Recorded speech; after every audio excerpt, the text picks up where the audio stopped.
That's gonna be weird out of context.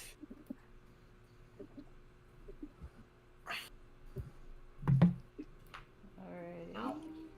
Ow. Okay. And we be live. Hello everybody, and welcome to session 28 of Curse of Strahd. Yeah, I knew that on the top of my head. What are you talking about? Hello! Oh, and it seems that everybody's here.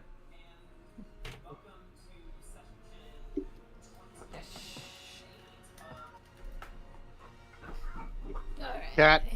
Yep. Even the cat's here. Wow. He's Okay. zooming. I could just hear him screaming in the background. Sterling, calm down. We'll get your offerings to Loth here in a bit.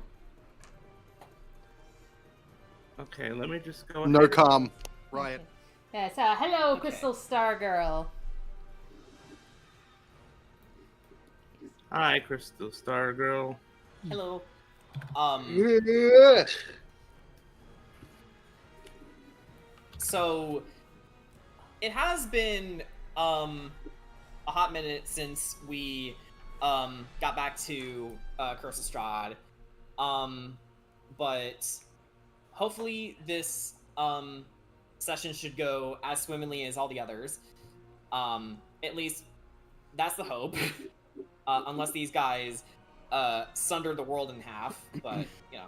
As is our Don't test watch me. Don't test me. I am capable of doing that. Let us I know sunder. you are.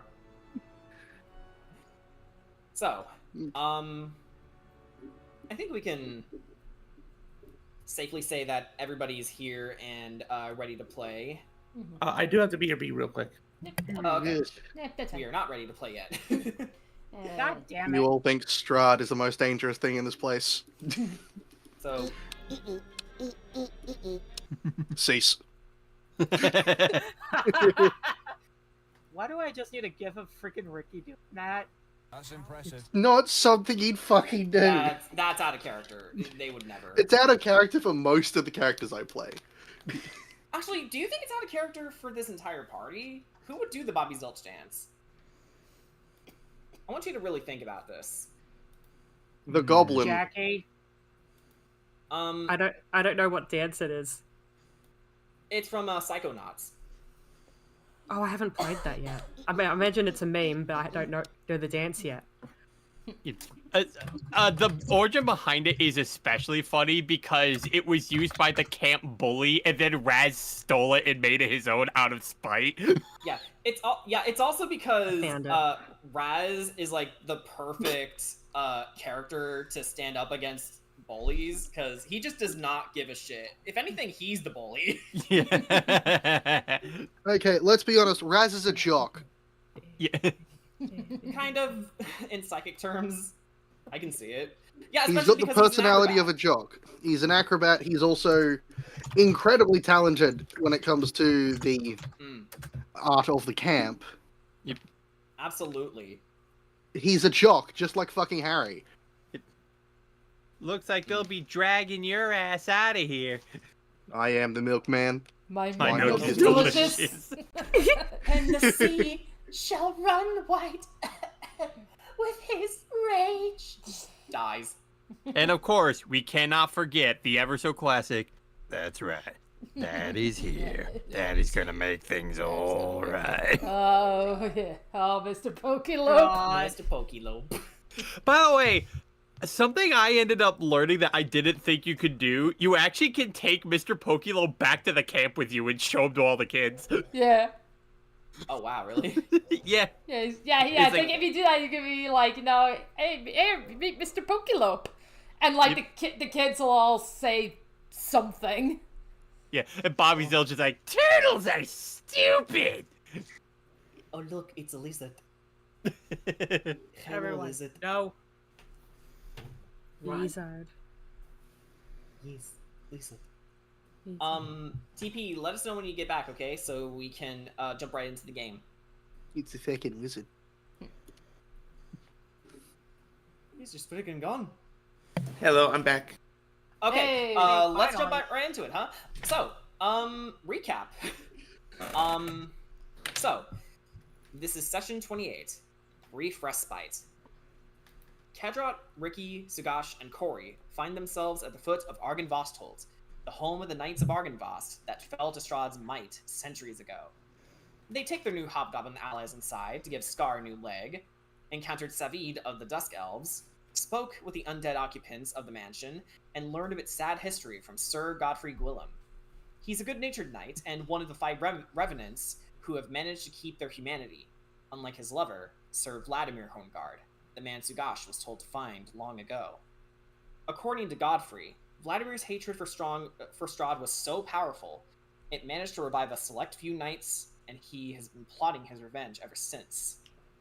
The only way to dispel the barrier of hate is to help the 5 revenants ease their earthly woes, with Sir Godfrey acting as the key to unlock Vladimir's blackened heart. In addition to this stunning revelation, Corey reunites with her father, Hollow, and Ricky begins to work on making JJ a new body, at long last. Oh, and mind the elk. As for the other side of the world,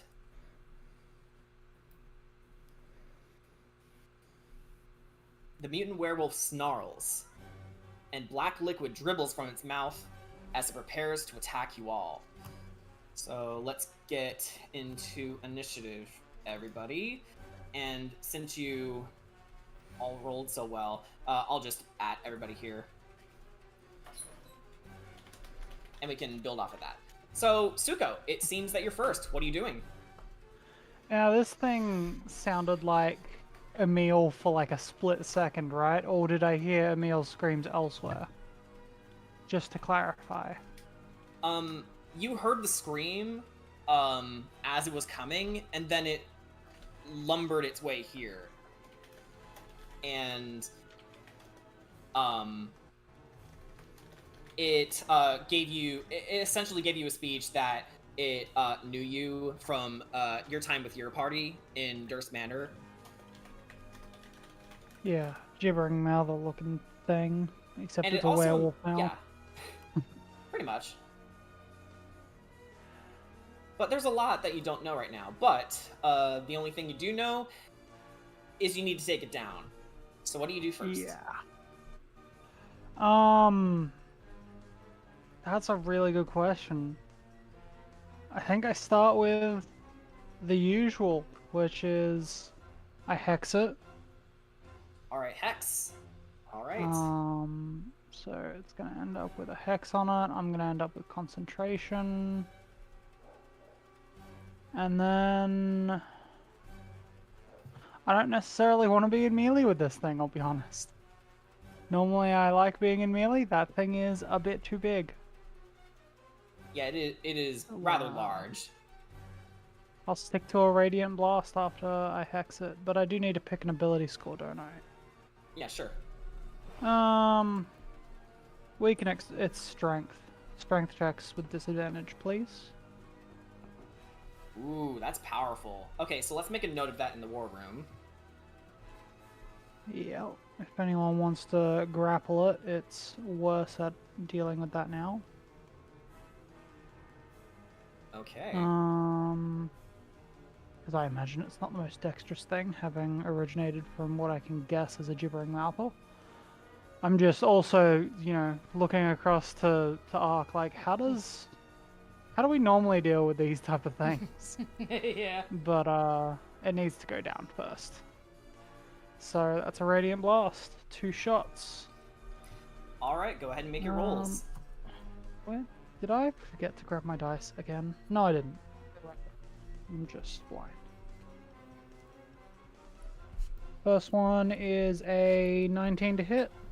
That hits. Go ahead and roll damage. And That's just not because I'm calculator, speeding that's- things up, more I than just that opened my to hit task on the manager. second Sorry one. about that.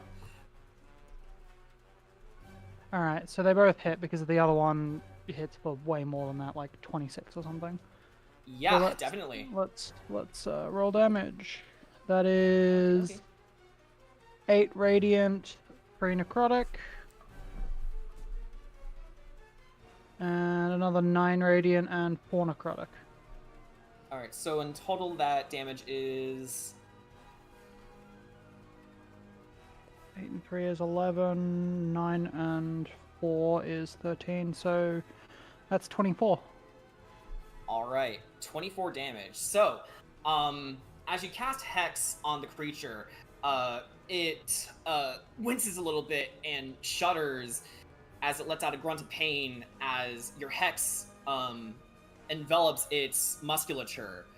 And in its distraction, you fire off your Radiant Blast into its face and then into its chest, where both begin to glimmer with residue light.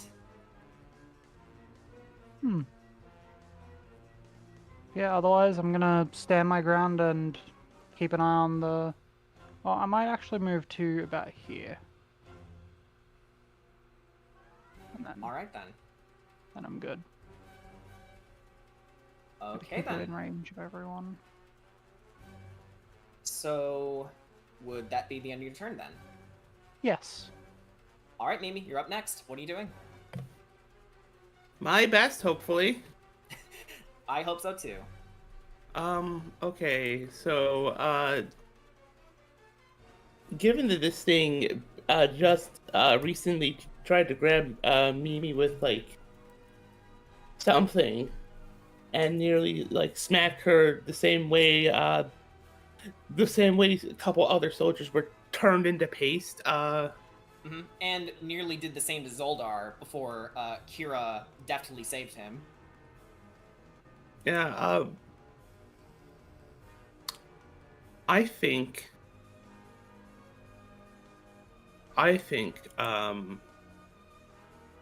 Mimi is, I haven't thought about what to do. Hold on. I'm gonna start with, you know what, let's start with, she can start with Shield of Faith, and we're gonna apply it to, you know what? Considering, who just helped, like, save her, she's gonna apply it to Arc. So Arc, for basically the next,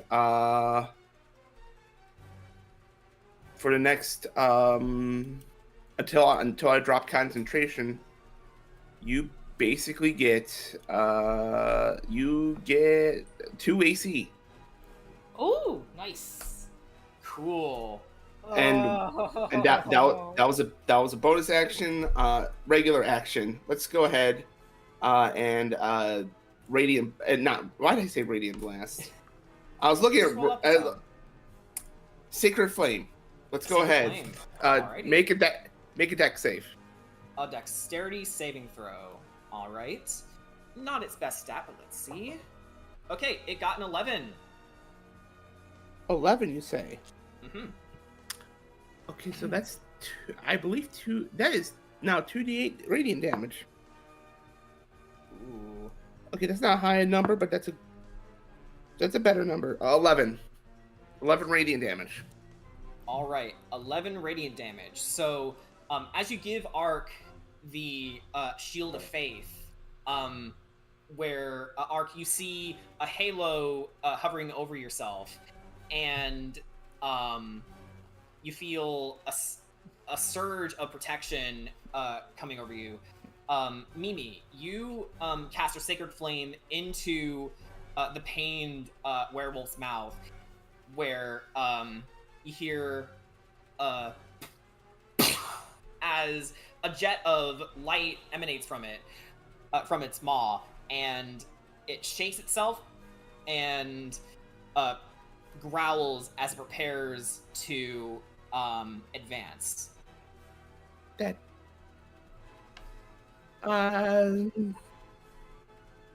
she's And just gonna the creature, in addition, says,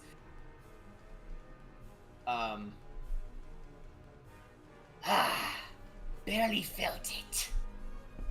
Which is clearly a bluff.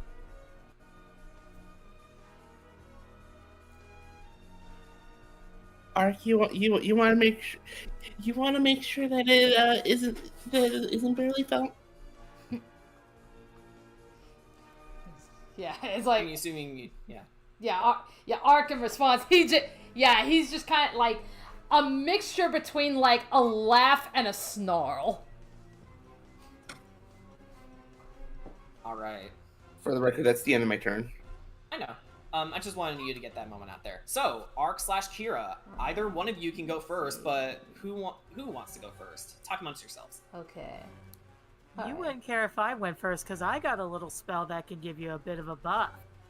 Sure thing. All right, First the off- floor is yours. Oh, sorry. First off, I'm gonna quicken. Okay. Arc, add another +2 to your AC. I'm casting haste on you. Oh shit. All right, here we go. Okay. And then same as the last, I am going to cast Radiant Blast. Both beams on this mofo. All right, roll to hit. Will a 17 hit? A 17 beats its armor class by 1. Go ahead and roll damage. Right, so that's 2d10s. Oh, that one cocked. Oh, that one cocked. you're focusing both beams on it.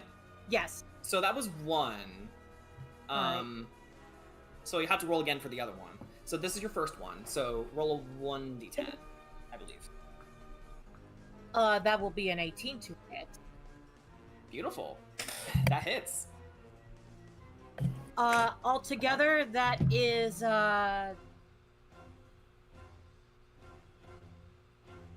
17 damage.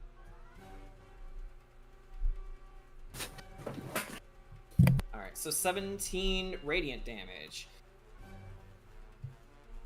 So, Ark, while you're getting set up to completely decimate this beast, Kira, you... thank you. That was exactly the other thing I was going to do. So, Kira, you launch 2 radiant blasts at the beast as it lets out... as you strike into it. And you even give a little bit of a confident smirk, which isn't really something that you've felt for the past couple days now. This chance to just really let your aggression out. Yeah.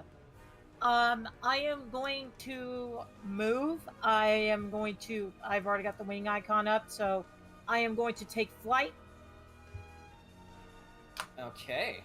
So I'm you're going to taking be... flight.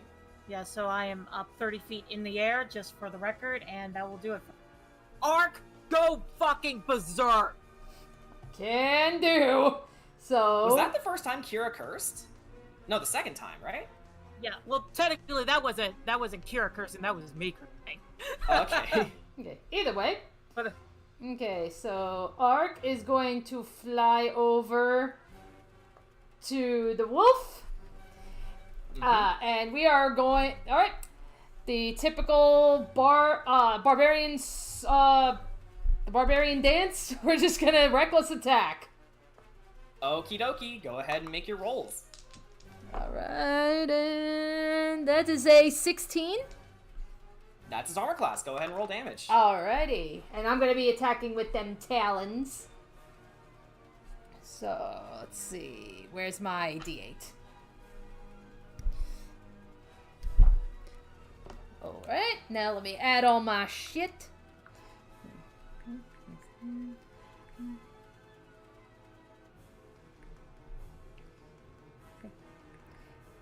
That will be 18 damage. All right, 18 damage from that. So you rend into its flesh, as it barely seems phased by your attacks, but it is looking extremely rough at this point. All right, now extra attack. Doing it again. All right, do it again. Do it again. That is, damn, that's a 15. Ooh, that's gonna miss, unfortunately. Okay. So, it weaves out of the way from your attack, and the creature says, so the legends are true. You are a powerful group, but let us see if you have what it takes to bring me down. Alright. Yep, well, I have an action surge. Alright, action surge! Do it again. Yeah, do it again. And don't forget, you do also have an extra action as well, thanks to Hay. Yeah, you That's have an true. extra entire action. Oh shit! So I essentially, Before action surge. so I essentially have 2 action surges right now. Technically, yeah. Except you get Go that on. extra action on every turn that the spell remains active. Let's fucking go! All right. Okay, that was an 18. That hits. Go ahead and roll damage. Alrighty. You must be rolling pretty low, 8.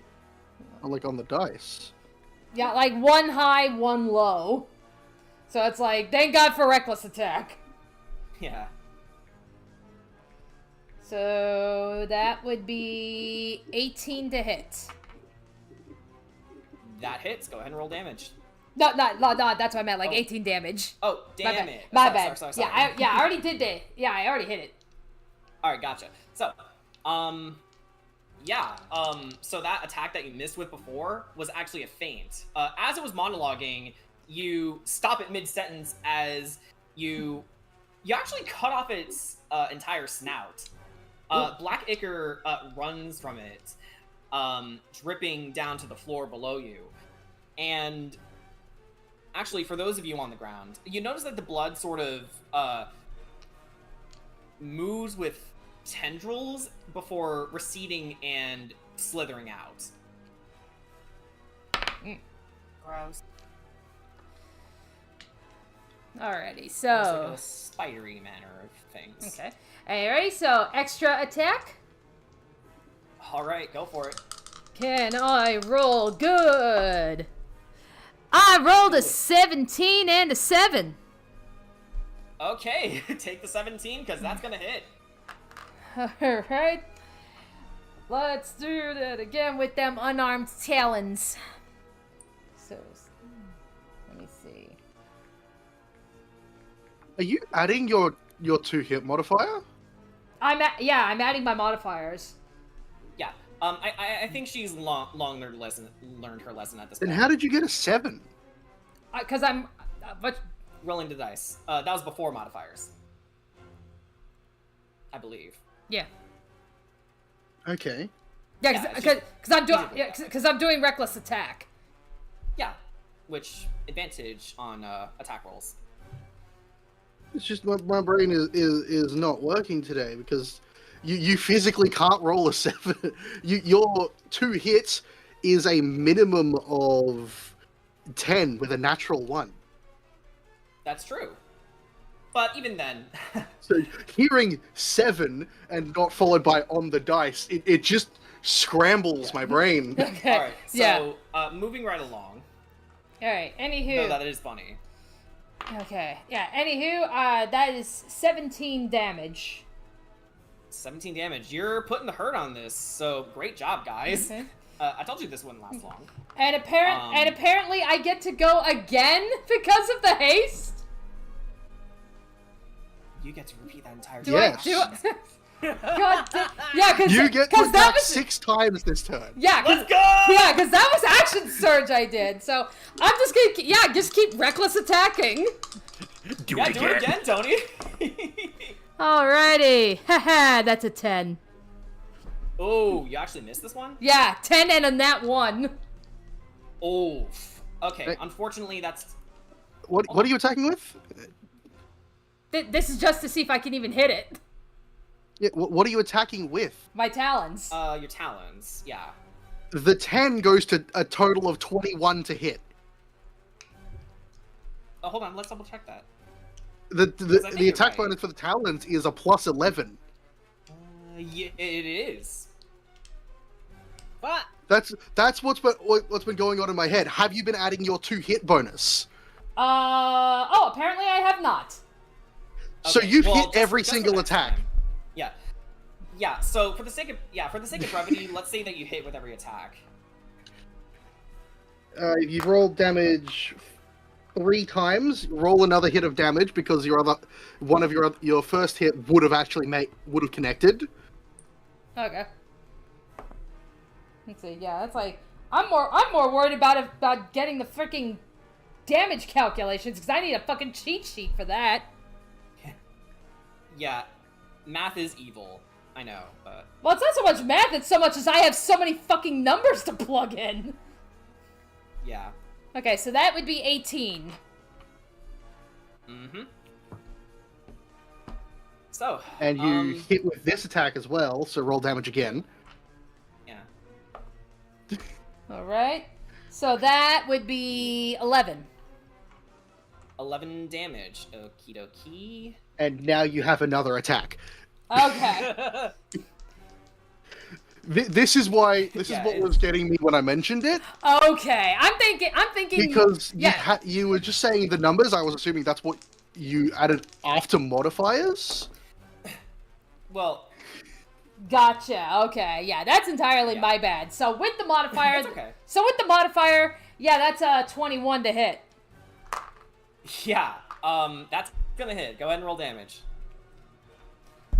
Let's see here. That would be 12 damage. 12 damage. Yeah, you're just laying the hurt on this creature.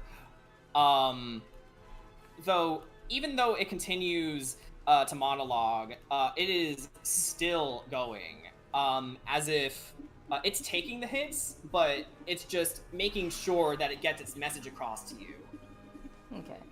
All right. So But you are indeed wailing on it. All right. So Did you remember you also have an action? Yes, that was just done. Okay. Yeah, that was just mentioned. yeah. Yeah. So it's like I had my initial action. Then I did the extra set of rounds from action surge, and now I'm doing the round with haste. And I think now I'm complete. Yeah. Now my train of thought's completely cut off. Do I still have one more attack with me, or am I done? I think I that think is you're all done. of it so far. Yeah, I believe Okay. Because that's you have correct. attacked 6 times, and that So that- using yeah. normal action, haste action, and action surge. Yes, that's your turn. Okay. You do Yeah. not have a bonus action. You did rage. Yeah. Yeah. That's where I was like, I couldn't remember. Was that 5 or 6? That was 6. No, that- Okay. Yeah. All right. I'm Yeah, okay, so I'm back good. to- I'm done. Yeah. So back to brass tacks. It is the werewolf's turn. So bonus action, chitinous shell. Its furry flesh begins to shimmer with scales, almost like a bird's talon, all across its body, its extremities. It did get a little tougher. However, it is starting to move slower. So it has more AC at the cost of less speed. And it is actually going to take flight. Fuck. What? It's what? So What? 2 draconic wings begin to burst out of its back with a sickening crunch and a gush of blood as it begins to ascend into the sky. And I guess we can briefly show this off. Whether or not one of you wants to chase after it is your prerogative, but I made a map for sky battles. Ew. Hell yeah. Yeah, so go ahead and Kira, since you're taking flight, let's have you be our example here. Yeah. 5 seconds. Okay.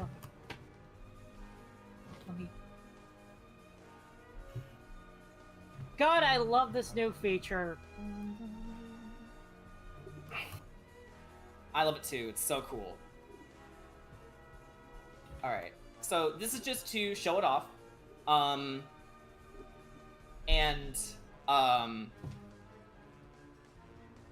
I believe though it is Suko's turn to start. So let's go back to the ground level. And How high we'll has just... the werewolf flown? What's up? How high has it flown?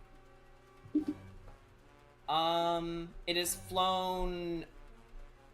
Let's say that it took the dash action to reach about 60 feet in the air. So it is taking its entire movement for its action. And it's done a bonus Out of action. curiosity. Out of curiosity, does that provoke an attack of opportunity from Ark? You know what? It is movement. Let's do that.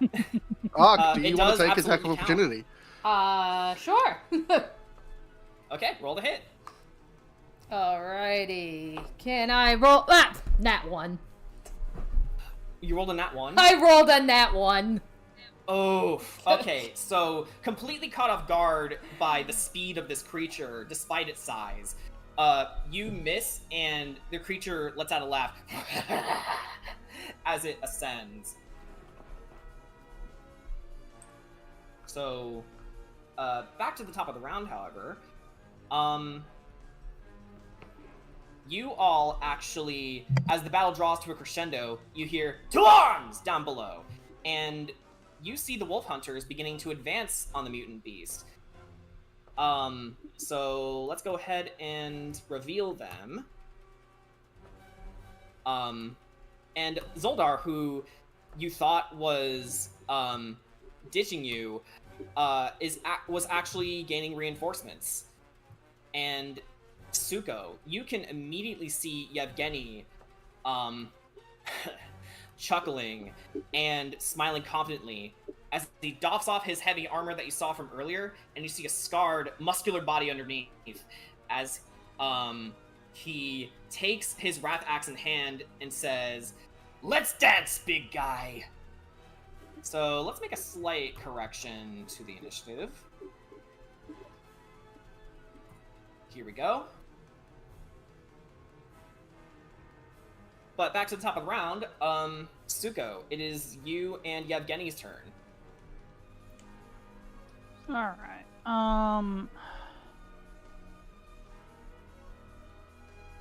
Well, I don't really want this thing to get away, so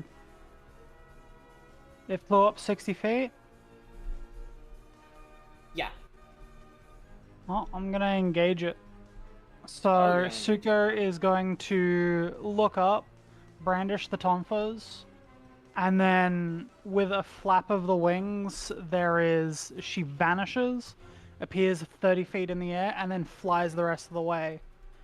Trying to circle around them slightly to get above them, and then attack from there.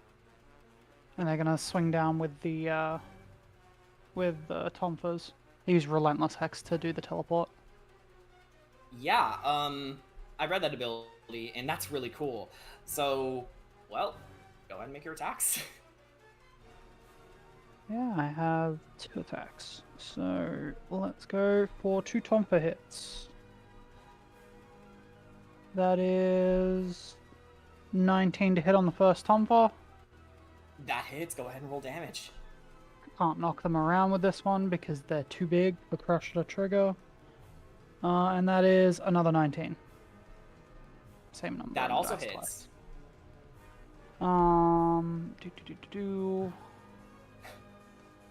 And yeah, so that is...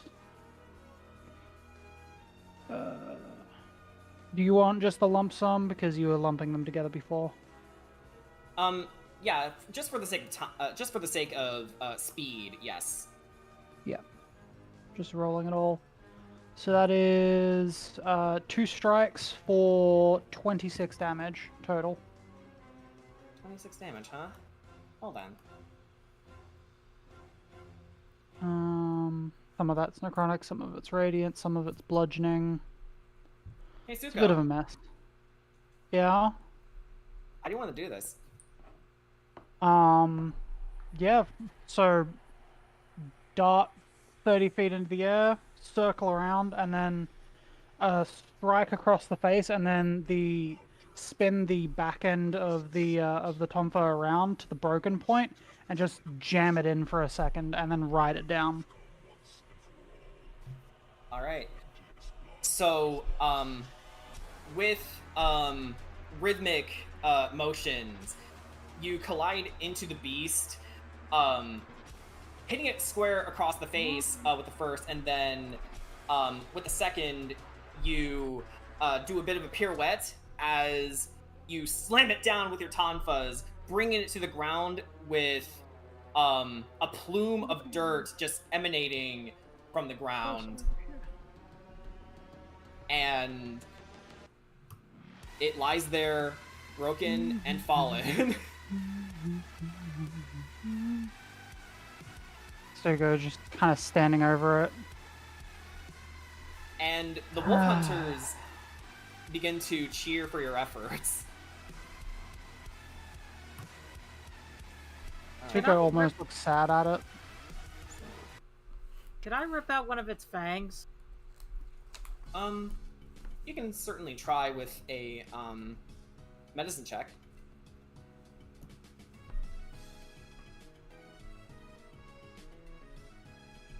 Second.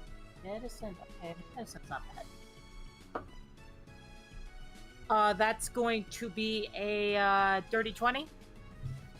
All right, with a dirty 20, you rip out a loose tooth from its gigantic maw.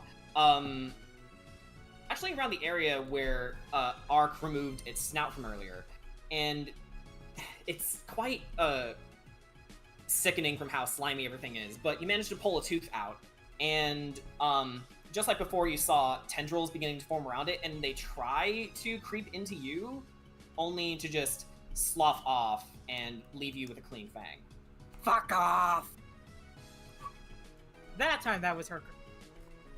Alright, so as the beast lays there fallen, and the thud rippling through the trees from how it fell, you see birds flying off in the distance, and the wolf hunters begin to converge around you.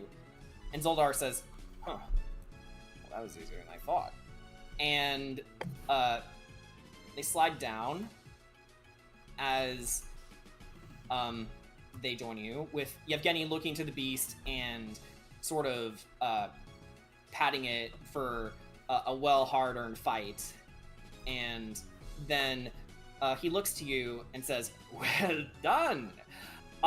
Actually, he races up to you, Kira, and Suko, almost putting his arms around you and almost crushing your necks. And he says, "Perhaps you should become honorary wolf hunters." No, I couldn't. Not with the friends I have. And that one over there, and I pointed at Ark, they did quite a lot of the fighting. I kind of just stuck a sharp, pointy stick in the hole in its face. Well, don't sell yourself short, my friend. You all fought admirably against this beast. Are you sure you won't reconsider my offer? I couldn't. Too many of them are my friends still. Yeah, I couldn't either. And honestly, I just want to go back to our home in Crest. Oh, yeah. For frame of reference, you couldn't tell because of your dragon form, Kira, but the tooth is quite massive. Yeah. It's honestly taller, a lot taller than Ark. It's about 2 arcs tall. That's a-okay, as I got planned. As I stuff that thing in the bag of holding. I would say that the bag of holding is just insane enough to hold that. It is magical after all, so that's how I'm gonna roll it in my campaign. So the wolf hunters just sort of watch as you shove it into the bag of holding, with amazement. Particularly the warrior factions. Yeah. Ark just goes like, it's like just be careful about where you're putting that thing in the bag, with the bag's not exactly empty. Yeah, I'm aware. Don't worry. So, Zoldar then takes a minute to catch his breath, hand still on his bow, and asking you, Ark, hey, come to think of it, am I the only one who thinks this was a bit too easy? I mean, I suppose, but, but then again, I'm a big fucker, so, I hit hard and I'm kind of tough to kill. So... Yeah, but Don't. isn't it a mutant too? Couldn't it follow the same rules? Big fucker, hard to kill. I look at the corpse. Yeah. You know. Are we sure it's dead? I like kick it. Okay. So, as you kick it, Suko, which was meant to be a playful gesture on your part, you all begin... Hold on. You all begin turning to the creature as the black ichor retreats back into its corpse, and you immediately notice something moving beneath the fur. It moves its way past the ribs, up the neck, and bursting out of the mouth of the creature, gasping for air and attached to tendrils of muscle and sinew that recede back into its form as it shrinks down to a more manageable size. And you see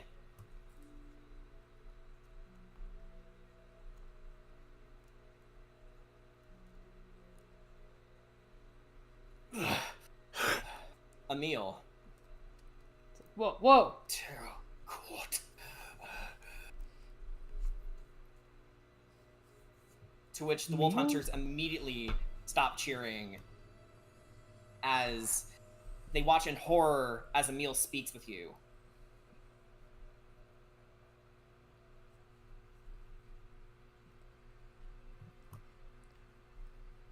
And Yevgeny, in particular, speaks, "What devilry is this? You're the leader of those wolves we fought earlier." And Emil says, "In case it hasn't dawned on you yet, good hunter, your enemy is the Wild Hunt, not the children of the moon." Yevgeny laughs. "Please, all wolves exist to hunt mankind. Now answer me, you beast, or I start swinging." And he marches over to him with his wrath axe in hand. Ark is gonna. Who wishes to stop him? Ark is gonna. Ark's Yes. absolutely standing in between that. And Suko, you do the same. Just either side. Huh? Yeah, it's like, Huh? like Ark absolutely would put himself in between the two men. And just like that, Yevgeny's previously affable demeanor fades away and is promptly replaced by an unfeeling, piercing stare, the same kind predators have when stalking their prey.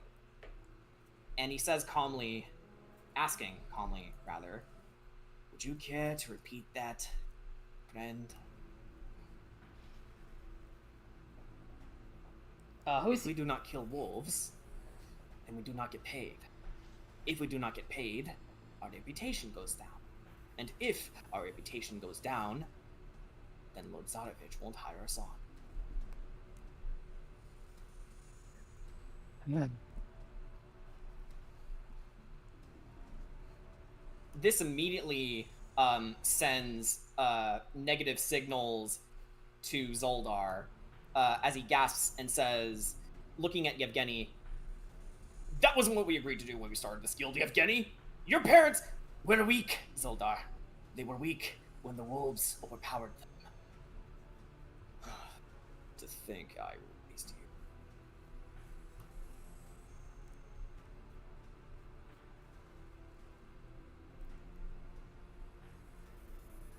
And Yevgeny says, "You made me a leader, Zoldar. You made me strong.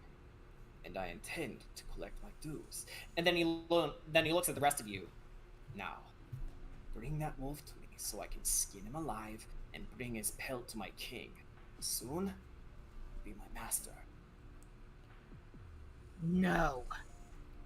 Suko's going to raise a tonfa and go, if you so much as touch Emil, I will dash you across the cliffside. And Emil touches your shin, Suko, as he says, "It's all right. Leave me." What do you do in response? Ooh, I have an Suko's idea. Suko's gonna let's look hear- down and Yeah, look let's back hear over. Mimi first. No. Let's Yeah, I wanna- Mimi. Oh, yeah, okay. No, let's see Suko. I want to hear Suko. Suko is going to look down, look back over, and go, no, this can be helped. You can't. Suko says the "you can't" to Yevgeny, and goes to reach down to help Emil back up. And Zoldar actually does the same, hoisting his bow over his shoulder, and Yevgeny says, sighing, "If you insist."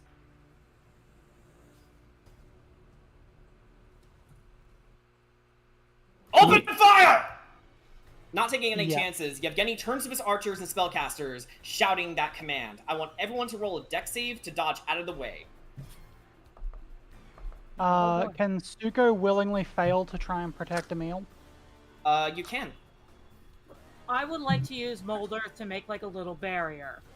Ooh. Okay. Because I am standing on loose earth. You indeed are. So, you know what? Nix the dex save. That's just really cool. So, Okay, good, because I rolled a nat 1. Yeah. So as the dome forms, Yevgeny leaps out of the way, and Zoldar covers himself, expecting to be crushed by your spell, Kira, but instead, you're just all enveloped in a dome as arrows, spears, and spells just begin to pelt it. But Now I get to do something very clever now. Because mold earth is instantaneous, I'm gonna start digging down and form like a little tunnel under the ground where we can escape. It's not instantaneous. It does take an action to do, but yeah. We'll say for this unique situation, I will allow it. All right. Because that's just really cool.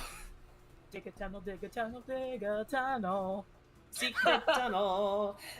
And the tunnel actually leads to the cave. Zoldar, as this is happening, goes, "Wait a minute, take us to the cave. I know where the other wolves went." Not a problem. Follow me. All right. So you tunnel underneath Yevgeny, where he actually trips the bit. Ooh! And then he says, "Wait a minute, they're going in the cave! After them!" As they all begin to advance to your position. I would like to do something as we're moving. Suko pulling out probably her favorite spell yet again. Okay. She's just going to whisper into the air and spit the name through her lips as she casts Ralathim's Psychic Glance, naming Yevgeny. Okay. Roll an intelligence save.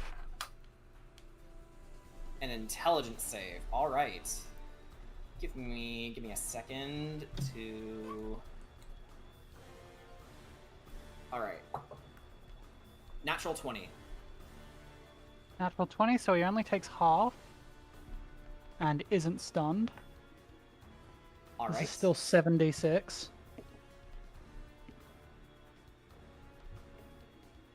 So go ahead and make your roll. Yep. So that being said, the temporary HP that you gave him initially is completely fizzled out.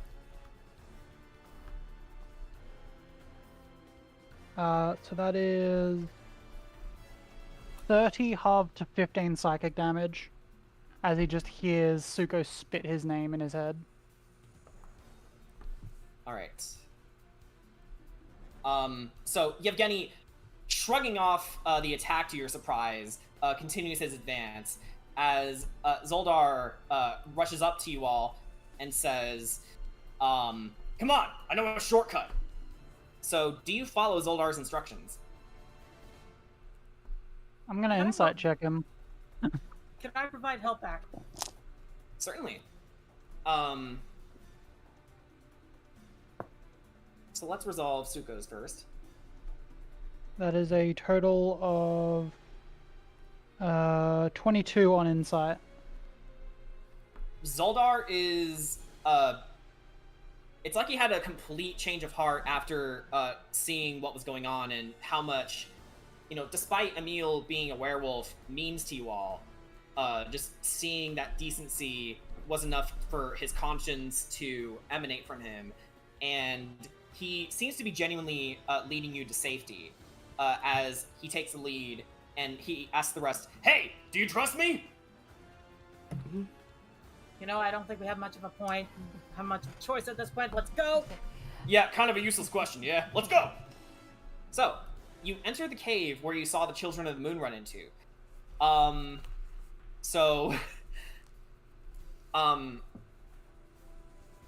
With that spell that you did, Suko, I don't think we need you to do any further distractions, because what you did to Yevgeny was enough to slow him down. So you all managed to lose the wolf hunters long enough to get them turned around in a fork in the road. You hear them shout, "Go this way! I'm sure they came from over there." Sir, which way did they head? They went that way. What do you mean that way? Are you deaf, sir? Let's go. Okay. And yeah, you completely lose them. Let's change the music and the scenery here.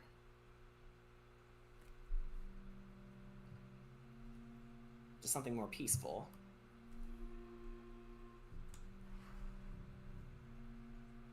So you appear from the bottom of the map, the very bottom.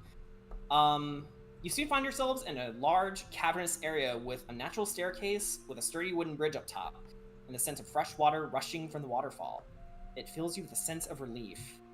Thankfully, the Children of the Moon didn't get too far from your position, and Zuleika turns around and sees Emil in your arms. So give me a second to drop his token.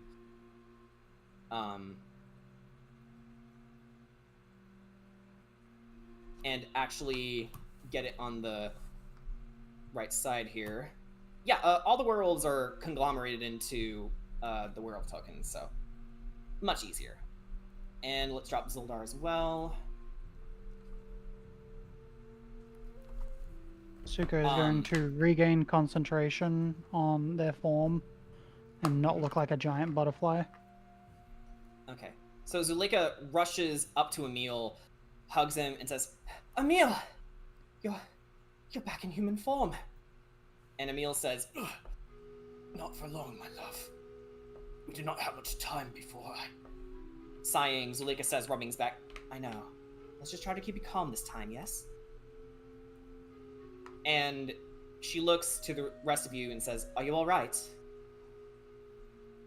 Yeah, just very tired. Zuleika reaches her hand out to you, Kira, if you'd take it. Kira will take it. She then looks at you and says, "You have been through quite a lot, haven't you?" Yep. "I am sorry for the circumstances." And That's Zoldar not actually... Sorry, go ahead. It's not your fault. Still, I wish there was more we could do to help you. I mean, you are as much part of our pack as Suko is. And Zoldar actually looks to the rest of you and asks, "Say, where's a little turd?"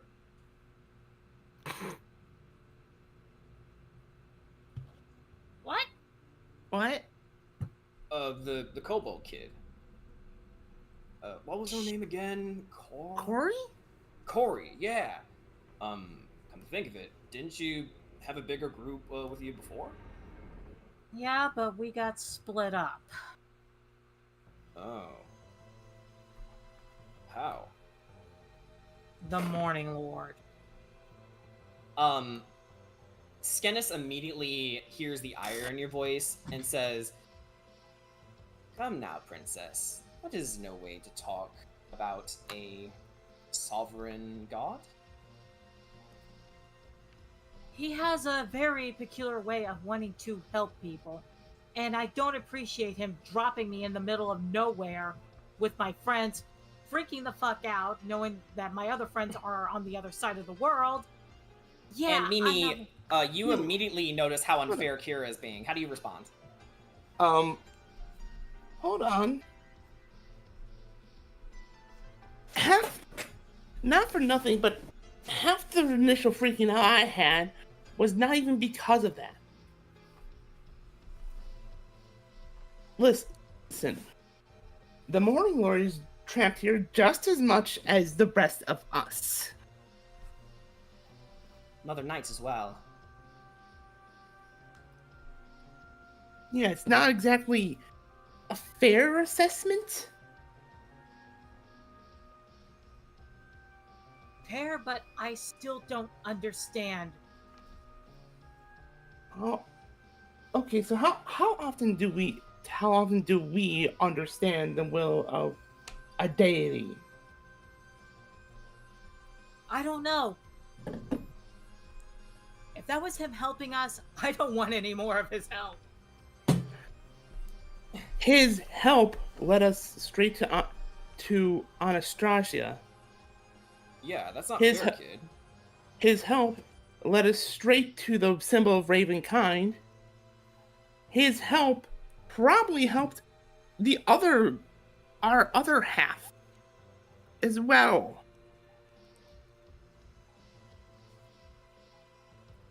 Look, arguing isn't going to get us anywhere. So, who can tell me what the hell is going on here? I don't know. I really don't.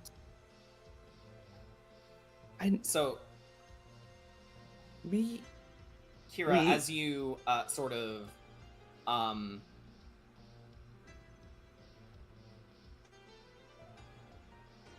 fixate on the negative feelings, Skennis looks to the rest of you and says, shortly after the defeat of Kirill Stoyanovich, our Alpha Emil was beset by strange visions of the Death House, Durst Manor. I believe you fought a creature deep in its bowels, and he's addressing Mimi and Ark here. Mm-hmm. Yep, we did.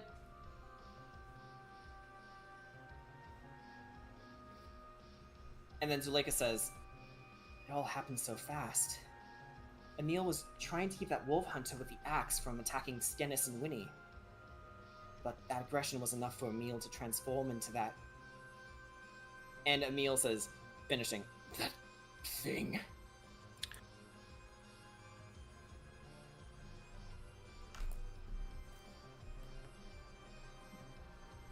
And then Skennis adds to it.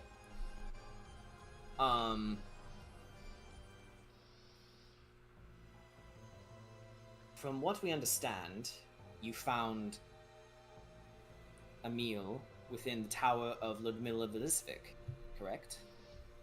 Mm-hmm. We did, and from what it sounded like what they were doing to him is similar to what happened to me. Whatever serums and potions Ludmila Velisvik poured into Emil's body, it is evident that it is not from this world. And he turns fully to you, Ark. And he says, and there could be no doubt that it is the same aberrant substance that courses through your very veins, Ark. And with that, Ark then smiles. And with that, he says, then we have a way to save him. Zoldar quickly connects the dots and confirms your suspicions as he says, "Are you telling us they have a goddamn alien inside them?"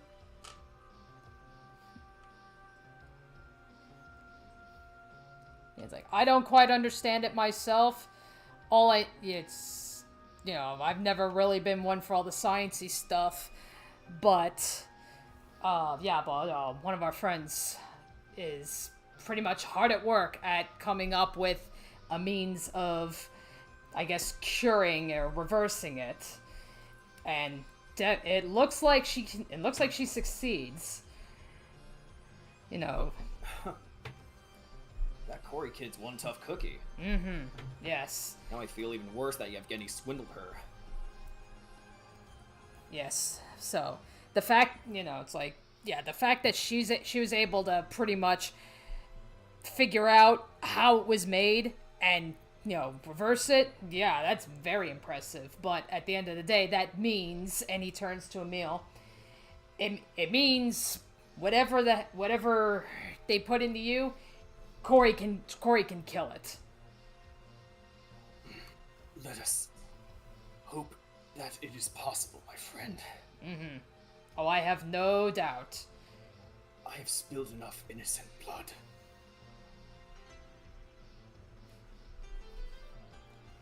Okay. And actually, with that in mind, yeah. Actually, with that, I would like to see if I can get a hold of Corey through the Sending Stone. Oh. Actually, yeah. Good call.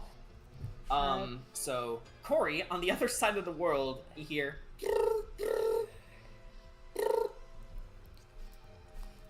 Corey picks up. Hello? Hey, Corey, how's it going? Oh, well, about what would we be doing at the moment? You are all, in the midst of relaxing in Argynvostholt. You, in particular, are actually helping, Ricky build a new body for JJ. You're in the middle of, shaping, the metals necessary for certain parts of the body. Yep. So you're sort of, working and talking. Oh yeah, we're fine. We're building up a new body for Ricky. Oh, good. Yeah. Do you still have the stuff to make the what is it? The serum that you said you were gonna make for me? Oh yes. Okay, good. You know, because I know you said you wanted to make it for me, but there were some other people that I wanted to save before I took it, and I know the first one I want to save. I understand. All right, so when we all find our way and meet up again, I need to get you to the Children of the Moon. I want to help Emil. Okay, All right. And I shall just as make a a note reminder, of that. because just as a reminder, because I know it's been a while, the current affected parties of the serum is Emil, of course, your sister Basilka Ark, and Arabelle.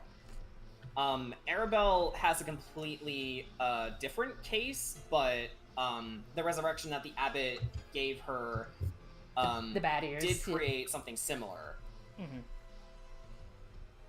Yeah, it's like, you know, Vasilka can hold on a little bit longer, and Arabelle's condition is very minor. So yeah, right now, like, I want to help. I want to save Emil first. I understand. Put a more urgent case at the front. Okay. So Kira has an idea to present. If I may, I might be able to get it here fast. As she will summon her familiar. Yeah, so you summon Winfrey. Winfrey, go to Argynvostholt and go find Corey. That way she could get the medicine here faster. So Winfrey nods, and then she begins to clamber her way up the cave walls. Definitely jumping from rock to rock and slipping her way out undetected. Okay. I like to imagine that some of the werewolves are just like watching all bug-eyed and stuff. Like, cat. Alright. Yeah. They're not that attentive. The younger ones maybe, but Yeah. Like all puppy. Okay. Puppy. All right. So then, So then, Ark will say to Corey over the sending stone, it's like, okay, Kira is sending over her magic kitty. So yes. Yeah. So when you see the kitty, give her the serum, and she'll bring it back to us. Yep, I shall write a note about how to administer it as well. All right. Thank you so much, and you guys take care. You too. Speaking of cats, I think you guys summoned one. Hey, Cece. Wait a minute, that's not Argon Vosthole. Oh wait, that's not Winfrey. It might as well be. Okay. So, with that in mind, Suko, I want you to roll a history check.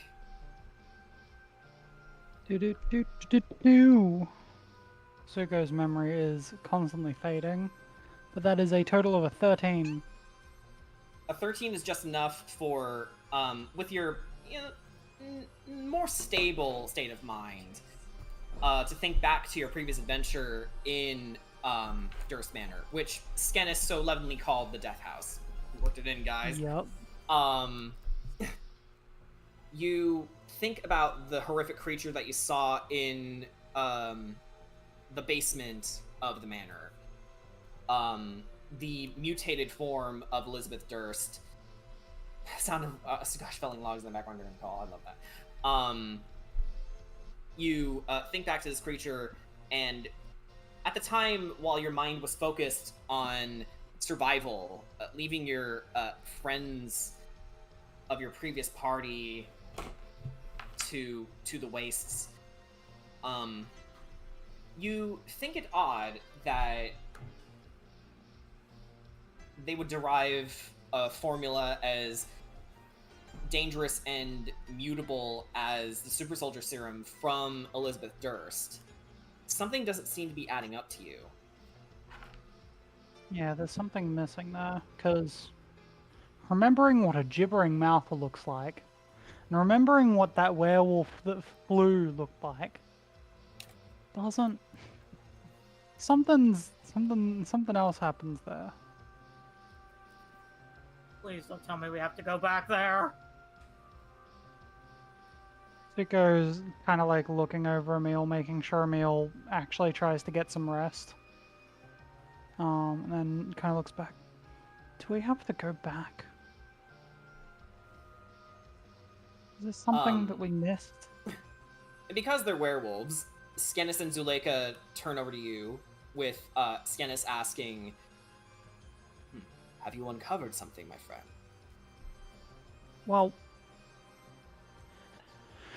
look, I'm not sure if it's necessarily the right thing to do in the current situation, but well, we understand that what happened here was based on something from, well, Durst Manor, and it doesn't add up. It just doesn't. When you have something like this and she creates a shaky image of the gibbering mouther in her hand, and then it very quickly fades, like she can't maintain it for some reason. That doesn't create things like, well, what Emil turned into, what Ark does. It doesn't create that. That's not how that... Something with many mouths and a pile of slime does not create a super soldier. Again, I mean, You're certainly right about that. I mean, again, I don't quite understand it all myself. I just know Cyril told me that when he made me, it was at the request of Strudel. Because, yeah, Strudel wanted that super soldier, and he wanted that to be me. But I suppose I suppose by Cyril's good graces, if you want to call it that. He may have done something to have spared me that fate. I mean, I still ultimately died and came back, and I'm still a monster, but I am not a completely blind servant. Angelica adds to that, and you show impeccable control over your form, even in rage. But Ludmilla's version of the mutagen heightened Emil's abilities through aggression. Perhaps it also lowered his sense of self, and that was what gave rise to whatever creature is inside of him to control him. What do you think, Lady Mimi? Are you familiar with this concept? And Mimi, I want you to roll a medicine check for me. Okay, what's my medicine? It's pretty good, I remember. That's a dirty 20. Perfect. So, you take a look back at your own research while studying different healing methods from different parts of the Forgotten Realms. You immediately recall something that was done on mind flayer tadpoles and similar parasitic organisms observed in nature, like ants that have consumed snail slime containing lancet liver fluke larvae. And they would climb to the tallest blades of grass they can find and remain there until eaten by cows and other grazing animals. The key here, you believe, is mind control. Yeah, all that.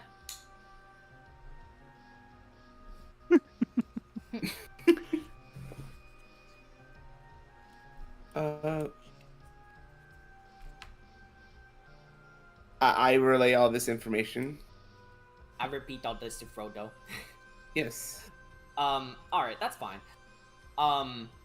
So, as they, think back to this, Zoldar, while looking over in Winnie's direction, sighs, and then he says, Alright, time to move, people. The wolf hunters might become this way, so we can't give him an inch. Hey, princess. Yeah?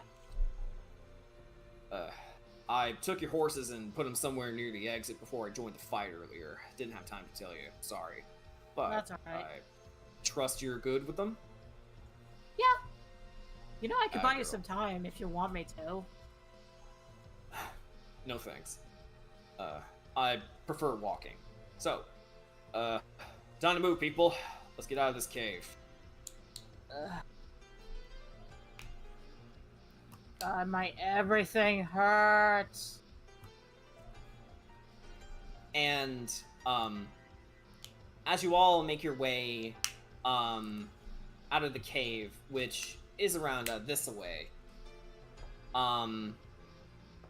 you make it to about the area of the bridge. Just moving all these tokens here. Tokens and tickets.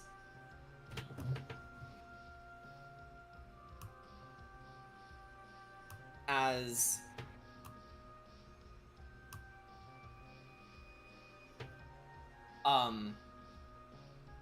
you hear all of a sudden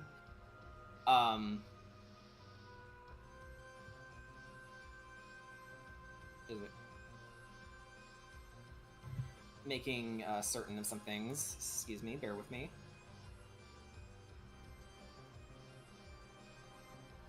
You make your way up the bridge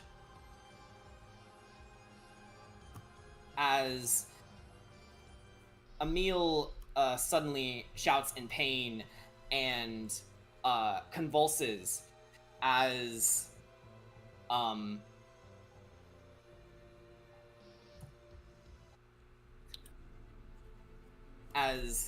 he sweats buckets, everyone turning to face him, and Emil says, I can hear them again. The hunters. Again. and you can tell that he's agitated at the moment, and he says, Get back, all of you! It's happening again. I feel it. My friends. he points weakly at Zuleika's pregnant belly. Keep a child safe.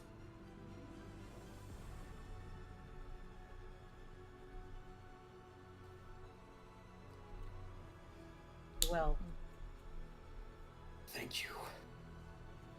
I must go.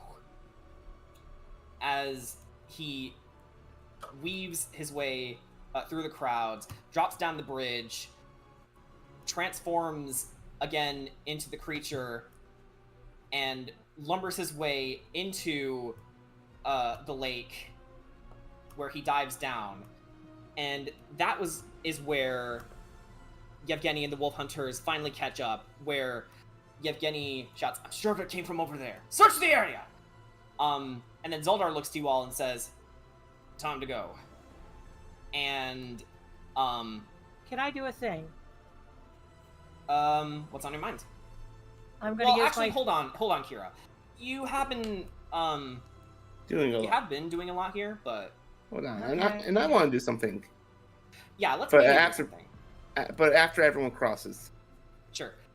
Okay, so, you guys, make your way across the bridge, where, inconveniently, you feel the ground shake as rubble blocks the exit, and Zuleika says, "Damn it! Ark, you must clear a path." And then Zoldar says, "I'll cover you. Don't worry about them fuckers, just stay alive." And you look down as Yevgeny and his hunters, point up at you, weapons ready, shouting, "Fire all!" And with that in mind, I would like everyone to roll dex saves.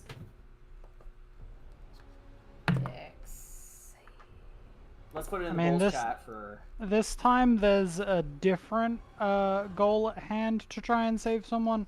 So again, Suko would like to body block for someone, and it's going to be the one. It's going to be Zuleika. Pregnant Okay. lady doesn't need to be shot with arrows right now. Alright then. So, Ark got a 19 on his dex save, Kira the same thing, awesome. Mimi got a 17. Which is way better than what I had before. Alright, Suko. Do you want me to roll, or do you want me to sacrifice to the roll and deliberately fail so that Zuleika doesn't have to roll? I would say what's more pertinent to your goal.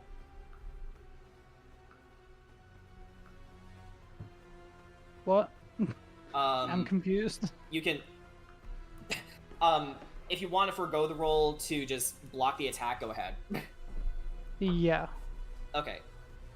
So, yeah, you rush up to Zuleika, take the hit from an arrow. As for everybody, you definitely make your way through the arrows as you get everyone across the bridge. So I'll just zip you over here if you don't mind. Yep. And yeah, and Ark will make his way and just start like chucking rocks and doing everything he can to clear the path. Yeah. So Ark, I want you to go ahead and roll an athletics check to clear the rubble. Athletics. Let's see. Would you like to put all the people on the off the bridge at least? In the meantime, DM. They're we can imply that they're waiting for Ark at the moment. Okay. Anyway, that's a nat 20 plus the 9, so 29. Well, it is a natural 20, so yeah, you clear the rubble no problem, without much trouble. And the rest of you make your way up and out of the cave, back through a familiar area. Oh, what was that? Before leaving, Mimi wants to ensure take that Mimi, like, again, it's after everyone clears the bridge, probably while they're climbing, trying to go up the stairs, Mimi uses her sacred flame on the bridge itself. Okay. Trying so... to make sure that they have as difficult of a time following. All right. So, even with the thickness of this bridge, it begins to alight with flame, and the wolf hunters that were trying to clamber their way up the stairs are taken aback as holy flame begins to erupt. And Yevgeny pushes them aside and says, "One side, you fools!" And he begins to rush his way across the bridge and seemingly falls as the bridge tumbles. Okay, now you make your way out. Yes, now I'll make my way out. Anyone who sees it chuckles. This And area you is... make your way to a familiar area in this place. And again, for the sake of brevity, we can say that everyone is on this cart. You rush over to... What's up? Oh, Kira wanted to cast shatter on the entrance. Yeah. Sorry, I completely missed that. Kira, to assure everyone's safety, you cast shatter on the entrance of the cave. Rocks begin to tumble from the cave entrance, and you dart your way onto the cart, mounting it. Exit has been covered. Yeah, you casually notice that this is the same forest that Strahd once had you all cornered. This is the same tree. Ugh. Mimi wouldn't know. Mimi wouldn't know because she was unconscious. And you hear lumbering, panting, and growling coming from the creek just beyond the Vale. You see Emil's mutated form just beholding you all as you climb the cart and make your escape.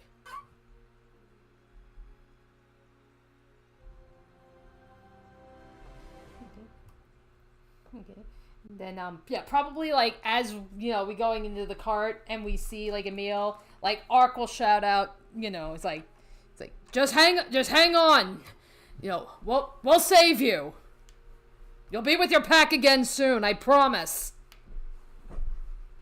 Wordlessly, Emil looks to you and begins to fly off in the distance.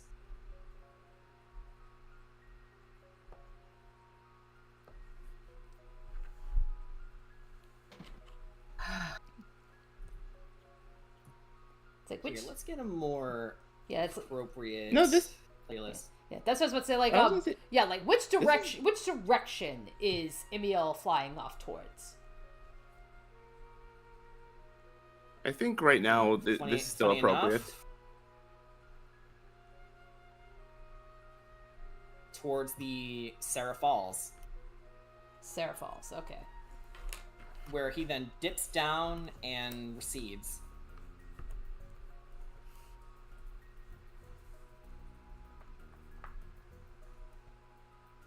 All right. Give me a second. Lost my place here. There we go.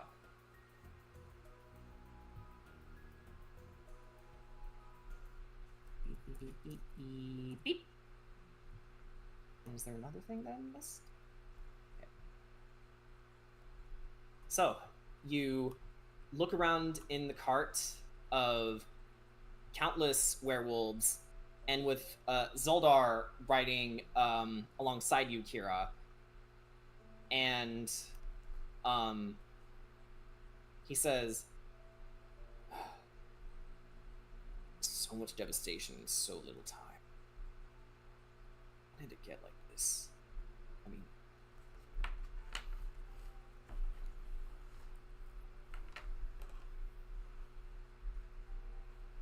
honestly, hard to explain." Yeah. And he puts a hand on your shoulder and says, "Listen, I don't know what you've gone through to reach this point, but I do know this.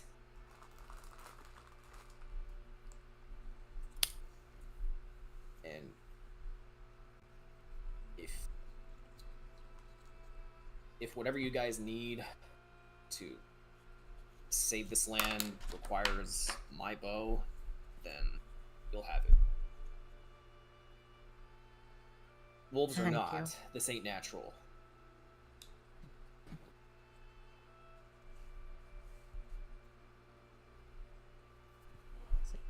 You know, now So, it's like, He, oh, yeah. sorry. Ark? I was gonna say, Ark, go ahead. okay. You know, Ark, like, just kind of sitting there, you know, and just kind of like listening. He's just like, he's just like, it's exactly what happened to my people.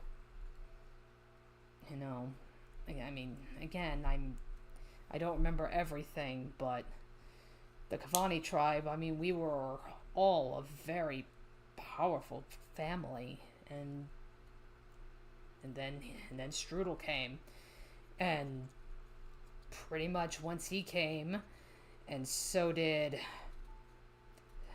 her. Yeah, they fractured the clan. Those that decided to side with them, they became the druids that we know of now. Just completely twisted and just not right.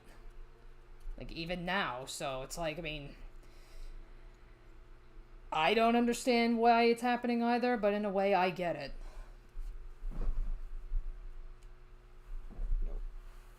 Living in Barovia for as long as we have, tragedy and death are just natural. Sure, there's some bright spots, some days, but most of the time it's just dreary, hopeless. Then there's people who are more than willing to get their hands dirty to get whatever pay they want, like, well, my dad, Morning Lord and Mother Night rest his soul, and, well, Yevgeny, who I thought was better. He was willing to kill him. Just to get under. He looks over in Ravenloft, sneering his good graces.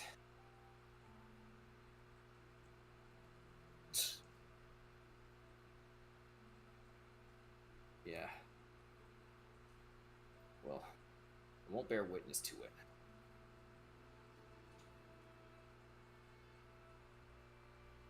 Where do you want us to drop you off?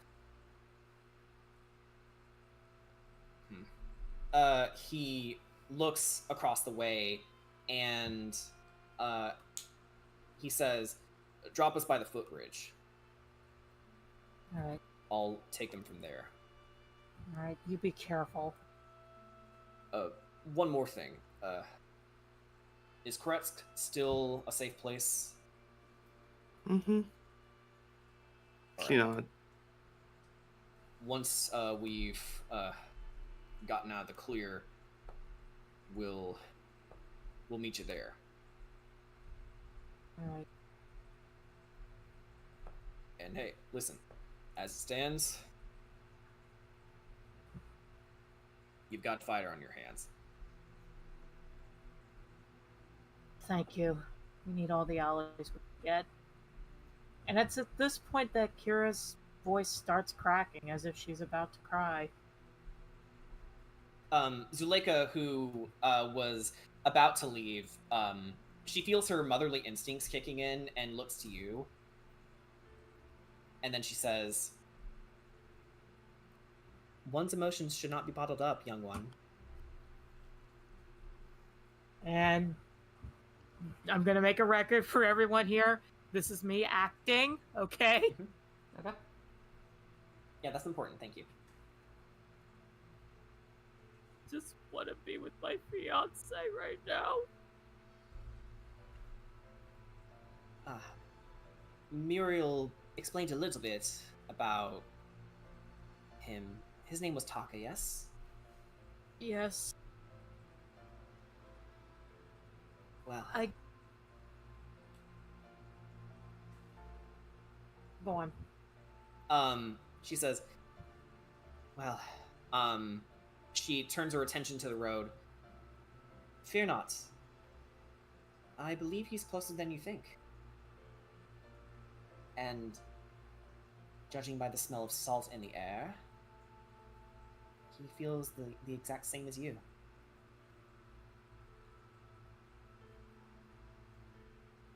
Her eyes kind of beam a bit. Small thing of hope. As we'll catch up later. And with that, she forces the cart to go as fast as it can. All right, and everyone, the werewolves wave goodbye to you, and Zoldar says, once you're on the clear, head to Kretsk. Don't stop for anything.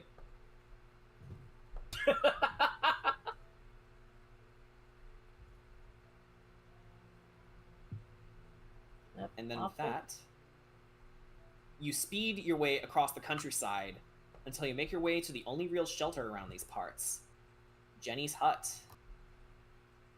And we'll take Zoldar off the map. And let's turn this around just so it's... There we go. Yeah, it's a little funky in some places. Yeah, I just twisted it. Can you twist it? Yes, I can. Yeah, there's like a little rod on it. Yeah. So with that in mind,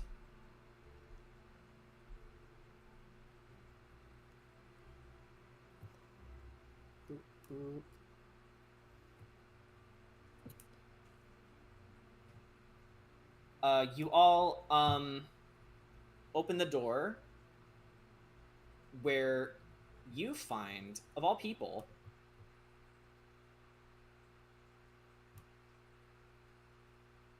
Van Richten, Muriel, Esmeralda, and, of course,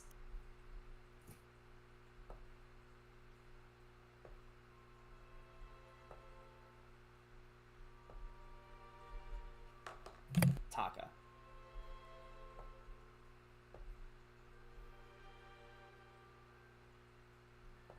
Alright. Everybody go ahead and drop your tokens in.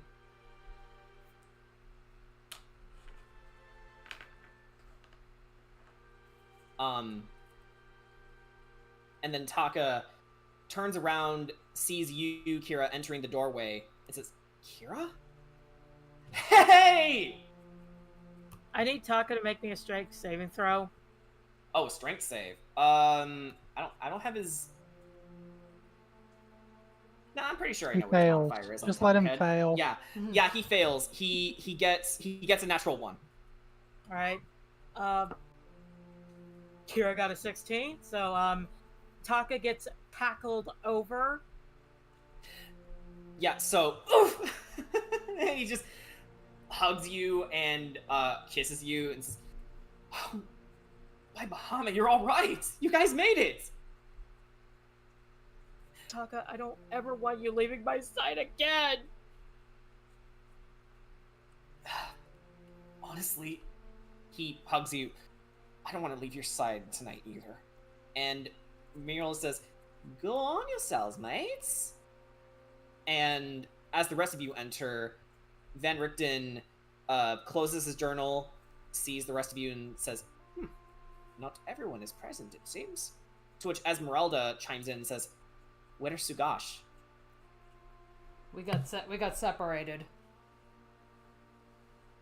And I assume you take the time to tell everyone what happened during the fight with Anastasia. Yeah, and Anastasia. Everything that... Anastasia. Everything in the swamp with the werewolves just completely catching them up. All right. So Taka, with your hand in his, Kira, says, "Huh. So she's on our side now. Who would have thunk?" Well, remove curse is one heck of a spell. Yeah. And if he were here, I bet Xavier would have liked that. Yeah. I wonder if the same applies to Lamilla. Muriel looks to you and says, "Hey, whatever works, eh?" Mm-hmm. And rather clinically, Van Richten paces around the building and says, I place abjuration spells around this hut. No one can penetrate it, and no one can see or hear us. It is safe to rest here. We will search for Anastasia and return to Kretsk tomorrow morning. I suggest you take a moment to recuperate.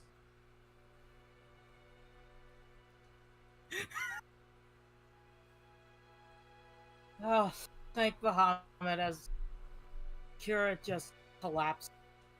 Just can't. Taka catches you and says, "Whoa, easy.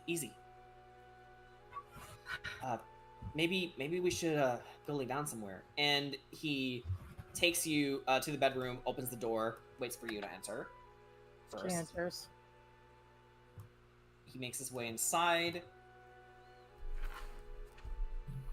Closes the door, I assume, and Kira just lets out everything.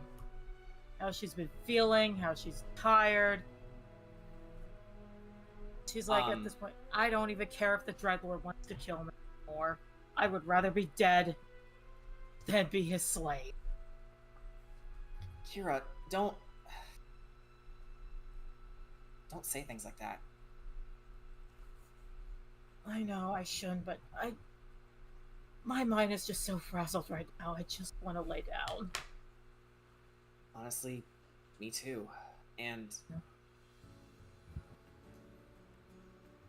hold on, we need more appropriate music here. Give me a sec. Yeah, I was like, I'm about to This too start happy. crafting. This too happy. Yeah, and this is something that's been needing discussion for a while now. Taka says, honestly, I feel like I was out of pocket back in Velaki. You know, with Vasily, right? Yes. Like, I understand if you, I mean, you do tend to get a little bit heated when other men are paying attention to me, which, it's fine. No, I don't. No, do I? Taka, may I remind you, the last time a man said that he thought I was cute, you almost tried flinging your part of rain at him. Fair point. But no, it's like, I get this sense about things. And with Vasily, I don't know, all I feel is evil. I know it sounds crazy, but I don't know what this feeling is, and that, more than anything, worries me. Like, if that's my natural reaction around him, then who knows what would happen. Not just to him, but to you. I don't think I can bear to have that level of weight on my conscience. Well, have you considered trying to get to know him? You know, you may have a point. I don't know much about him, and that's what scares me. Because I don't think so does the Vasily is a bad guy. sense.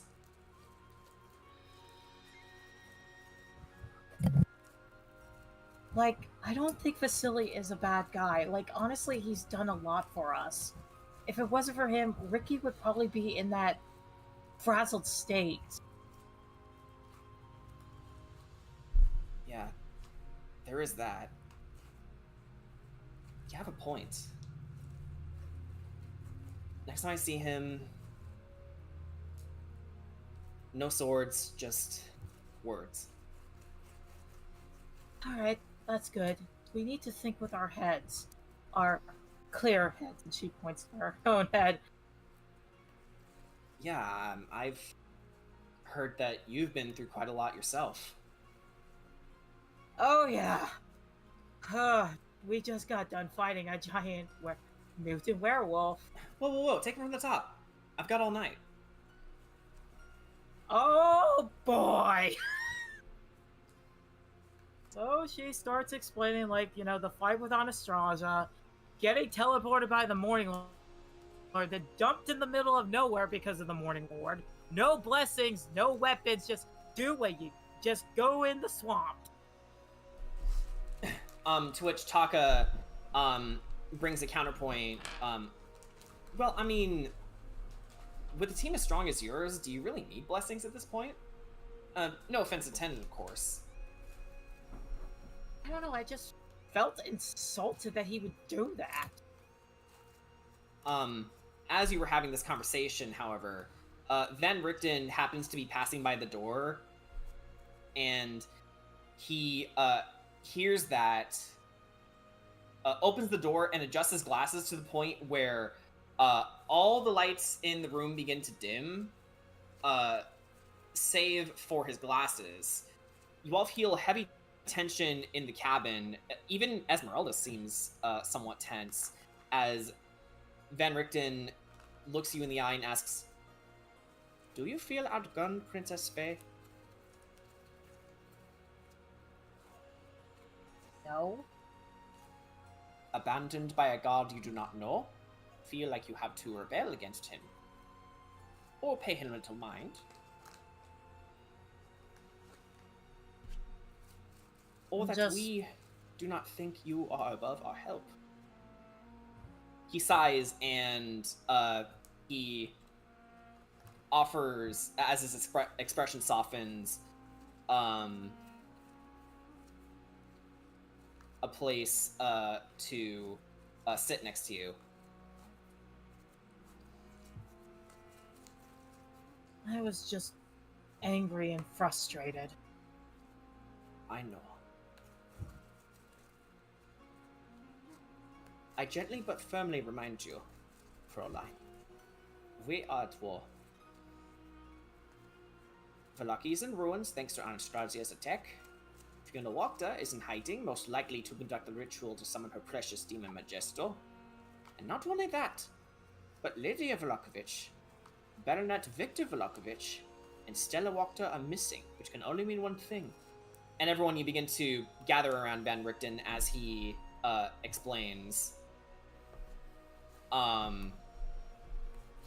We have been tracking them and this mutant werewolf, Emil Tornescu, because it is in our way in liberating Barovia village.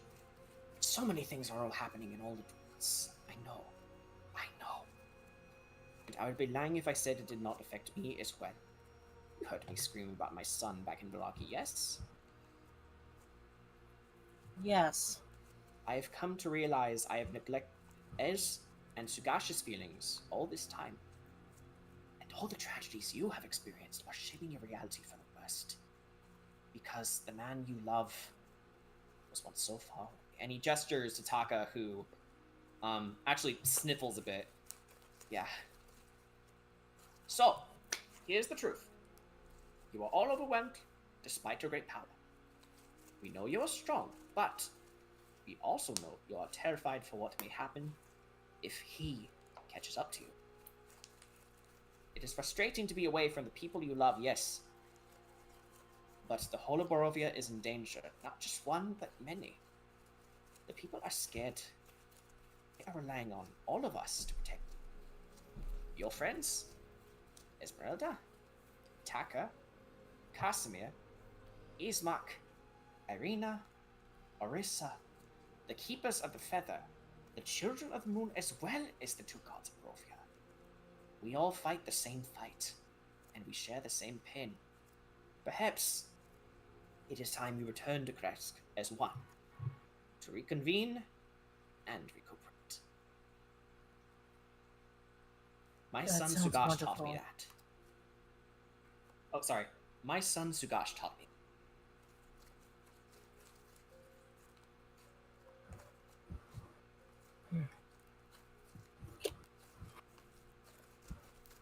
And Muriel adds gently, the Dreadlord has yet to make a move.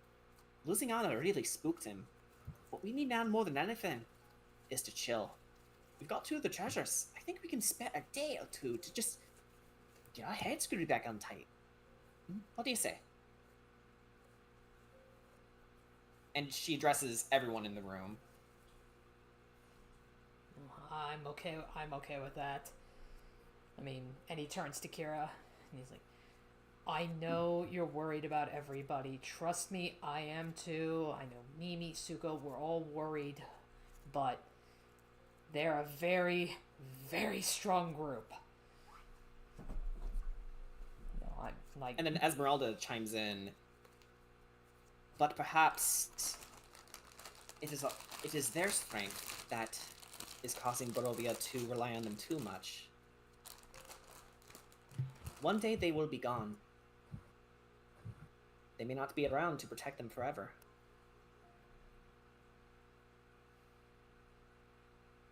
No, if we are to save Barovia,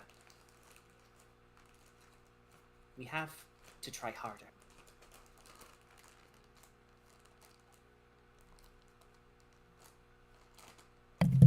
People. And Taka looks to you and says,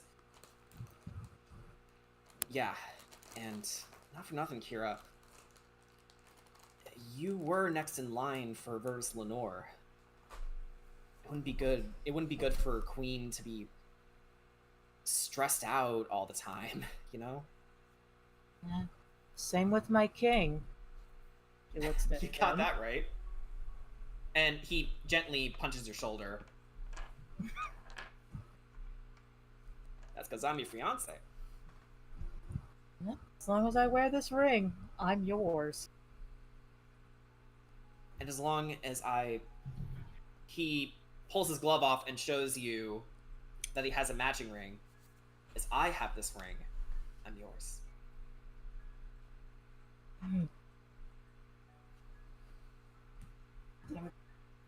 Fuck!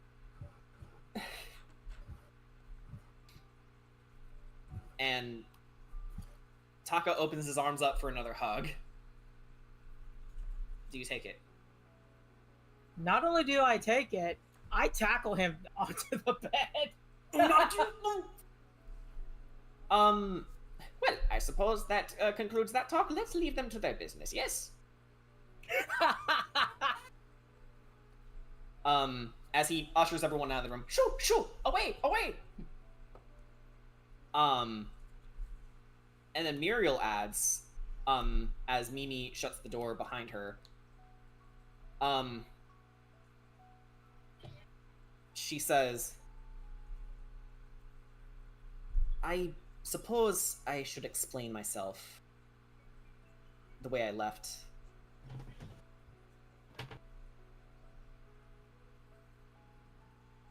So, you know the Battle of Berez, yeah?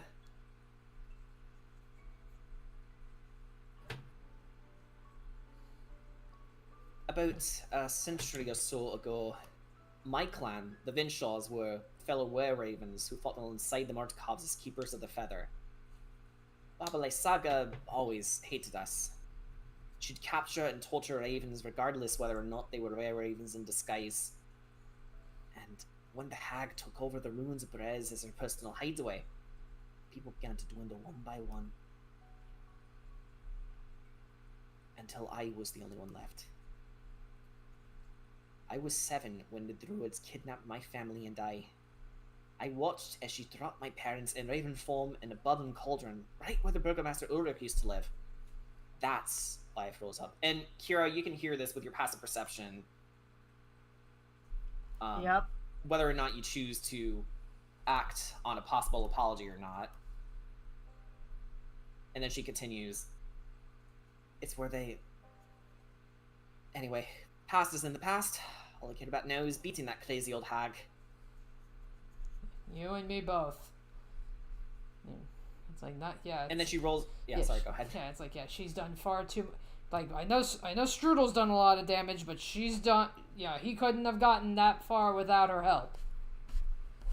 So it's like if we really want to, strike him down, we really gotta get rid of her.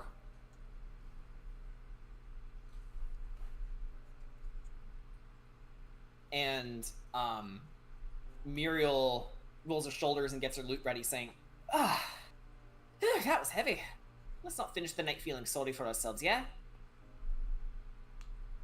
So, I have a song that's been in my family for generations, if you'd like to hear it. Okay. Great. So, let it into your hearts. Oh, hold on. Kira. She do apologize. Using message cantrip. She's just busy kissing Taka. Right. Just kissing Taka. So, while that happens, Muriel, finds a, chair to rest in. Actually, no, this is more classic. Stool. She sits upon it, and while we take our break, she sings.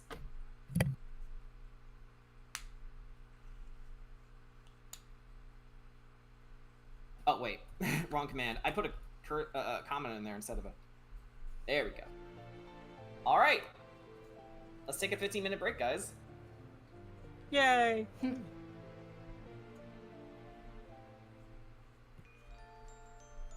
Alright, 15-minute break. Let's convene back here, guys, after that. E. So... Alright. We'll convene I will be after right Kira back. does some much needed Stress relief. stress relief. Oh, they be fucking. Oh, they fucking.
Wow, that song didn't last long.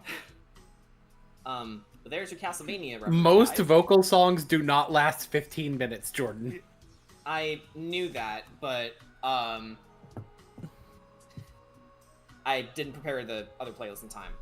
We are on break anyway, so This is good elevator music for a break. Let's be real. yeah. It's also my favorite level theme from this game. E. Oh.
Just gonna declare the things we don't need at the moment.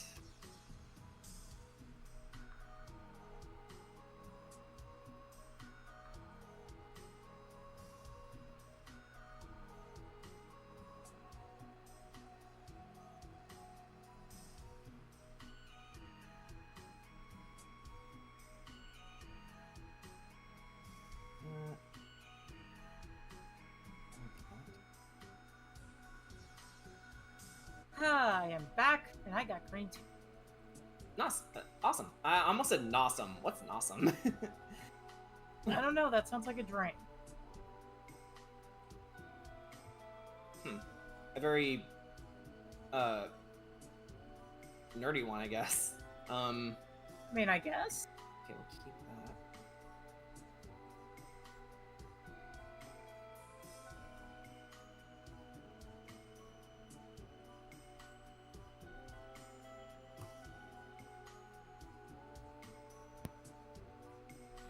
Shunt those forward. Yeah, just rearranging the playlist is all. Yeah, I get you. Oh, also, there are definitely some side RP things that we should keep in mind here. Or a thing.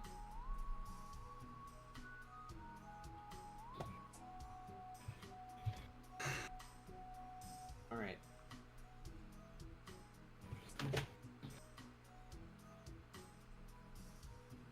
Okay, so, anyone good at keeping time? How much time has elapsed so far? We have 9 minutes left. Gotcha. Okay. So in 9 minutes, we'll continue the game again.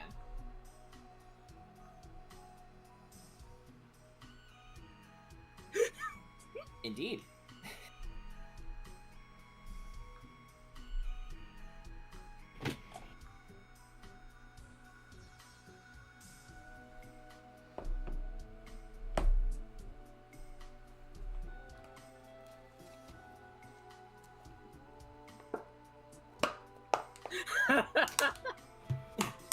Yeah, so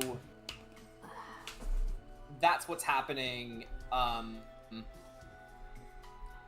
unspoken. Like, I don't think we have to say what's happening between those two. Nope. Okay. Plop those away. Relation.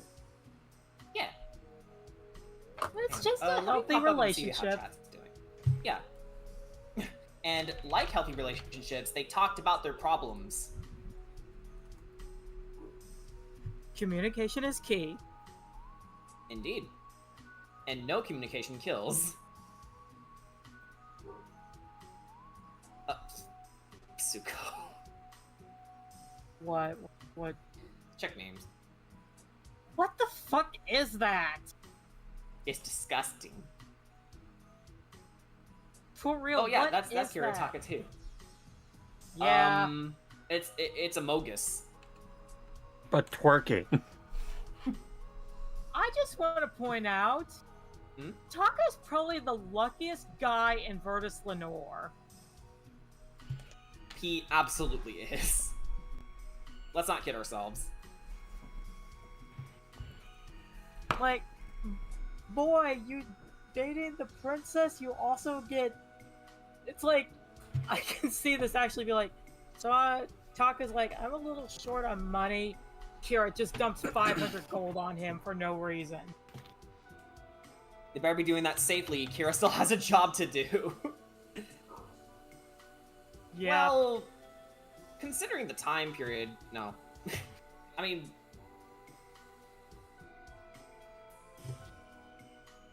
Hang on, what did... I'm back, but the neighbors are talking and have their weird whistly car outside. Should be gone soon, though. Good to know. How does it tear off so easily? It's gray. It just does. And sometimes it just tears off when he's not paying attention. It's a weird character quirk of his.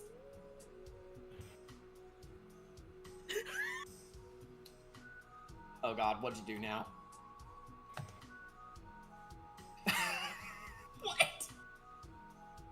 I am bringing 21 of these. Kanbans.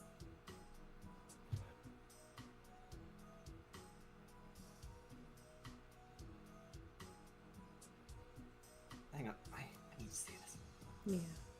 Meow, meow, meow.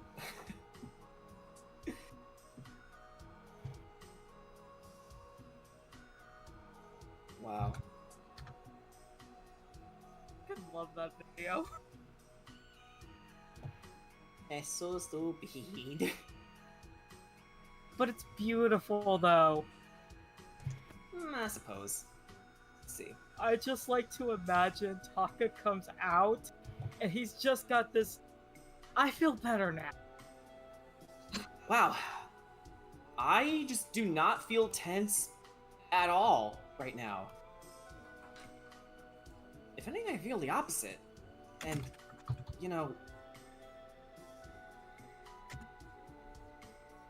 Wow. What a woman. You got that right, Taka! Ah! Who are you? I'm Kane!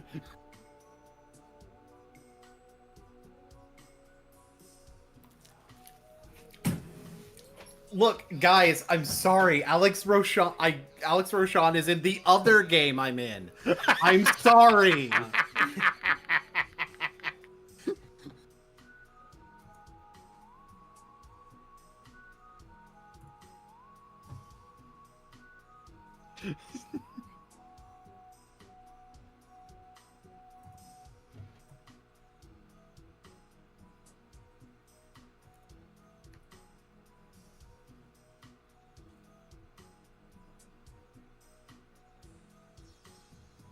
Oh my god, Jordan.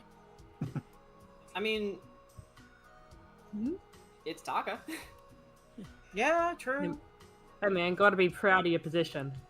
Indeed. Oh. Interesting. Oh boy. Good to see. So, definitely a note for Easmark later. Listen, he might be human, but he's all orc in the sheets. I'm not sorry. That is actually a D&D pickup line I found. So I'm just gonna... I cast Thunder Spell! Thunder Spell. Sorry, counter spell. Yes. Also, Thunder Spell's not a spell in D&D. You're thinking of Lightning Bolt. It could be if you believe. Alright. Suko is definitely something. Dotting her says, no, you're Dave. Alright,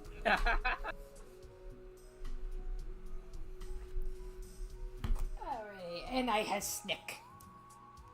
Yay.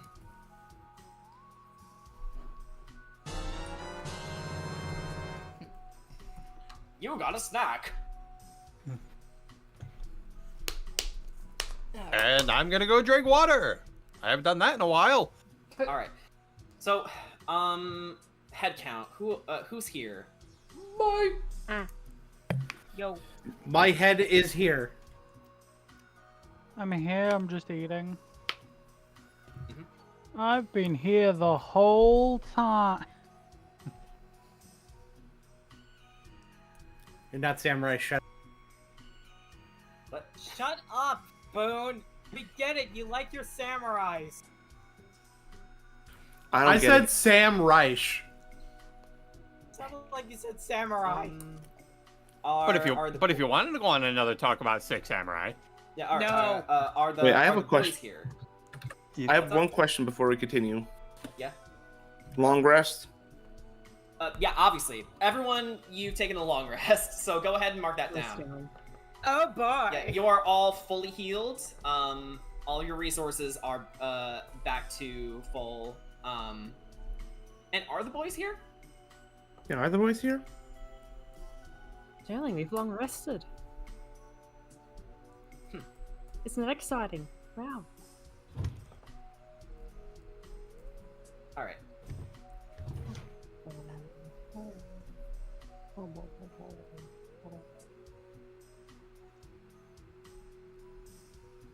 All right. So, if everybody is indeed here, why don't we jump back into the game? Yay! Yeah.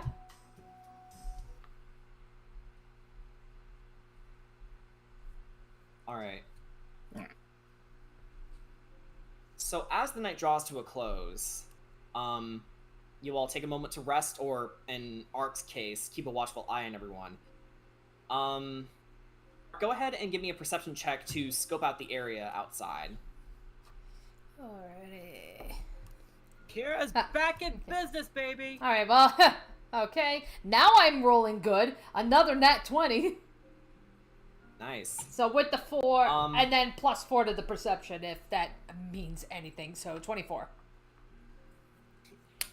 So, Ark, you scope the area, outside, and, you actually notice, Mimi standing out there alone. You can place your tokens wherever you want you to. Okay. I'll go up there. And Mimi actually seems rather upset about something. What do you do? Okay. Ark will approach her. And he's just like, Mimi? Oh, Ark. You okay?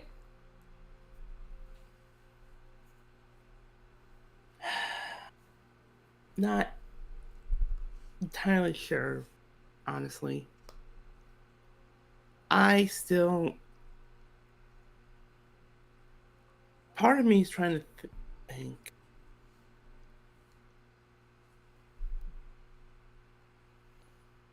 Ark? And... Doesn't seem like Kira's learned anything.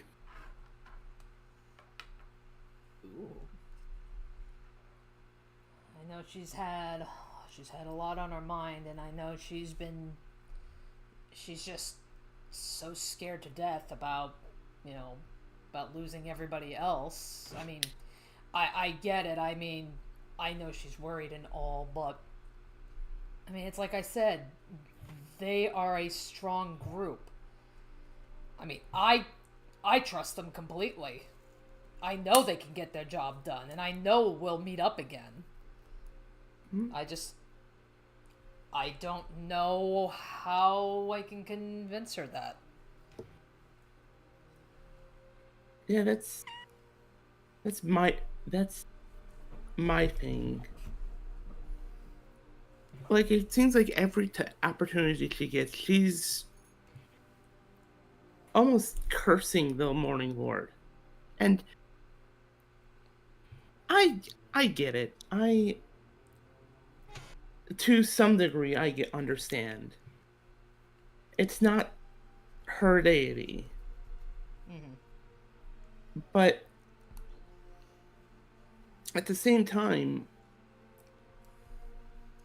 I'm also very sure it's not the same. It's not the same deity that most of the Morning Lord also isn't the deity that Corey or Hedrot or I follow. Yet, I'm more than certain that each of them understand that they can only do so much while we're here. I mean, for crying out loud, Lady Nielsen could barely, keep a form here.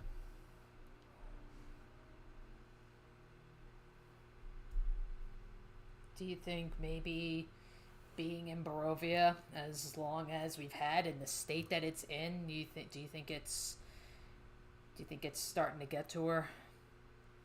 I don't know if corrupting is the right word for it. I mean, it does seem like she's... I don't want to see her go down a dark path. I know Strudel does, so I want to make for damn sure she doesn't. You and me both. But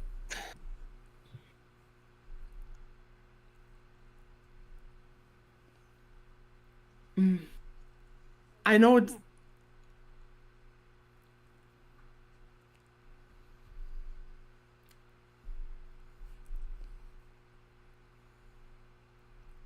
I don't know if it feels like she's changed.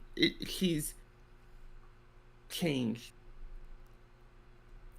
because sometimes it felt like it. I remember going, like almost immediately after the Morning Lord split us up. I tried to say something, and all I got was me being snapped at.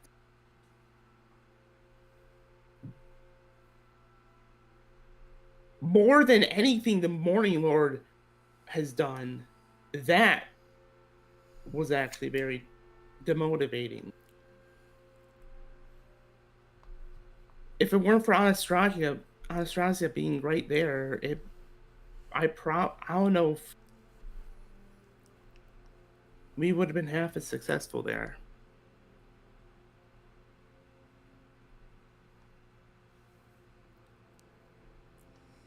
Alright.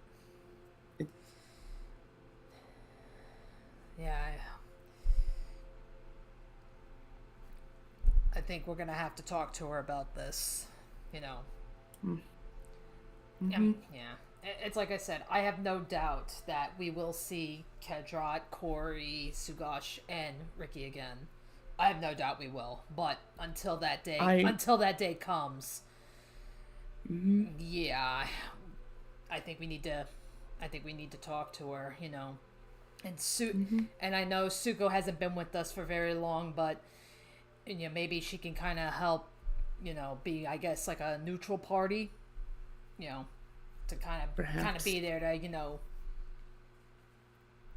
I guess make sure the discussion goes well, you know. I mean, it's like, I want to believe that she doesn't mean anything. She doesn't mean the harsh words.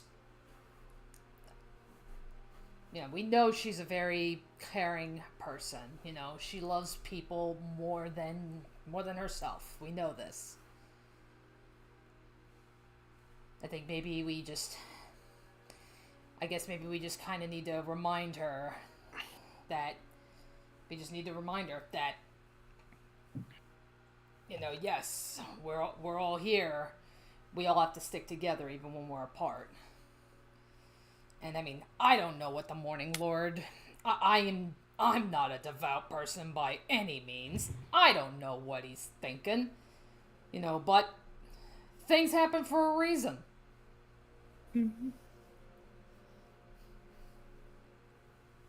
You can... it's not like sobbing crying, but you can kind of see tears run down Mimi's face. Thank you, Again, Ark'll just like hold out his arms. He's like, "Come here." Oh. Big boy. Big soft boy. She absolutely reciprocates the hug.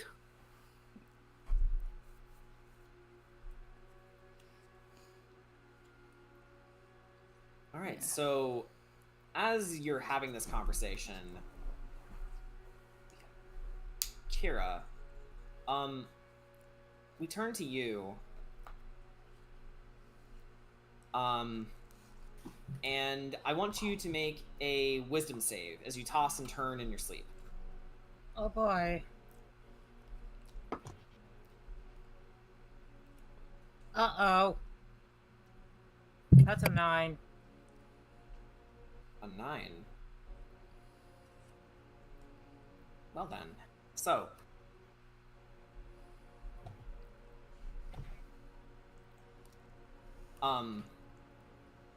You feel yourself tossing and turning, nearly thrashing, and you can't take it anymore. You have to know where Sagash and Corey are. You have to know if they're all right. The others are smart, in good hands. They'll survive without you, but you have to move quickly. You quietly make your way towards a sleeping Taka and gently nudge him awake. And he yawns. Ugh, Kira? What time is it? Ugh. It's like, come on. Something I gotta do. Something I gotta... But Van Richten said... It will be brief, I promise. Okay. To be honest, I trust you more than I trust them. I get the fate of Barovia's in our hands and all, but... I can sleep at night knowing you and Corey are safe. So, let's get to it.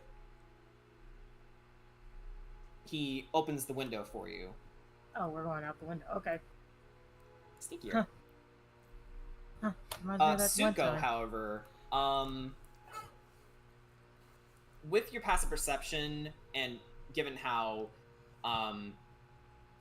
quiet the hut is, your ear twitches and you turn over to hear some activity going on in Taka and Kira's room. And not that kind of activity, but Yeah. something a lot more subtle. And Like a window trying to be quietly opened. yeah. So what do you do? I'm going to sigh. Suko, by the way, is like up in the rafters, just sitting up there because she can climb on walls pretty easy, as if she had constant spider climb. Right. So she's kind of just gonna notice the sound and, as quietly as she can, trace out the main door and go around outside to see if she can confront them outside. All right. Or, alternatively, the other thought that's going through her head is someone's trying to break into their room, and she's going around there stealthily to try and get the drop on them. Okay. So go ahead and roll stealth.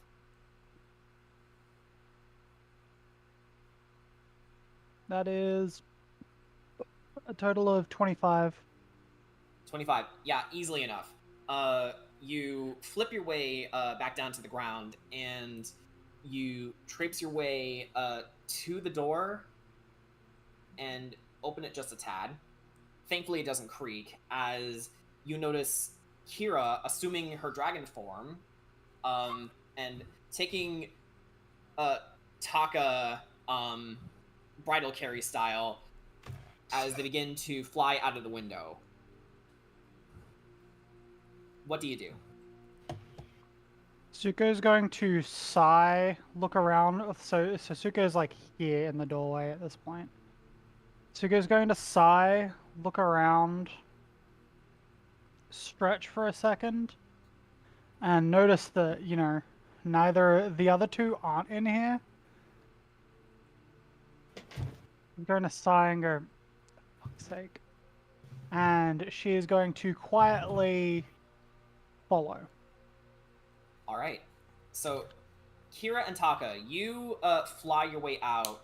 Kira, you compelled by this deep need to satisfy a draconic sense of yours. Suko, you follow after them, and Mimi and Ark, as you two were having your conversation, you notice Kira and Taka flying overhead.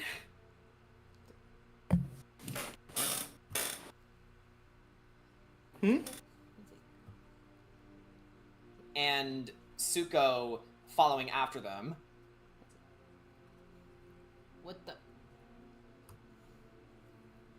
Wait, where are they going? Like, did something happen at the hut? Suko's going to quietly point down and message and going, she's going walkabout, presumably to find the others. Do you want a lift?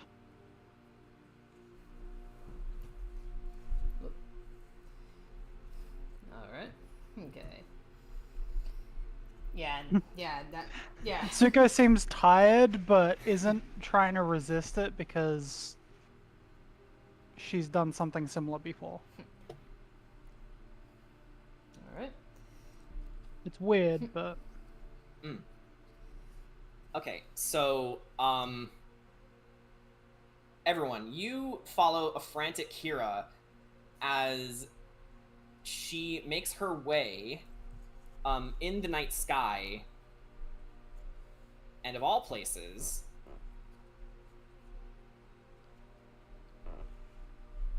to Argenvoshholt. Okay. Luckily, you're all flying, so you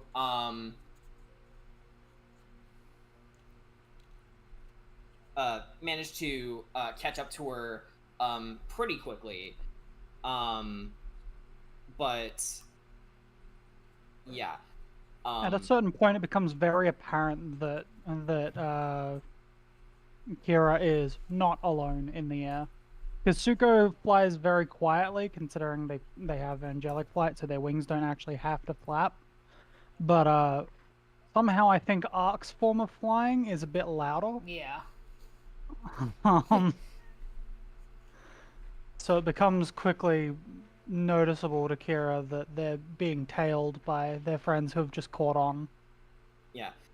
Kira, do you do anything to stop them? No, but I will, if it's okay, if I will allow them to roll a persuasion check to persuade her to go back to the hut. No need to roll. You can just roleplay that. She turns around like, why are you guys following? Guys? Where are you going? I just have this urge. I need to check on Sugash and Corey. It's like, oh, here we go. It's like, okay, Kira, hang on, stop. And I suppose, like, hover flapping or whatever.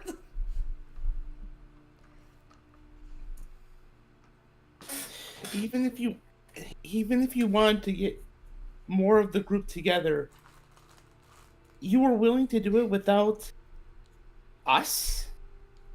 Listen. This is something I cannot fight. I don't know why. I can't control it right now.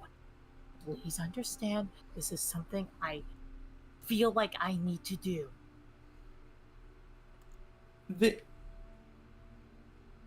We all know that they are fine and that we will meet together. Soon even. Mm-hmm. She just looks very weary, very uneasy. I don't know what's up with me. I really don't. You think Taka chimes in. You think maybe it's this new form you have? You know? That could make sense. I consider you guys a part of my... I know this is gonna sound so stupid, but consider you guys a part of my treasure. Taka begins to blush. Well, that's how you feel about me. You're a special kind of treasure. Hush. I know. So, I guess I don't know. The doctor, Muriel, and Ez are capable. I'm sure they would understand. And I know you've been itching to see them anyway. And not that we should make this a common thing, but if this urge is really that strong, then maybe just this once we could sate it. I mean, we don't know the reach of her abilities at this point. You just got it, Kira, so... What do you guys... Like I said, this is something I cannot... I don't know why.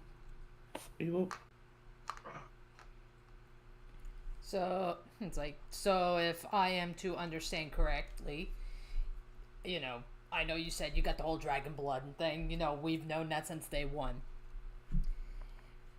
Are you really gonna let that take over?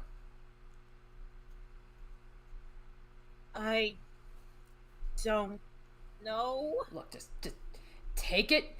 Just trust me on this one, okay? I mean, you know me. I'm fucked up. You know that. But even then, it's like, I know, it's like there's been times where I felt like I was about to lose myself several times. And you guys brought me back from the brink. And it's like, I'm not just me, but Mimi too. Yeah, we fear you're going towards the brink. And we don't want that. We don't want that to happen to you. All right, Kira, hearing that, make another wisdom save. Nope, that would cut. Ah! Oh. It almost went behind my desk. Word. The word is cocked, not cucked. I say cucked. It's funnier. Because to me, the word cuck is funny. All right. That is a 14, so that saves, I believe. It does. So, hearing your friend's words, you take a breath as your eyes begin to adjust, and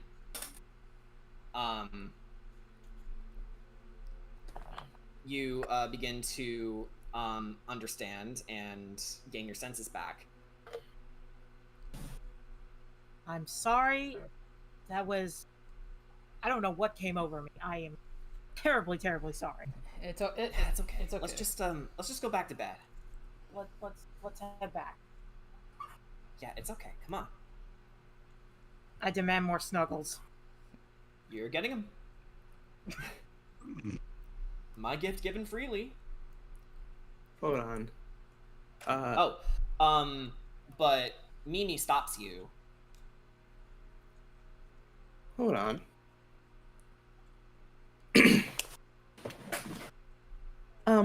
Kira? Yes? We need to talk. Not about this, but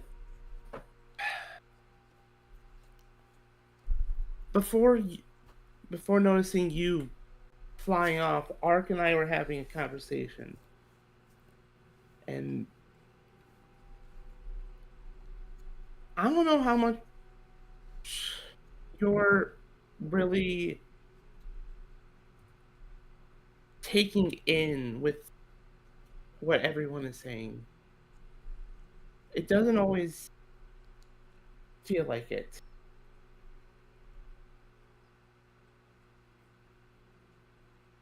It's especially not felt like it since we were separated from Kedrat and Ricky and Corey and Sigash.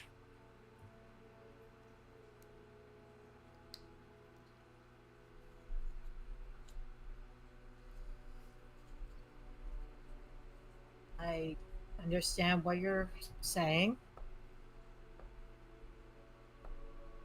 I do apologize for how I acted. It's just everything just hitting us made me wanted to lash out. I do apologize for lashing out at you.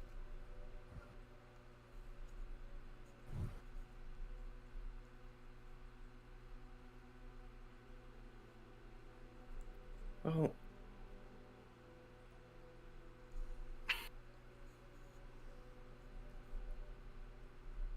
Well, Mimi, I forgive you for that.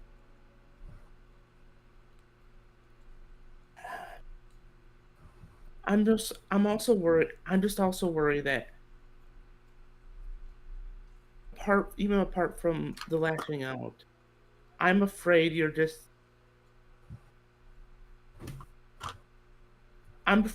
I'm afraid that it's not just me you're lashing out against, though.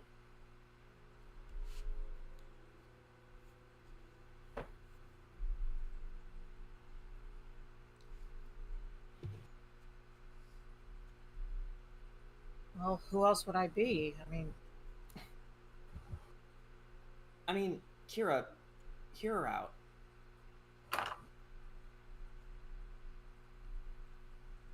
All right, she's listening.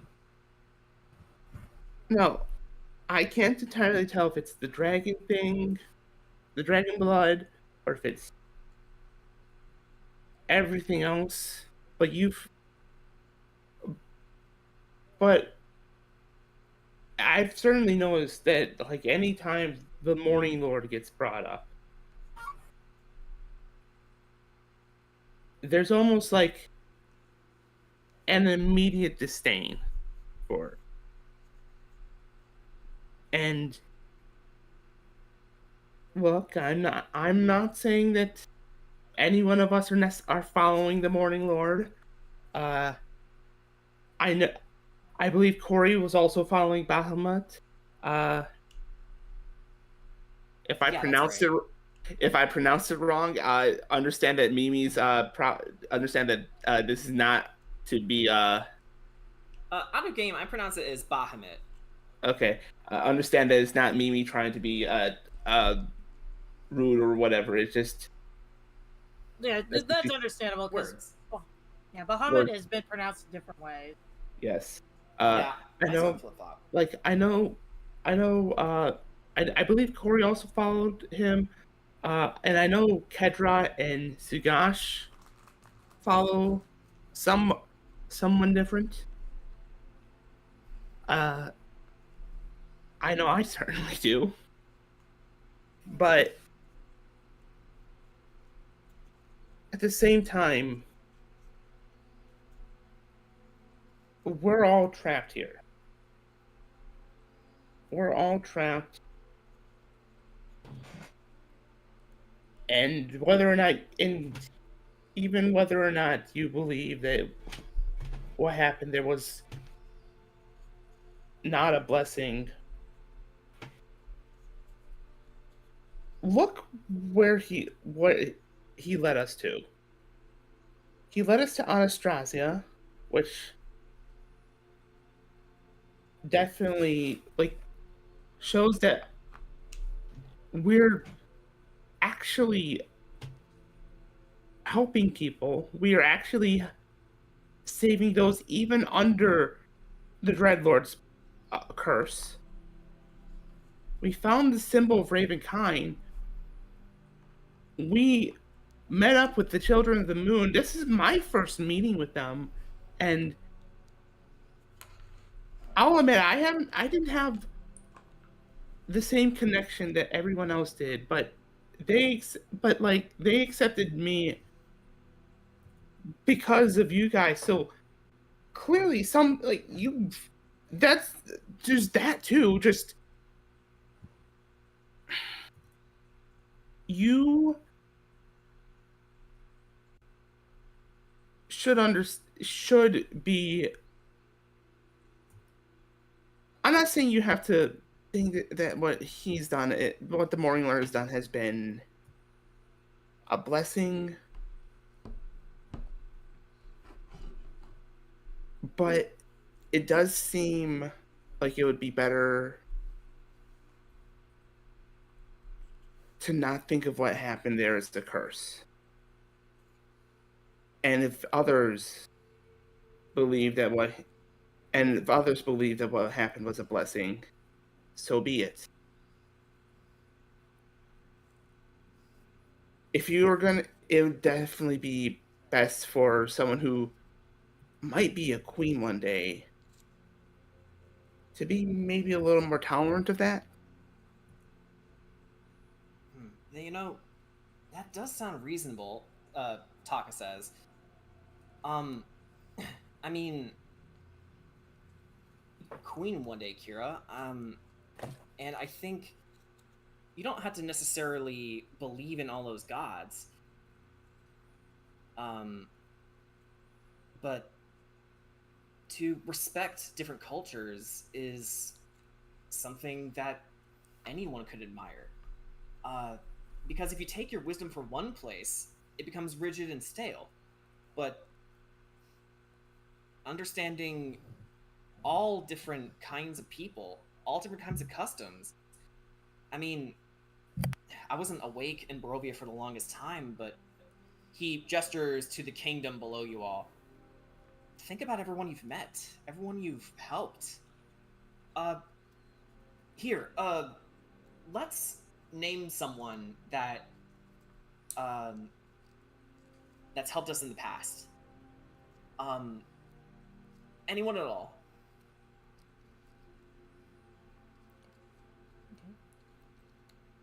Oh, is he directing that question towards all of us? Yes. Okay. Ark will chime in, the Vistani. Yeah, they were the ones who got us here to Barovia. And Aragal. I heard how he died, but if it wasn't for him, we would have never known about this, right?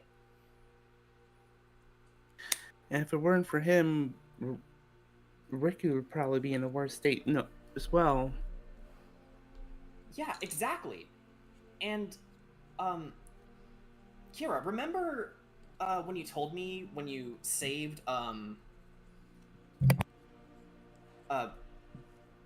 Doru and his dad, and he was a priest of the Morning Lord? Yeah. So, instead of cursing a god you don't know, you should consider what it is he's trying to help you with, and what the reason is of his methods that he's helping us. I mean, I could just be talking out of my ass here, but maybe there's something to consider. And you know, it's easy to get angry and hung up on every terrible thing that's happened. And believe me, a lot of terrible things happened since we arrived here. But more than enough good things happen here too. And I've heard what you did for the boys, and Lord knows I need to apologize to them for everything I've done. But being with you all, it's definitely changed him for the better. And Corey, even though I know that she's relied on us in the past, she's more than capable now. Mm-hmm. So, Kira, what could your role be like if you just learned to listen? Not that you don't, but I mean, to consider different angles, you know? I mean,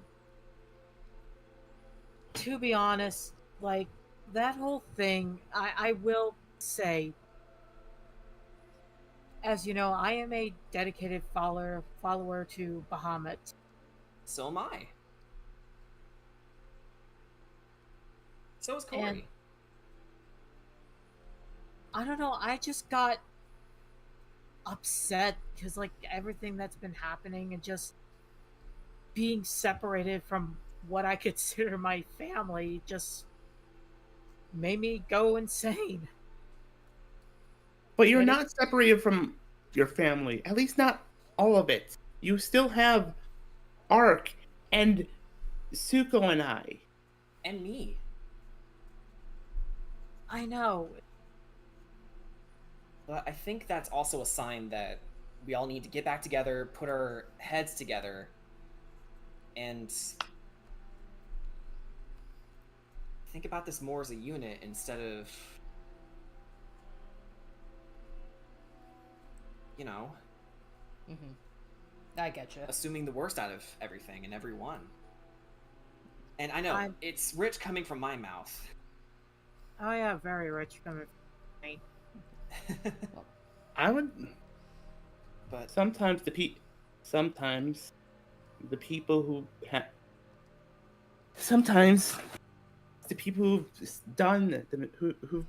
done mistake before that can be the best to be the best help in others avoiding it.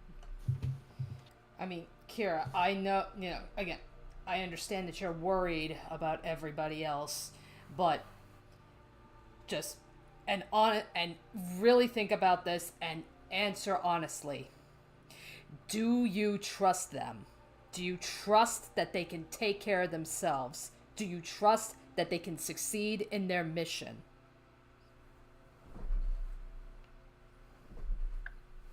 She takes a minute.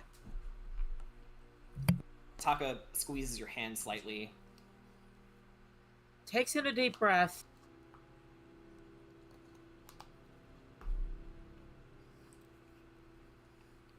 I see them. They will succeed. Then we don't. Then no more flying off in the middle of the night, okay? Gotcha. Like I said, I don't know what came over me. Like that was not my fault. Technically, that's not my fault. Well, listen. I know what it is, but and hear me out. Should the Morning Lord call us again, maybe I will hear his suggestion. Yeah, and that's all you need to do, All right. I'm tired. Let's go back to the hut and sleep. Or we could shoot right over to Kretsk. I mean, we're in the area, right? Yeah, but do we want to worry the others? We'll meet. I'm sure we'll meet with them tomorrow. I'm sure we'll meet with the other half. If not tomorrow. Hold on, I'm gonna do a joke. Honey, are you well enough to walk? Can't complain. Alright, I guess we can leave a little note for them and say we just went on to Kretsk. Yeah, and Anastasia, from what we now know of her, seems capable. I'm sure she'll be fine. Alright, I apologize for giving you guys that scare. Like I said, dragon blood. Taka pats you on the shoulder and looks to the rest of you. So, shall we head back? Mm-hmm. Yeah, that's not bad. Alright, so as you fly back down to the hut to recuperate and rest, we actually turn our attention back to Argen Vostholt as we see how the others are getting on. No. So... Please excuse me, I've got a cat in my face. It's okay.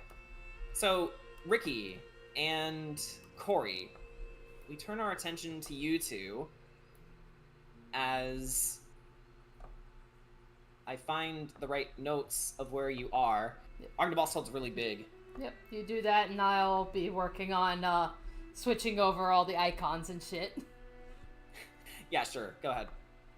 Can I drop Winfrey? Let's wait on that a little bit. Because we'll have a perfect moment for that.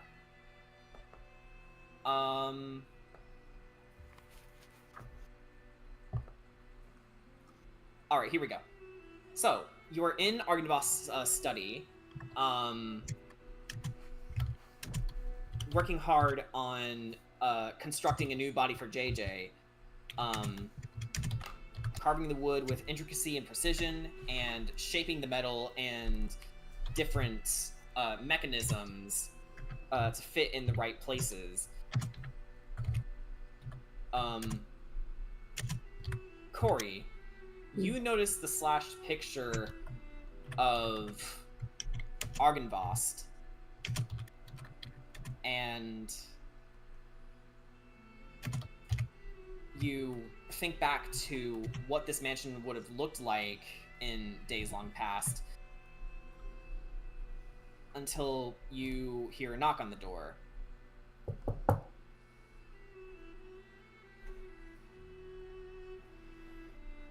Yep. Oh, good. There it is. Hold on. Oh no! I zoomed out. Ah, but I go to answer the door. There we go. Okay, so, you leave Ricky to do his thing, and you open the door, and see Sir Godfrey. Ricky, Corey, sorry to trouble you, but how goes the carving? I believe it's going quite all right. How about you? Well, I getting on as well as I can. And from everything that you told me about JJ, making time for family is... And then he enters the room looking up at the slash portrait, smiling. Essential. You know, I never knew my birth father, or my mother for that matter. Well, actually, I was left on the old Drake's doorstep. I suppose my birth parents didn't want me. It wasn't until I began training with Vlad, falling in love with him, saving lives together, when I realized that family isn't strictly about blood. It's about the ones you surround yourself with, the ones you laugh and eat with, cherishing every little moment until the end of your days. I agree. Argenvoss was my true father in the end. As Argenvoss, my brothers. Vlad, even lost in rage as he is now, I love him deeply.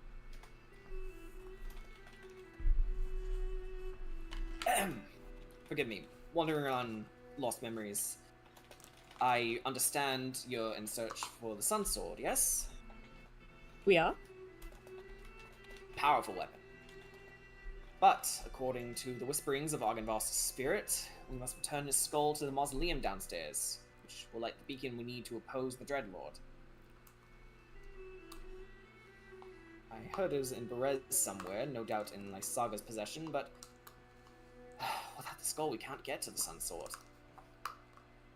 It's protected in a reinforced lead compartment, guarded by a magic signature so unique that not even the Phantom Warriors surrounding this place can touch it.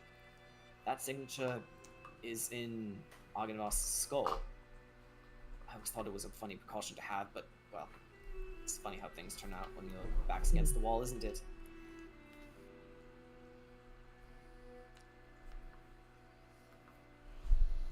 And I then, imagine a forgery wouldn't really work. No, I suppose not. And then he turns around and calls for, Othend, you got a second? And you hear him rushing into the door, skidding past it, and then centering himself, saluting Godfrey and saying, "Yes, sir!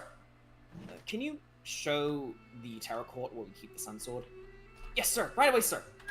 And then he waits for the rest of you to join them. Kedrot, you are actually sitting down and inspecting your Spellguard avatars.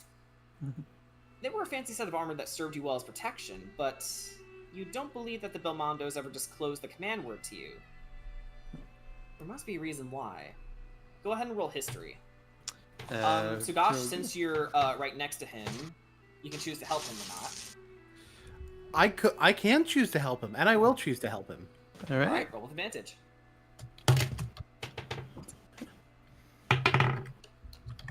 All right. So that is going to be a 15 on history. All right. So, with Sugash's help, you realize that the sigils surrounding it are a cipher. You examine the magical sigils, and you discover that they have a repeating pattern. One that spells Kreludor. Oh my god. Kedrot kind of like uses like a the tip of his claw to like kind of like outline parts of the words to himself, and then he just says, "Creludor." And with that, both of your orbs begin to float off of your pauldrons and begin to float around a bit. And I seem to recall I actually made tokens for them. I think I might not have uploaded them. Give me a second.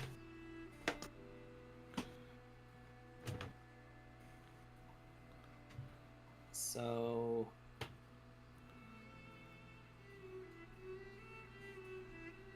As that is happening...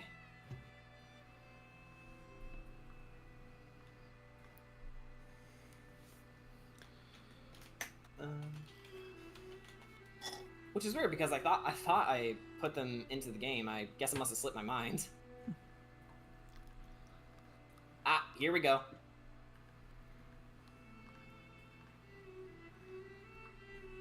Okay, it should be in your journal now. Alright. And you should be able to set them. Ah.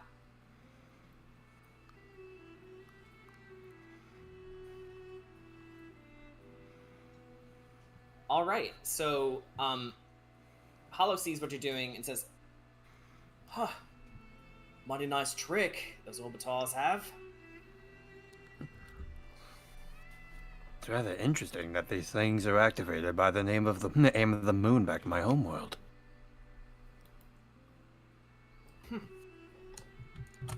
Mondos must have had some crazy foresight. Well, I wouldn't put it past them if they've seen many different corners of the world. Yeah.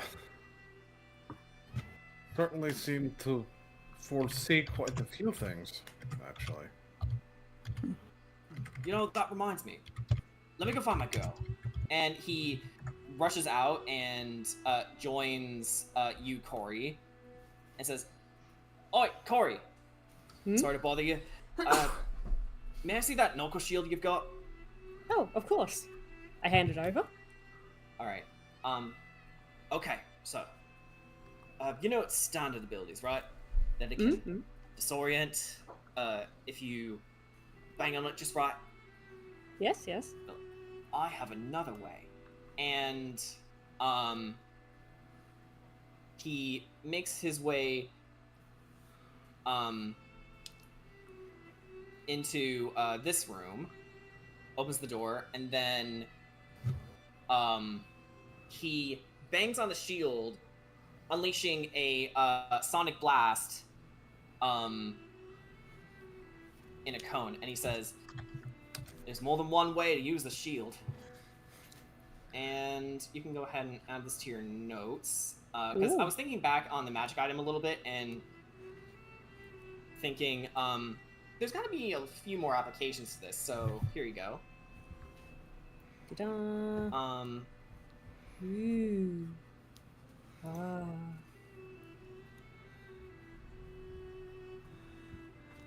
All right. And with that in mind,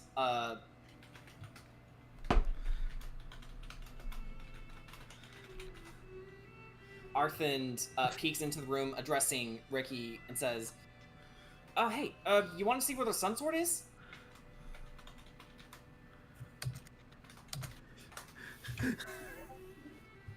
Ricky looks up from his work.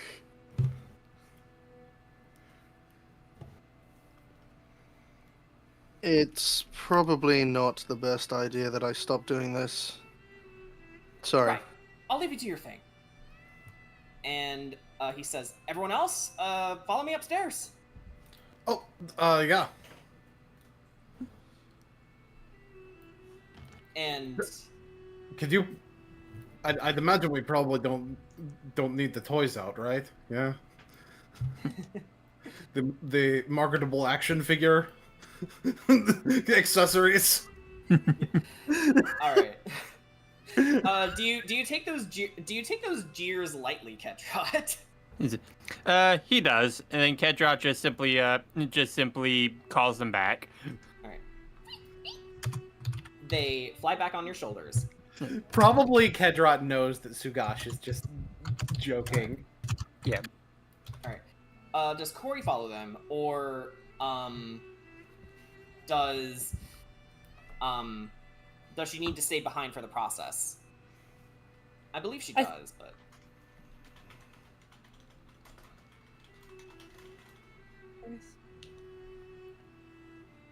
like, you know more about the actual like technique here.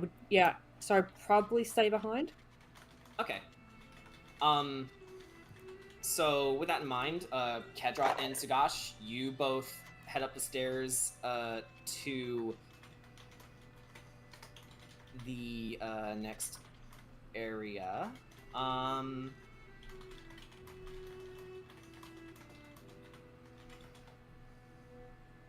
Gotta make sure we're going to the right place here. Stand by.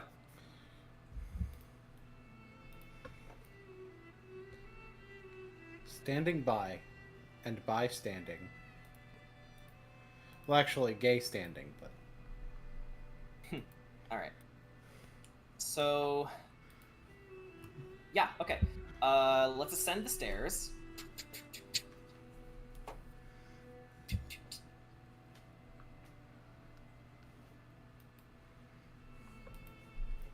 And we will land, let's say here. Okay. So let's get Arthund out as well. And he says, as you pass by this area, of course, which is the beacon tower door, the parapet narrows to a width of 10 feet, ending before a sturdy wooden door set into the wall of the eastern tower. He opens the door for you, of course, and says, "Come on, it's not far." Ascends the stairs.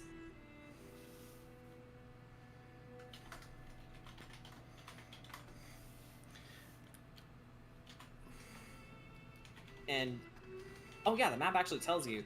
And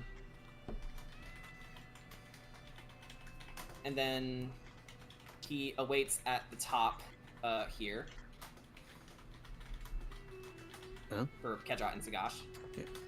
Well, let's get going, Sugash. I had to type elsewhere for a moment. That's okay. Yeah, so you make your way up the stairs, past the lower landing of the beacon to the upper landing. A rickety wooden landing and staircase cling to the walls of this tower. The stairs lead up to another landing 20 feet above, and the floor of the chapel lies 60 feet below. And then the creaky stairs climb to a wooden landing and 3 windows that look out over the roof of the mansion. Flanking the windows are 2 narrow wooden doors. You pass by the beacon turrets and make your way to the beacon of Argynvost proper. The wooden stairs climb to the tower's peak, which has a stone floor and a 30-foot high pitched roof. Ravens roost on crisscrossing rafters, coming and going through small holes in the roof. 10-foot high, 5-foot wide, arched windows are evenly spaced around the walls. Each window consists of a lead latticework fitted with small panes of transparent glass. To the north and east lies a mist-shrouded valley with dark woods, the town of Vlaki, and the now empty and lonely old mill on the precipice. To the south, a river flows through a foggy marsh. To the west, between rocky hills, you glimpse the abbey, perched on its snowy mountainside, beyond a long stretch of fog-smothered pines, hovering over Kretsk like an overbearing parental figure. Arthund then says, pointing to a particular windowsill, right where Kedrot's standing, actually, he says, "This is it. Sun Sword's inside this thing. I know how much you guys need this sword and all, but I think it's testing you. Testing to see who's the most worthy." And the tarot card associated with it begins to glow a bright gold in your hand, Kedrot. Since I believe you were the one who were holding the cards. Yeah. Unfortunately, as you know, it's blocked off.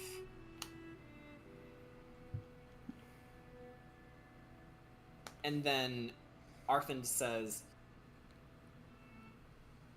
you know, Damien once told me about how some artifacts have a degree of sentience. I think the Sun Sword wants someone who embodies all the qualities of a true knight. Kind, compassionate, and courageous, no matter the cost. So, maybe by helping us with our unfinished business, it'll choose its wielder. Well, that would make the most logical sense now, wouldn't it? I think it would. He looks to Kedra, it's like, and to be honest, I think I know who among us would probably be that wielder. As do I. The question is, are they thinking the same thing? Find out later. Find out later, yes. So Arthand heads down and says, well, I don't need sleep, but some of you might, so I'll just, head back down. Night. Night. Sagash yawns a little bit. It's like, it has been a long day. Those trees were thick. Dummy thick. Kedra does kind of look outwards a bit. And then he's just like, well, I see the elk is still there.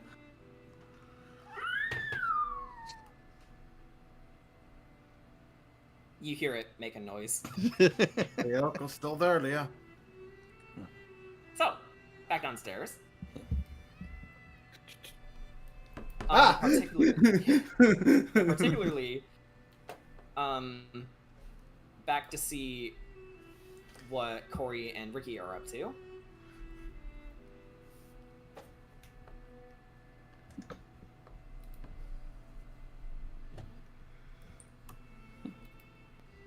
Let's see what your progress is like.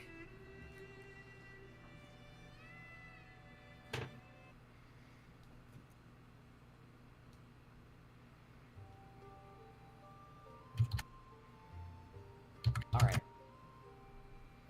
So, you begin to, you continue to while away at this body for JJ, and you begin to put on the finishing touches, Ricky, as you sit him, as you fix this chair and then sit him down on it. You and Corey collectively wait for something to happen. And I think we should let him speak for himself on what happens.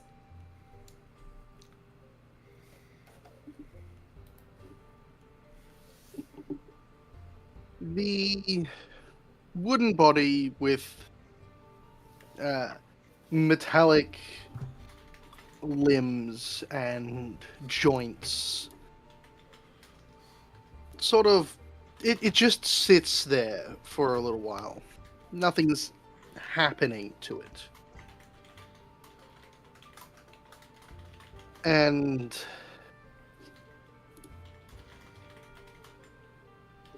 Ricky's almost disheartened for a little bit until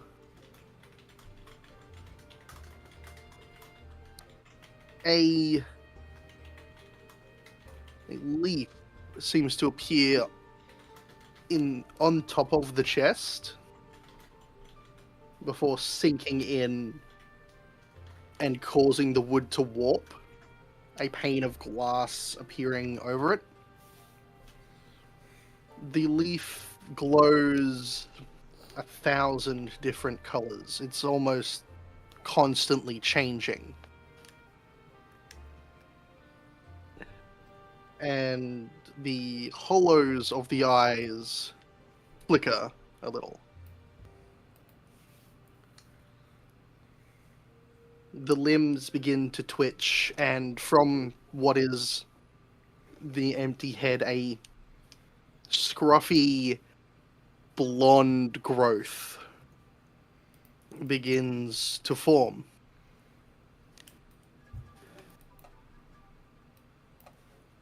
As the doll appears to come to life, a piercing yellow light appears in each of the eye sockets, and you can hear the wood creaking as JJ stands up.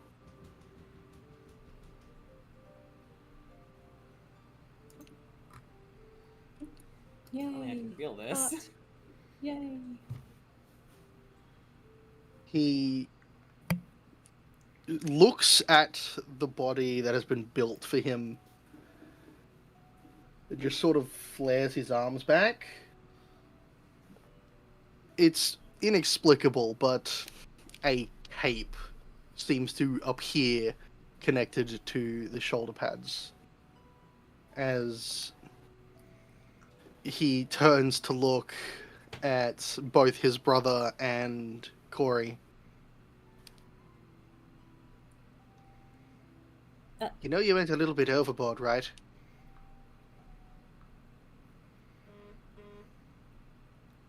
Did it work? Do you feel fine? I feel good now. Let me tell you, being stuck in the ethereal plane for so long is boring as hell.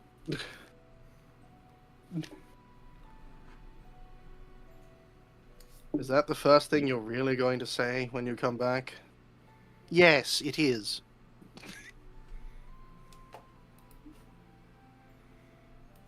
Thank you. It feels good to have something to be able to interact with the world again. However, I do have some, let's call them developments, that I should probably tell you all about. Go on. So, it turns out that, first and foremost, Arisa can see into the ethereal plane, which is kind of weird. Oh. Yeah, I ended up having a conversation with her about plans going forward. You're welcome. And he looks at Ricky. Yes, I'm aware. You're probably the reason she didn't try to kill anyone.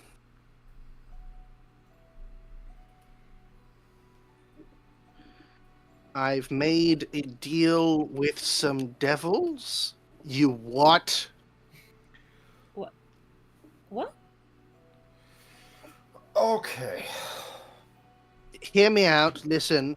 They're the. Sorry. Out of character laugh. Sorry. They. How do I put this?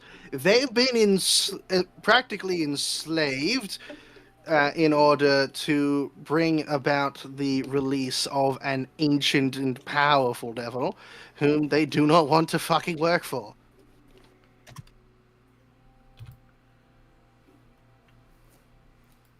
Wouldn't be named Devon the Evasive, would he? Who? Vond the Evasive.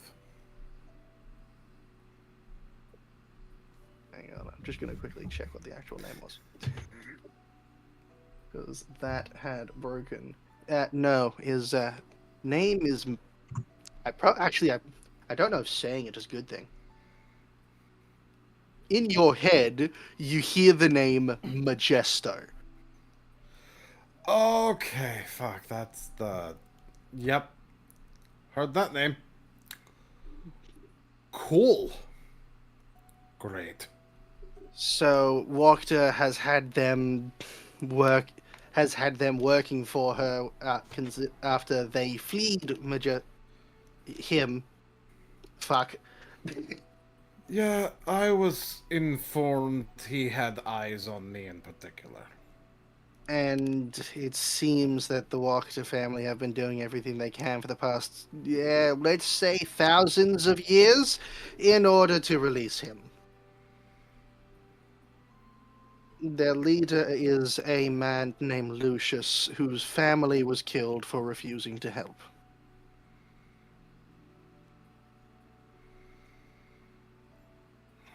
And if I haven't made it clear by this point, I really fucking hate people who do that.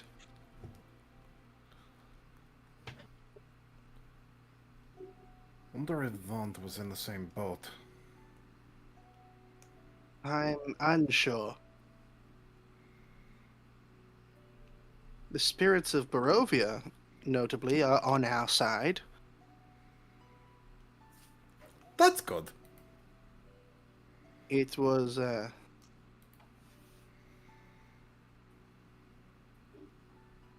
quite interesting. I don't know how they did it, but he just sort of taps the glass panel in front of the leaf. They managed to find me a fragment of the Feywild. You mean like I've got a fragment of the Shadowfell in me? Yeah. This leaf is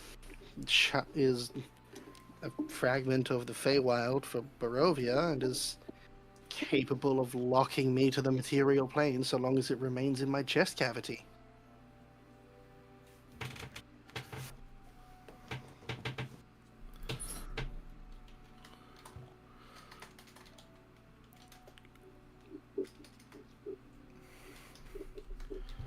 Still don't know how they found it. How many planes are we getting help from? Tears beard. I think only the two. Wait, the spirits here in the ethereal plane cannot leave to the afterlife. That is why they are helping. They want to be free. Right. Souls are not good at staying in one place. Imagine being reincarnated over and over and over again and living through countless suffering lives. Eventually, you become a monster, and, well, no one benefits from that.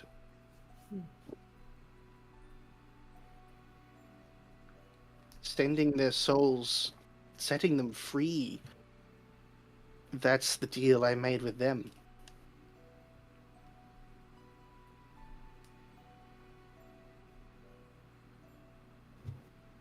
And I've made a deal for the death of Fiona Wachter.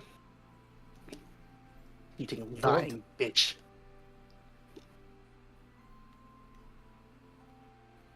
Yeah, normally I wouldn't necessarily say... You know what? That's a lie. I would. Oh. Fuck her. Oh no, trust me. Quite possibly everyone I managed to contact while in the ethereal plane has agreed that she should just die. Even Orisa. And she's trying to convince me not to kill Casimir. No, not Casimir. What's the other one? Rahadin. Brain. Yeah. Rahadin. Rahadin, the Alfred to Strahd's Batman. Yes. And she's trying to convince me not to kill Rahadin.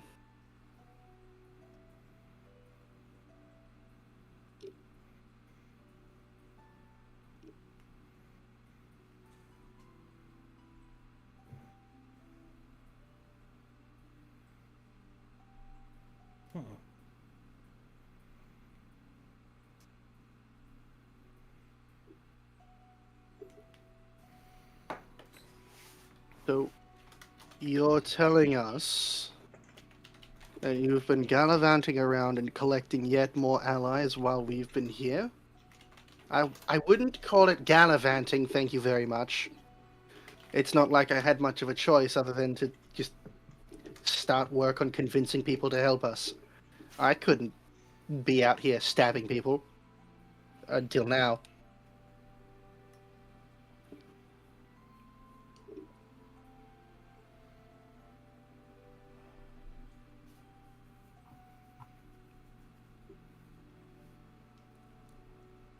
However, there is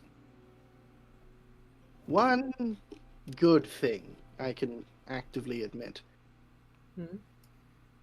Being separate from Ricky, being separate from the group, I have been able to glean a lot of information from people who normally wouldn't talk to me.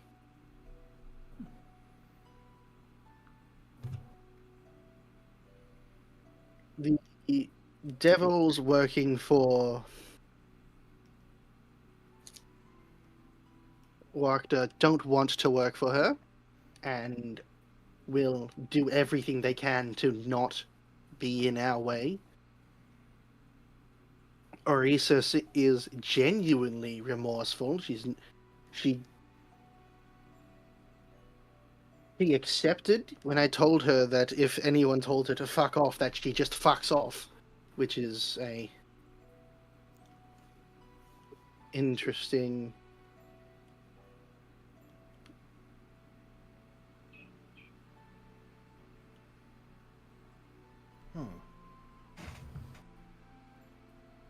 Sugash in particular seems to find the devils actively not wanting to work for Fiona very interesting.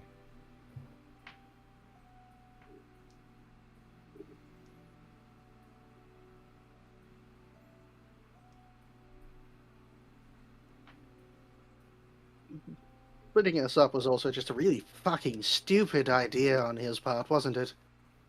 Because I'm not as good as that when it comes to fighting as Ricky is, and by far letting me hang out with a ton of people who will listen to me, literally in a plane full of ghosts that I can talk to, and talking is what I do better, turned one threat into two, arguably making us more dangerous on our own than we were together. Right, that's something I have to bring up. Right. Mm-hmm. When we've gathered the last of the treasures, we must head to the Amber Temple. I don't know what they want us to do there, but Lucius has told me to tell everyone to meet them there when we're done.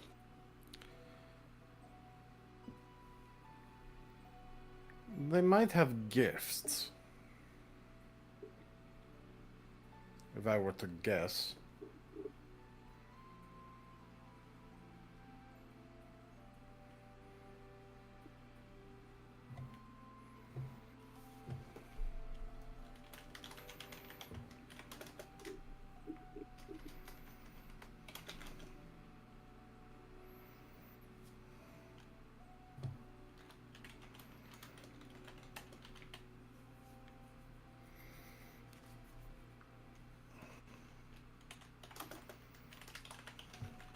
So, as you all have this conversation, you hear a distant from the bottom of the mansion. Cece, is that you? Wait a minute. I know that meow. That would be Why the familiar. Why does it sound so bloody ethereal? Sugash makes his way down. It's like, by the way, Ricky, mind the elk. Ricky, don't you mean JJ? I think I do. Oh, by the way, JJ, mind the elk. Mind the what the fuck? He's a big As he comes down the stairs and sees the elk. What the fuck? Yeah, don't worry about it. You actually see... Hey, it came out of your bag of tricks. It's what? He's so back. Are you telling me that this is one of the the options that can come out of the bag. Yes, I am. That is literally what I'm telling you. What the fuck? All right. So, as everybody makes their way downstairs, minding the elk, of course, you see Winfrey standing before you. I would like to point out, because Kira can see through Winfrey's eyes, on the other side of the world you hear, what the actual fuck is that? Mind the elk. Why does somebody screaming about... Wait a second.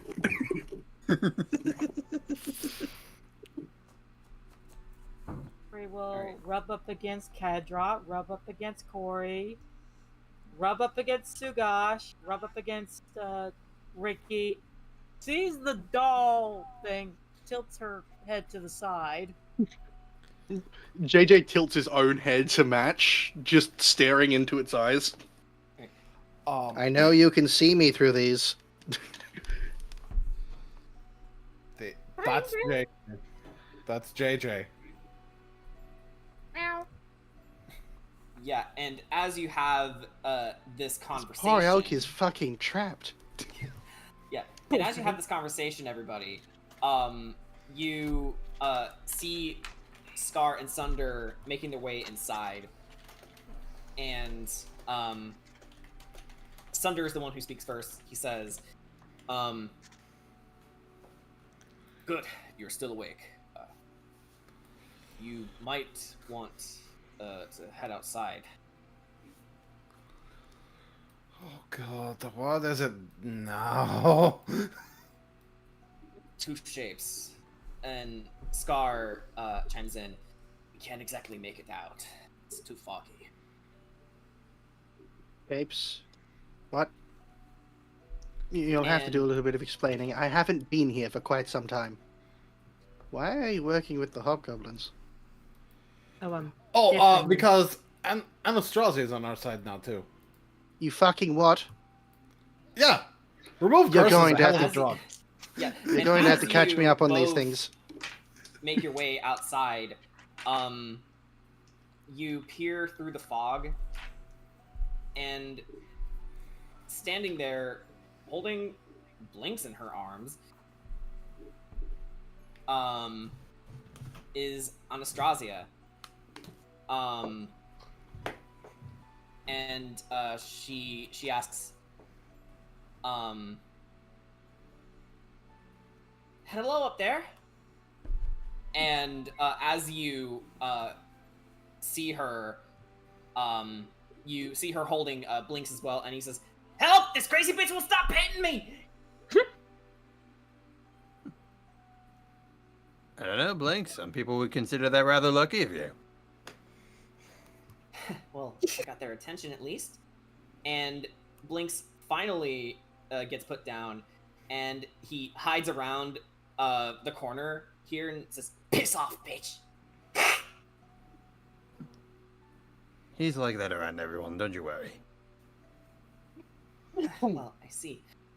And she stops, looks past your shoulder, Sugash, as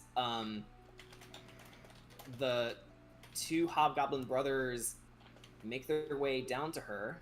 Oh, pardon me, Winfrey.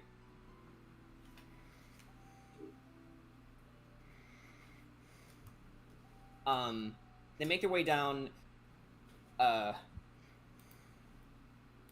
They smile, and in a matter of minutes, they meet Anastasia and are at a loss for words.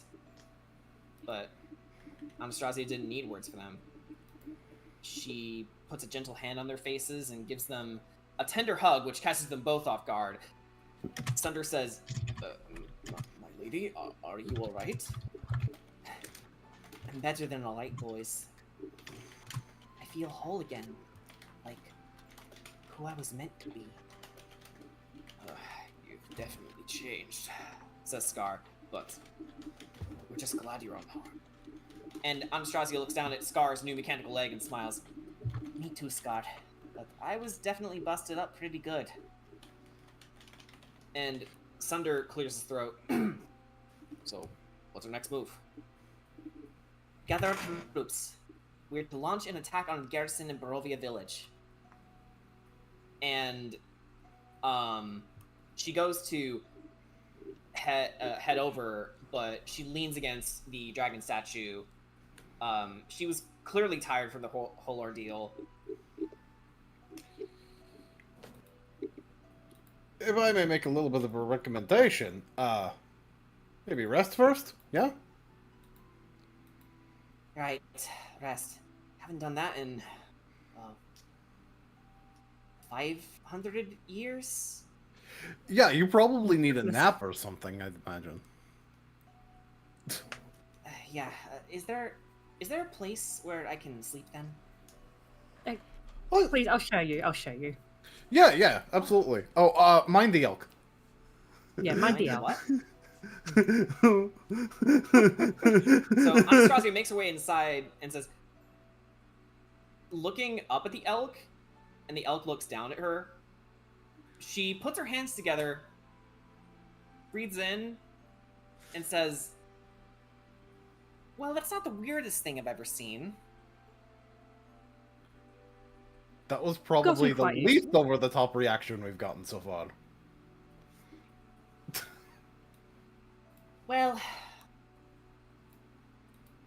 had to happen sometime. Yeah. Very true. Fun doing flips over there, Corey? They're very impressive flips, by the way. Corey does a backflip. That's wait, hold on. We have a button for this. That's impressive.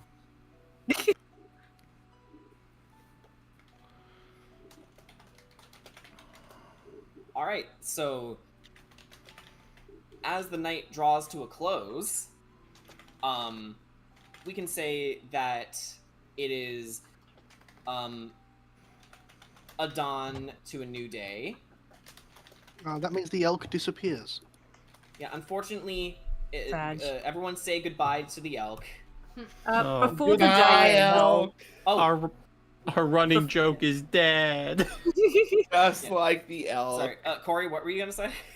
Before the day ends, like Corey will write down a little note for administering the medicine and give it to the familiar. Yep. Not knowing that might not really be necessary now. What were you say? What did you say? Just, I think I Like blinked a little bit. note for the medicine, you know? Oh yes, the medicine for Emil. Emil's medicine. Yes. Medicine exclusively for Emil. That medicine. Emil's medicine. That medicine. Yes, that medicine. Gotcha. I want to be Kronk. Next campaign. So, as you all take a rest for the night and reawaken, you all find yourselves out on the road back to Kretsk. Okay, so, game plan. And Team 2 can start here. Should we drop there or? Yeah. Okay. Go. So, we head back to Kresk, we get the supplies, we meet up with the team, and we figured out exactly what our plan's gonna be from there.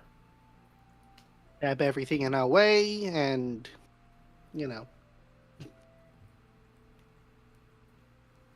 I haven't been able to do much of anything other than politicizing and planning things.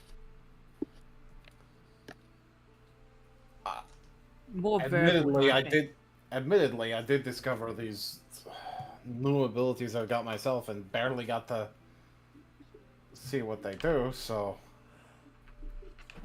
if we do run into trouble, then no better time to figure it out.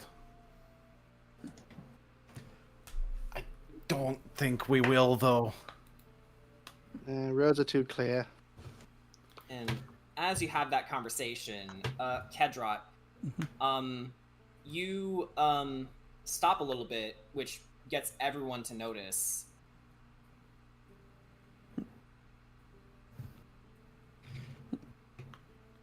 Are you alright? I'm fine. I'm just concerned about the rest of you.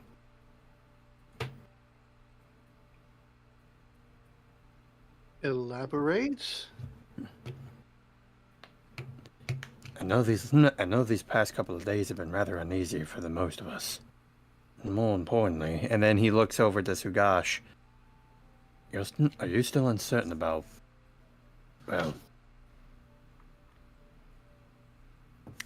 like he kind of starts hinting towards whether or not if he feels if Sugash is building up more confidence in his ability as a Belmondo.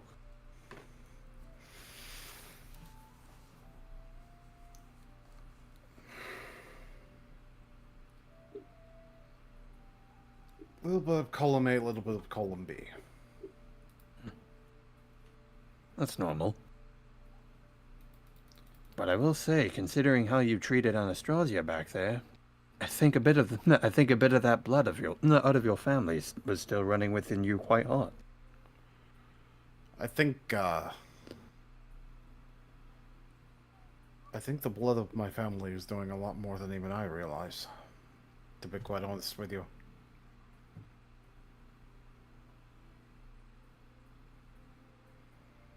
Tell me, Sugash, what does the Belmondo mean to you? That name?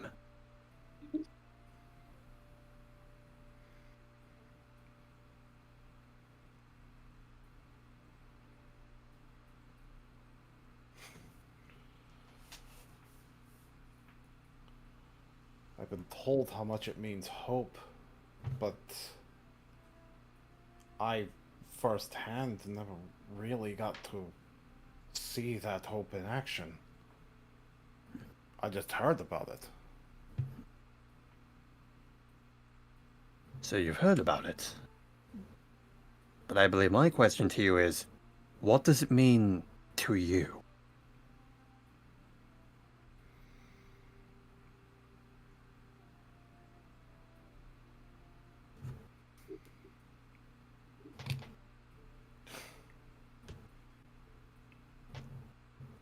If I'm being perfectly honest with you, I don't know if I know how to answer that.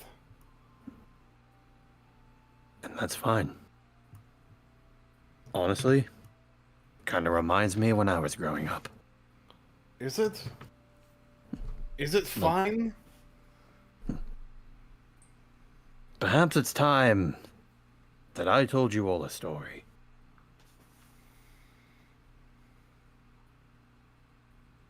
No. Please do.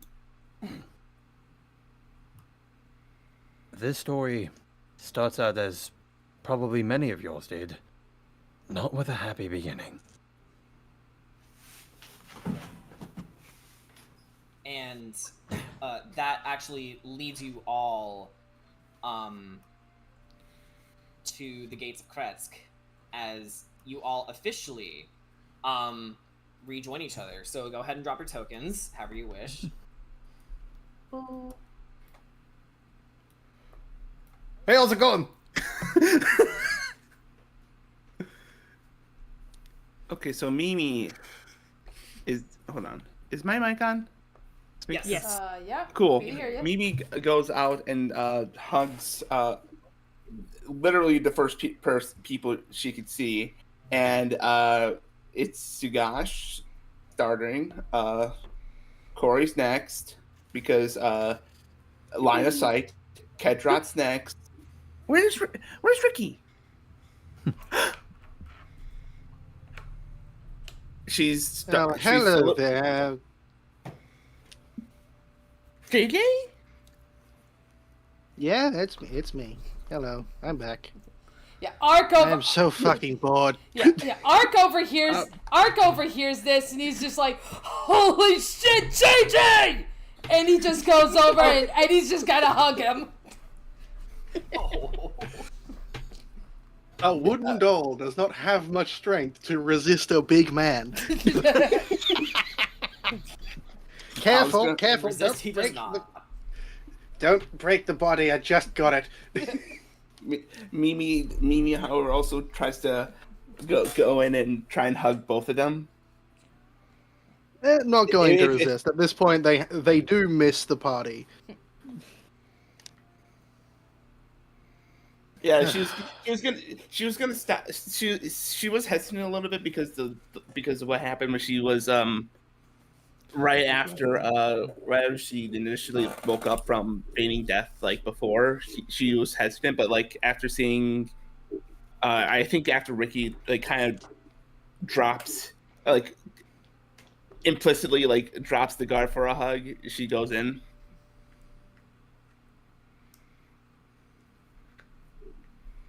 I trust you've all been well. Oh, they've been fine. You don't need to worry about them. That's not going to stop me from doing it. Still. It's been a hot minute. She hugs Ricky, JJ, tightly hugs Corey. Hello, Curry Golden Eyes. gives an extra nice tight hug to Kira, and then She looks at the body. That's very impressive. Only such little material you had to work with. How do you know how much material they had to work with? I cut down so many trees. Yeah, apparently at one point Ark heard you stumbling over logs. I spent like the entire time watching you do that. You cut down too many trees.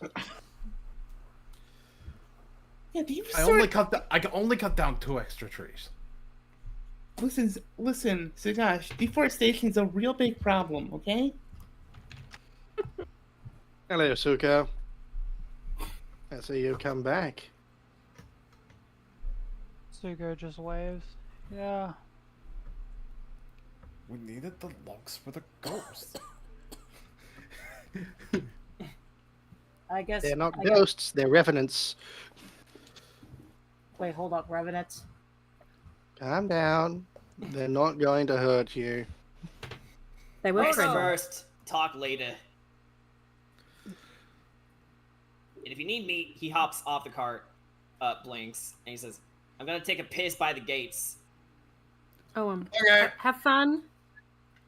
Mind He the. starts And he pissing at the gates. didn't need to announce that. Yes, I did! It's Um, Blink. I You will definitely- throw you through a window. Yeah, okay, let's ride into the town and, wait, Kedrot, did you say you had a story? Sorry, I didn't mean over here. I did. I figured perhaps telling one of my least humbling moments in my life would perhaps help with answering something Sugosh has been questioning himself for a while. Okay, let's go find a field. So you make your way into the town of Kretsk, and you all actually make your way to the farm fields where everyone in the town greets you all warmly. A sight that you desperately missed in your time away from here for so long. And Actually, Jordan, before we end up going there, Kedra kind of has a silly idea in his head. And he goes, Owen blinks. Mind the elk. There's that hope the Belmondo name inspires, in case you weren't noticing it before. All right, elk, whatever. Yeah. Yeah. What was all that about? Giant elk? Don't question the elk. Please don't question the elk. We'll tell you I'm about it. going to question it. We'll tell you about it Cease later. immediately. I saw it through my. You did not see anything. Cease questioning. Listen, I saw it. Don't worry about it. My familiar. You didn't saw see it. anything. I mean, Oh man, I missed this. Says Taka. I mean, to be fair, there was no elk there when we left. And you blonde bastard, we have a talk. Yeah. You're right. I'm going to probably try and break your knees for how you've been treating people after you yelled at my brother. I hope you understand this. Yeah. Don't thing at a worry about that. Oh no, don't worry. I'm worrying about it. This one is a bit more important than an elk. Somebody needs a reality check. Taka kneels down to get to your level and says, "I'm all ears." So, tell me why you've been such an asshole ever since you decided to yell at my brother. To be honest, I was holding a lot of stress in. You know, losing Xavier, feeling betrayed by Arissa, and these senses I've been dealing with. Whenever I see Vasily, I feel this primal evil coming from him. But I know I've been out of line. All right. No amount of sorry can fix that, but... I would like you now to imagine yourself as a 300-year-old dead half-elf, and that same feeling towards what you consider to be the very being who ruined your existence. A displacer beast.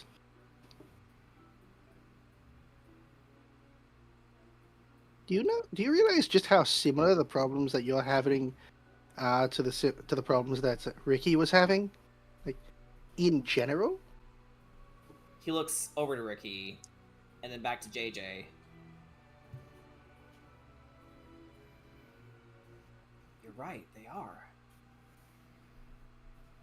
So what you've been doing, lashing out at the world for it, is exactly what we did for 20 fucking years. Trust me, that was a very weird time.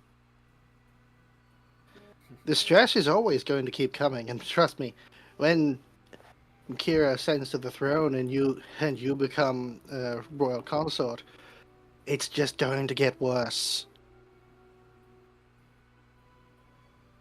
Yeah. And I guess the only way to go from here is to not be sorry, but be better.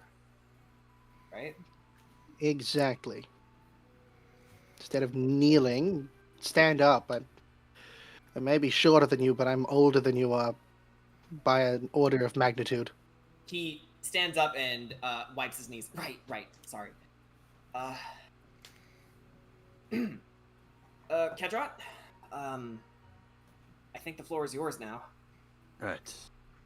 Before I do so, I'm only able to show this in a limited fashion, but perhaps the story can be a bit more immersive if I had someone capable of projecting my thoughts when needed. And he looks over to Ricky and JJ. Oh, sure.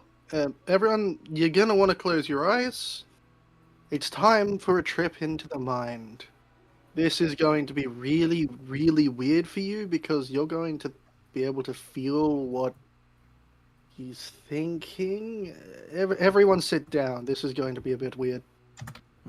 Oh, and for the record, everyone gets to get in on this. Yay. I won't fight it. There are two sources of this telepathy now, and it is concerning when you hear two different voices in your head, and neither of them are yours. I didn't even think about that. Neither of the voices you hear in your heads are yours. So. Now, to begin things off, I have to go back to the very beginning. Alright. So. Let's get right into it, shall we?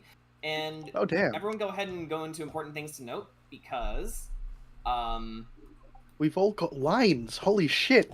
Yeah, I'm not gonna let you just listen to the story and not interact with it, because that would be really boring, right? Like, no matter how good the story is. Oh no, reading. Problem. I made sure- I You've given made us sure- editing access, so every time I need to mute and unmute my mic, I'm putting a minus on the fucking page. Oh god. How do I make it read only, but make sure that you can all access it? It's the same way you shared it, but you just need to set it to anyone who has the link can view. Anyone who has the link can view. And then you need to reissue the link. And then everyone Okay, needs I to can quit do that. out of Oh, I this can one and see then it. reissue. Get back Give me into a the link. Whoops. Oh no, I'm messing I up. have one line. Same. That's all we need. It's fine. Yeah. It's true. Okay. Copy link. And let me. Everyone close let me out try the link again. we just entered and Oh. go into the new one. Okay. Damn it. And I'll just. There we get go, rid of this it's old one. USB sharing. And like, yeah, now we can't actually edit it and accidentally fuck it up. Damn. All right. So this has been a long time coming, but I believe it is time that we get into the story of Sir Kedrot of Meridel. And I'm actually gonna need my phone for this. I'm gonna need to voice way I don't- reference Derna. Fuck. At least you have an idea of what voice to do. No, you get to flex around with it. I've got to try and impersonate Jordan. Oh no. True. As long as you can do an Ian McShane voice, you're good. Who the fuck is Ian McShane? Have you ever watched Kung Fu Panda? Tai Long. Yes. Yeah. Oh. Yeah, just do a Tai Lung Okay, voice. Oh fuck. Okay, give me a bit. I'm gonna have to do some practice. Yeah, okay.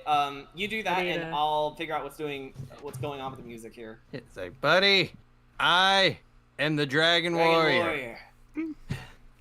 Ah. All right. If everybody's ready, let's begin.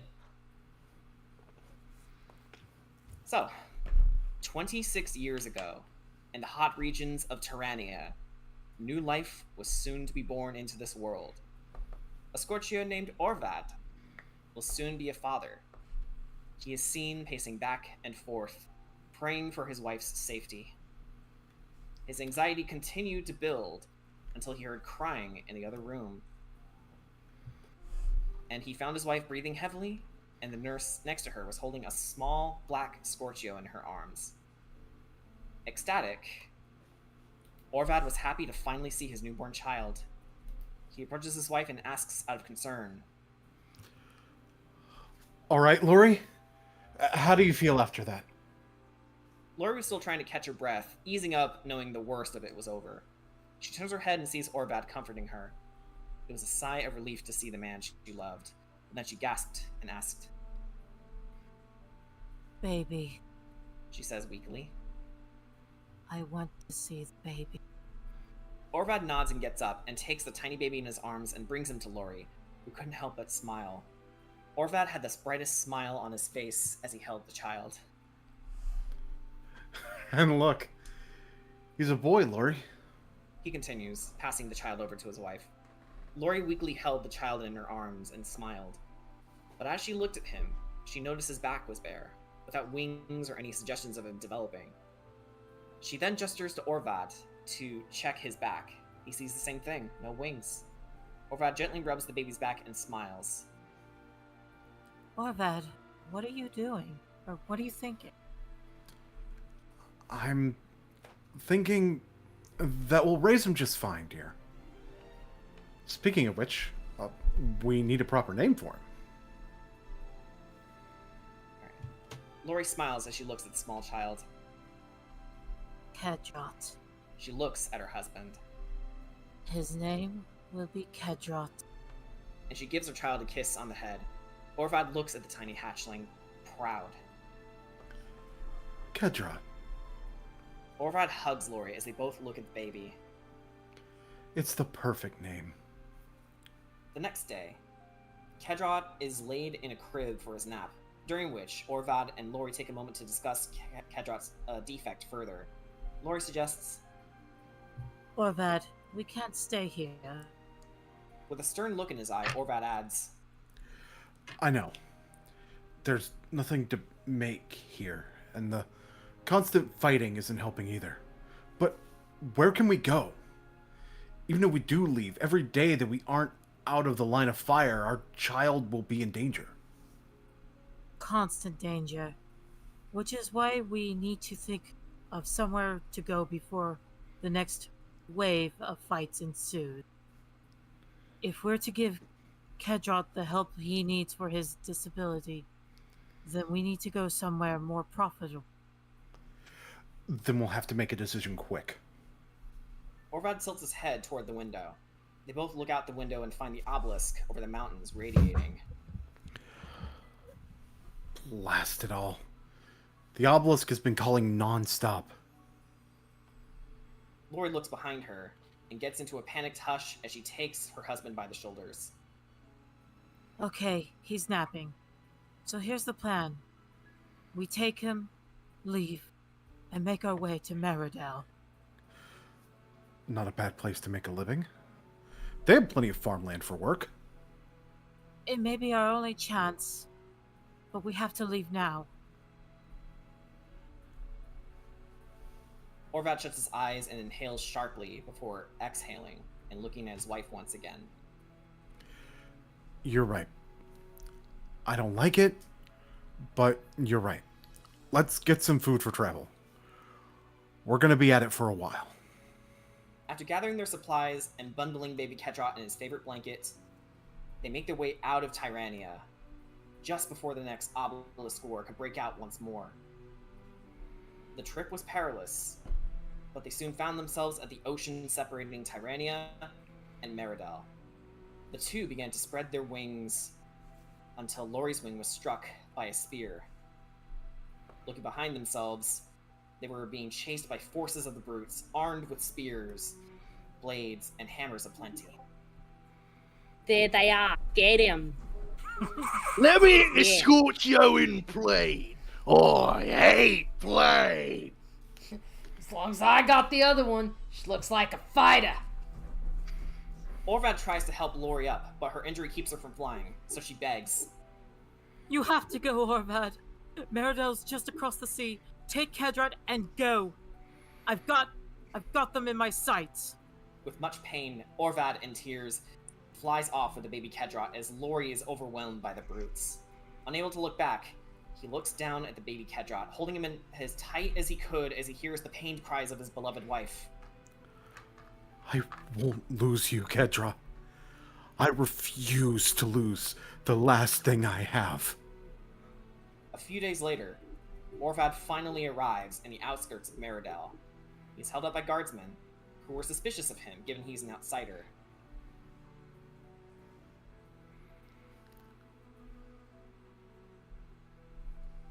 Line? TP, that's you. Sorry, I was muted. Lizzie. Halt! Oh my god! Guardsman number 2 says, Who are you? Orvad explains that he lost his wife and he's been flying for days on end and begs the guards to give him refuge and shows Kedrot to them. Finally catching a break, Orvad is ushered inside and given a simple cottage in the acres. The house wasn't much to write home about, but it was enough for Kedrot and his father. Since setting up shop in Meridel, Orvad had to work a number of different jobs, only being able to come home for 2 things: regular meals and sleep, which leaves poor Kedrot barely to have any time to spend with his father. He wasn't upset about this, but it didn't stop him from missing his father every now and then. 10 years they lived like this, living their lives together as Kedrot would eventually be capable of walking and speaking. One day, he woke up to some delicious breakfast cooked by Orvad. Eat up, boy. You're gonna need your strength for the day. Kedrot happily takes his breakfast, a large egg and 2 long strips of bacon. They were placed on the plate like they looked like a dinosaur letting out a roar. Kedrot eats the egg and says, Thanks, Dad. Orvad smiles as he pats Kedrot's little head and starts getting ready for work. Then Kedrot stops him, tugging him on his pant leg, asking, Dad, aren't you gonna have something to eat too? Orvad turns around and smiles as he crouches down and looks at his boy. Never mind me. I'll have something at work. If I'm out for too long, you know where to go. Kedrot nods in compliance, and Orvad leaves the house with a small grin. Hours passed, and it came around lunchtime. Kedrot noticed his father hadn't come home just yet, so he left the house to go to his workplace. He arrives at the farmer's plantation, only to be told Orvad just finished seeding the fields early, so now he's at the carpenter's.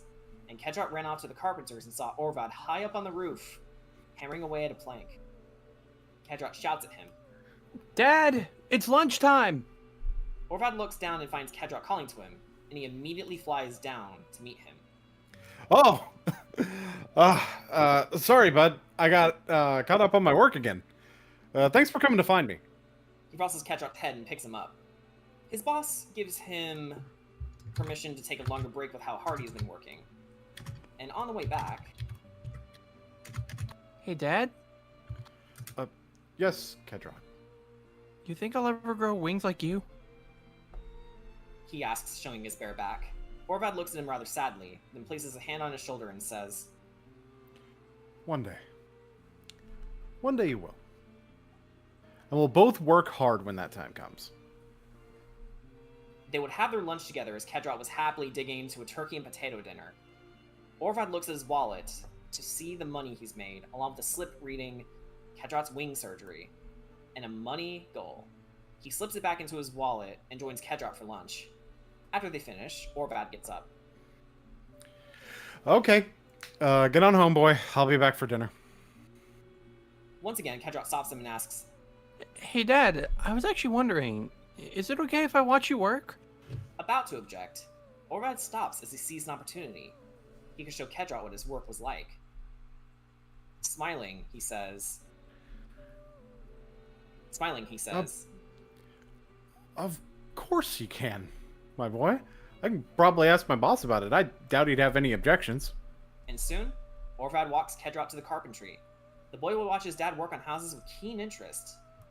But then... Brace yourselves! Wind's howling! As Orvad braces himself against a beam as a strong windstorm shakes the building, Kedrot found himself knocked to the ground from the windstorm, as did a nail from the windstorm, in front of the house. A large stake starts to fall over, and in a panic, Orvad lets go of the beam and shoves Kedrot out of the way. Son! And with the house no longer being secured, the wind blows over onto him. The crew starts circling around the debris and hastily picks the pile up to fish Orvad out. Kedrot is in a panic, hoping his father will be okay. A moment later, they find him, and Orvad is in immeasurable pain. He has a broken arm and leg, nails embedded in his skin, suffering from head trauma. He looks over to Kedrot before blacking out. And the scene switches over to the hospital. Excuse me, let me skip around a bit.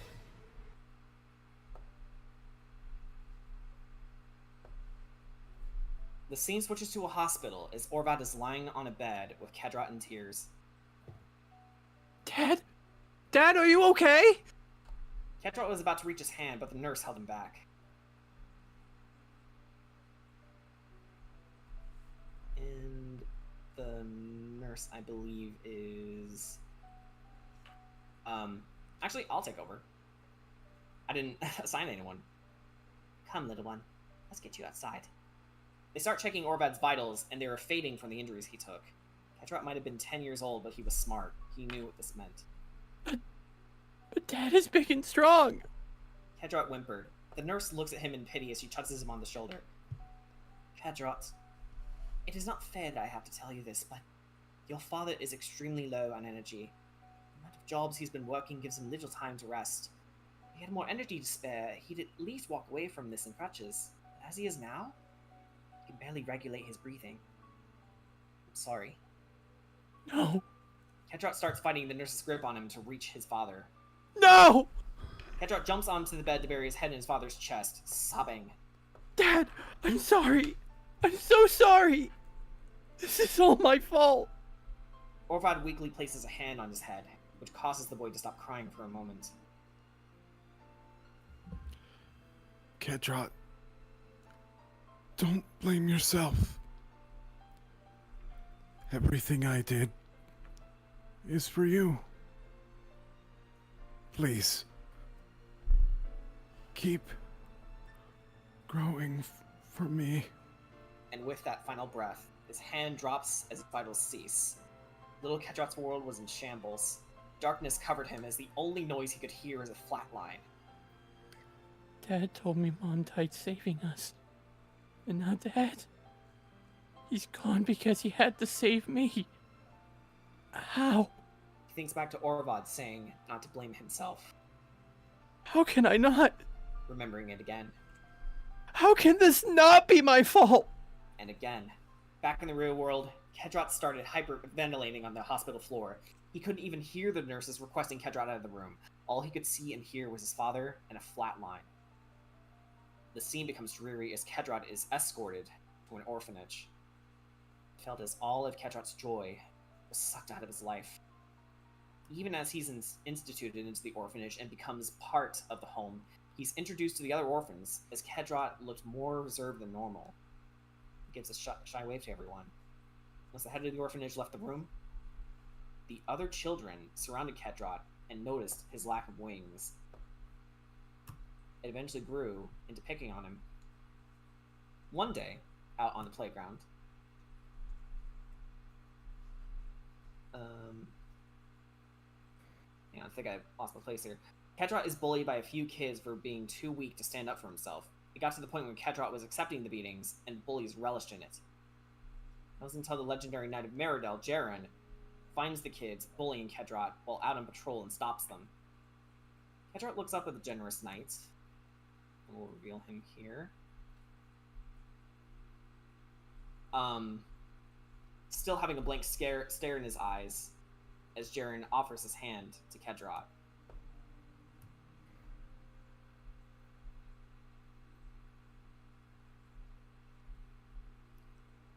Are you alright, young one?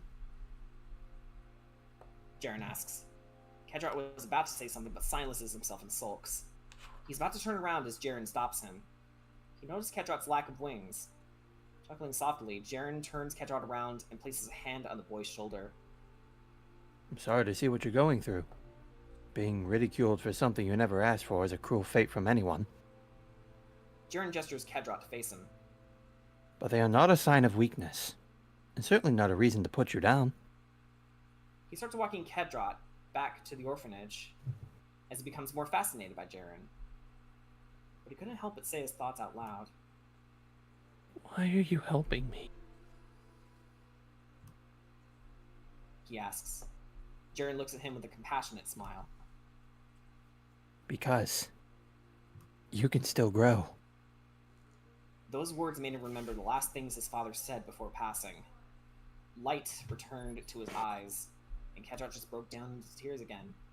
Jaren gently comforted him and continued walking him back to the orphanage. The bullies were reprimanded for picking on Kedrot. A month would pass as the war would come through Meridel, and knights were needed for the fight.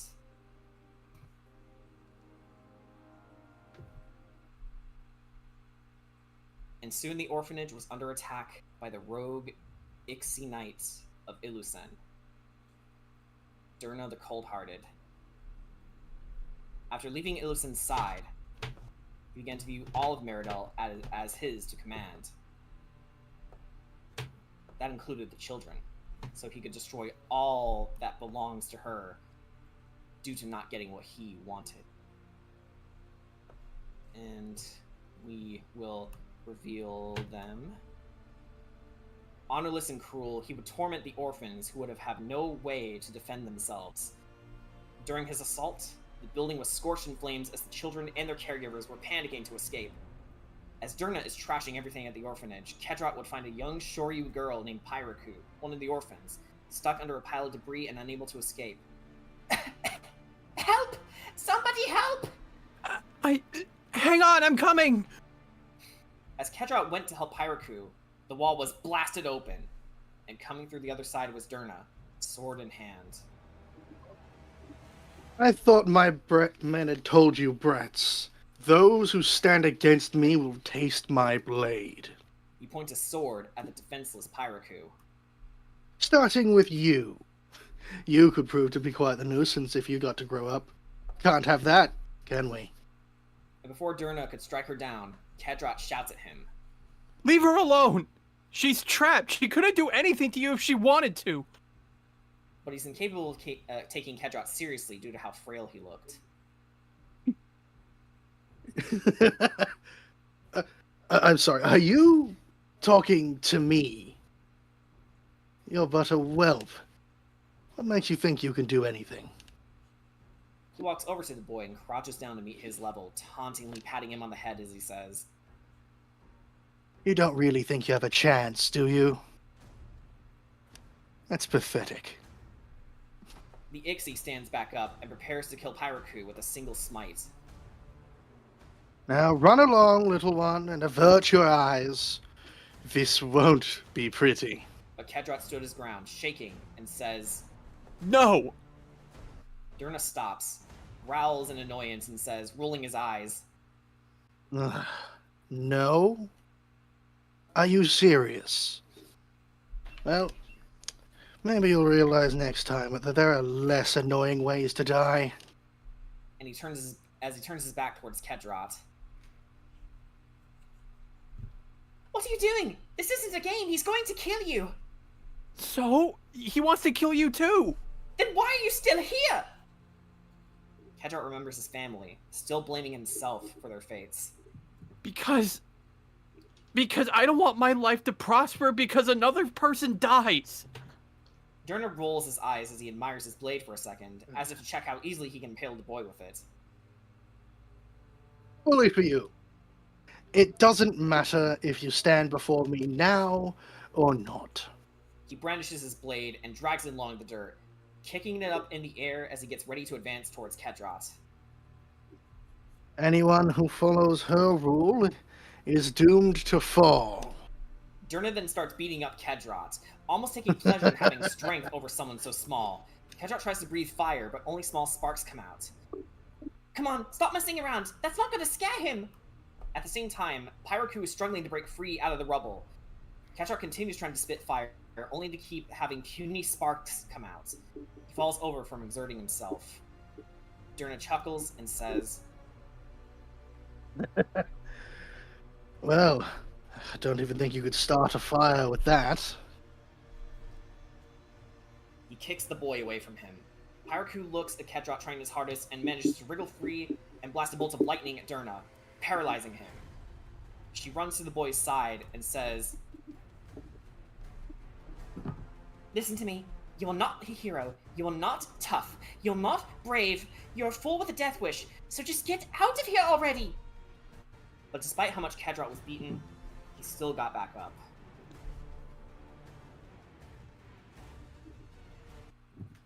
Well Durna applauds the done! boys. Yeah, go ahead. I don't know if you've noticed, little one, but I think this one's lost the plot. Kedrot starts getting up. No. Advances toward the cold-hearted Ixie. Come back here! Kedrot thinks back to his dad's last words, and Jaren's words to him. No. He then looks at Durna with a newly fierce glare, and the Ixie flourishes his blade to meet it. And finally, with all his might, blasts Durna with a large stream of fire breath. No! Kedrot Durna backflips out of the way, shocked by how large his attack was. What in the... You... His surprise quickly turned to anger. You insolent little brat! That was all a ruse, wasn't it? This bought Pyraku enough time to prepare another spell and shields Kedrot, kneeling over from exhaustion, catching his breath. You did it! That was a genuine fire breath! Durna runs along the wall as he advances toward Kedrot, gathering enough momentum to cleave him in one stroke. Who gave you that power? Tell me or die! I don't know. But it doesn't matter. Kedrot starts getting up, and with a second wind, blasts another stream of fire at Durna. This time, the flame was so hot, it actually began burning away at the hilt of Durna's sword. Not when there's something I can do. Durna shouts in pain and tumbles on the ground, dropping the sword. He gets up and flicks his hand a couple times before glaring at the Scorchio boy. You little... And with that last stream of fire, Kadrot passes out. Pyraku catches him before he can hit the ground. Durna was about to continue his assault until Pyraku launched a warning shot of lightning with his hooves. Oi! Unless you want a dose of lightning as well, you better get out of here. You don't have a weapon anymore. Durna snarls at Pyraku's courage, but not wanting to take any more chances when he's already sacked most of Meridel, he doubles back. I've wasted enough time celebrating my victory. Very well. Consider yourself lucky, for Sir Durna must make his leave. But the next time I see you, you won't be so lucky. Then he asks, pointing at the boy. You. What's his name? Pyraku glares at Durna, clutching the boy who saved her life. His name is Kadrot. What's it to you? Oh, it doesn't mean anything to me. I just want to know what to write on his corpse when I'm finished with him. And he takes his leave to fight another day, by preserving his own life selfishly after taking countless others. Pyraku looks to Kadrot and carries him to the nearest caretakers, smiling in admiration. You're such an idiot, but... thank you. Taking and some she hugs time. him as we are taken back to present day. It's taken some time for me to figure it out. The Bringer of Night was Durna's patron. In his quest for power, Durna came upon his spirit and made a bargain. And he was cursed with incredibly bad luck after every defeat and retribution. At first, it wasn't much of a problem for him, given he was at the point of his life. His campaign against my benefactor lasted for many years, laying siege after siege in key areas of my world. But once I was old enough, we knew we would meet again. But this time, I was stronger, smarter, and able to hold the sword. And I rose victorious. You see flashes of Kadrot training hard to get stronger, protecting neighbors from outside attacks, becoming a Knight of Meridel, actually fighting in the Obelisk War that took his mother, battled in a greater war to defend Meridel against Darrigan, and finally being crowned Illisan's paladin. And that is where we end Kadrot's story. Or rather, continue his story, as it is still being written. We come back to the real world as the spell fades away from the bright and colorful land of Neopia to the dour and treacherous demiplane of Barovia. Kadrot closes his eyes and sighs. You know, I still think about that last conversation we had together. How I told him that Illisan's door never closed for him despite his wrongdoings. I think Durna wanted to open it in the end. I saw in his eyes, clear as day. That's how I knew that all he ever wanted was the power to make his mother proud. But now he can't fix the mistakes he's made. He points one of his void blades to Castle Ravenloft in the distance. Because of him.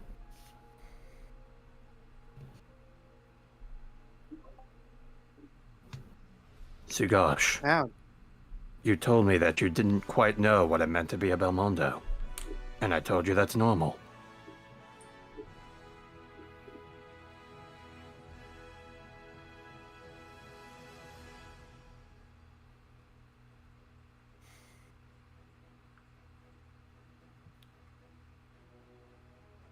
It's possible that the people saying that it was Hope had the right idea.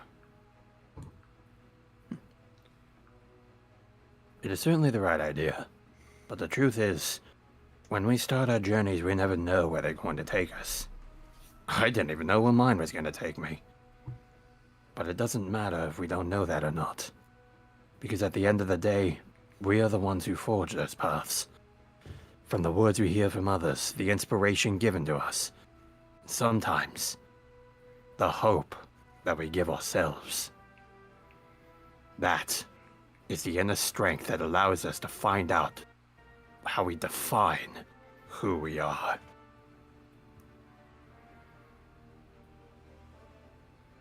He kind of looks at his hand for a moment, and he smiles a little bit, and closes his fist. It's like,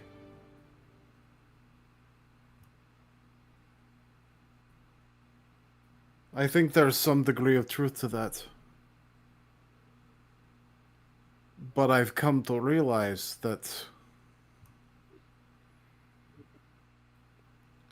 me being who I am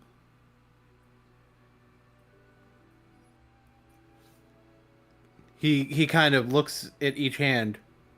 On one hand, there's who I am because of who I came from.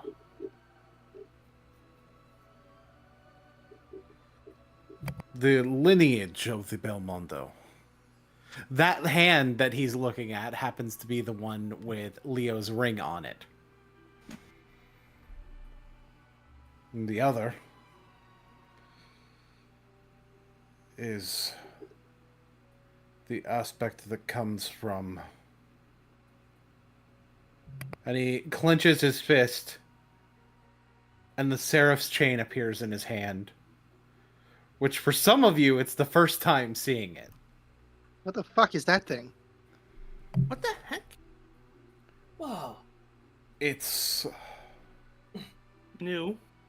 Who I am that is made by myself. And he opens his hand, the Seraph's chain goes away.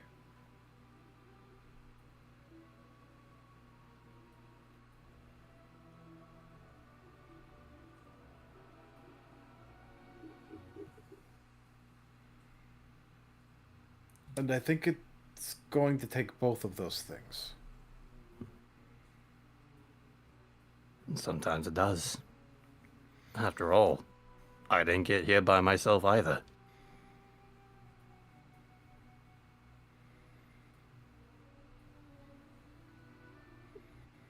At this point, Honestly, I'd say almost always requires you learn what people think of you and what you think of yourself. History exists for one reason. For us to learn from it. And carry that knowledge with our lives. Well, for stupid people to repeat it and cause more problems, but... Well, that's also a benefit. I mean, not the causing more problems. It's not a benefit at all. No, I meant stopping stupid people from causing those ill actions. That's a good point. Now, actually, yes. I have something to bring up with you about the last comment you made in your story. Hmm? He's still able to fix the problems that, like, fix the mistakes he made, or at least atone for them. His soul is still here. That's true. Unfortunately, dying in Barovia means no passing on to the afterlife. So, theoretically, he could be reborn if someone had a child and his soul was the one that managed to slip into the body.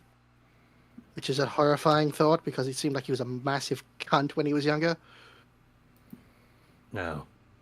He was just lost with himself. And as you have this conversation, Samuel actually runs up and says, "Oh, hey, I thought you came to town." He gets on his knees, panting. Take a breath. Hold on. You all right then?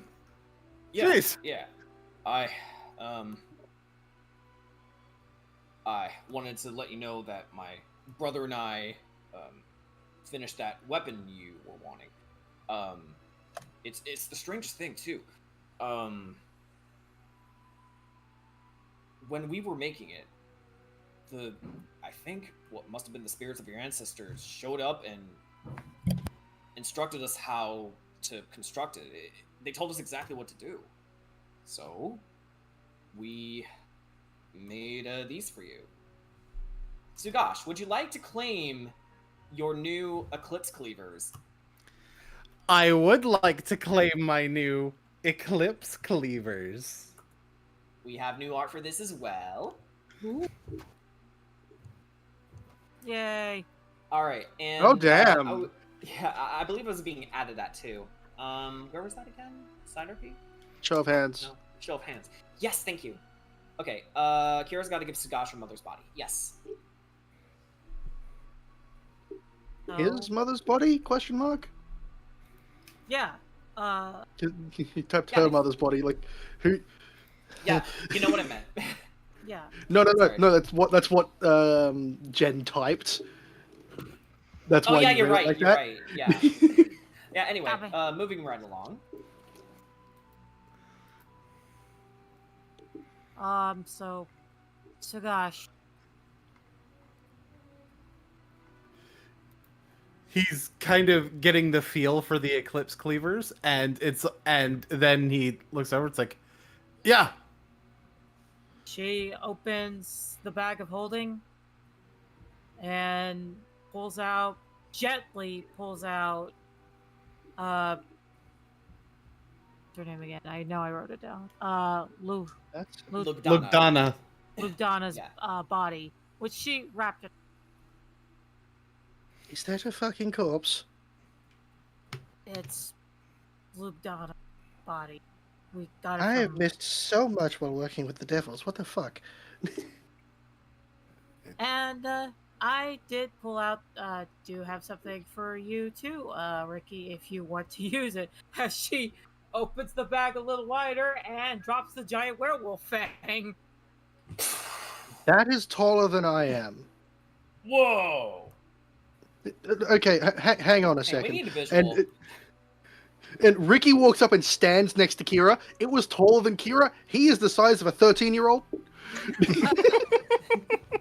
He's like, no, he's about the height of a 15-year-old. That thing is taller than I am. How the fuck am I meant to use it as a weapon? I was saying we take some pieces off of it and add it to your blades to give it a little more sharp stabby stabs. Sam Hear me clarifies. Bring it up with Snipes and Alana if you want that kind of help. That's beyond my jurisdiction. Hear me out with that, actually. That thing is massive. We could feel an entire goddamn arsenal out of that. However, the most useful bit will probably be the tip. And he walks over and just sort of taps at the point of the fang.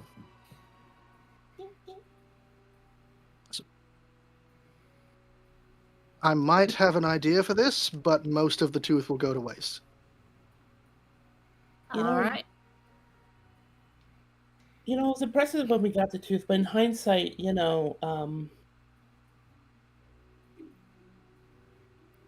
Unless someone wanted to make armor out of it.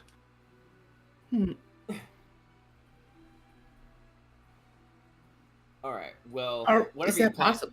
Whatever you plan to do with that, is that a giant fang? Anyway, yes. You might want to take it up with these folks. And he gestures, and you all turn around to see, well, most of your allies at this point. What in the Casimir seems to still be busying himself. Everybody's showing up everywhere. This is concerning how people keep finding us. Everyone is here. And Ismark pipes up and says, let's head to your house. I think I need to put this back in the bag first. Yeah. No problem. And we're going to need to arrange a funeral. Right. Bury them in sacred land. Body will stay safe. All right. And as you all take your time recuperating and giving Lugdana a proper burial at the outskirts of the town, and giving a proper service to a woman who sacrificed so much, asking for little in return, Sugash, you feel the greatest of emotions during the funeral. And before long, you all reconvene to the Terra Courthouse, which you haven't seen in a very, very long time. Hello, And courthouse. Yeah. It's time for judgment. and the scent of pine wood immediately fills your nostrils as you return home. Middle tier, just to save you time. I know this map is big, but it's your home. Everybody, go ahead and drop your tokens.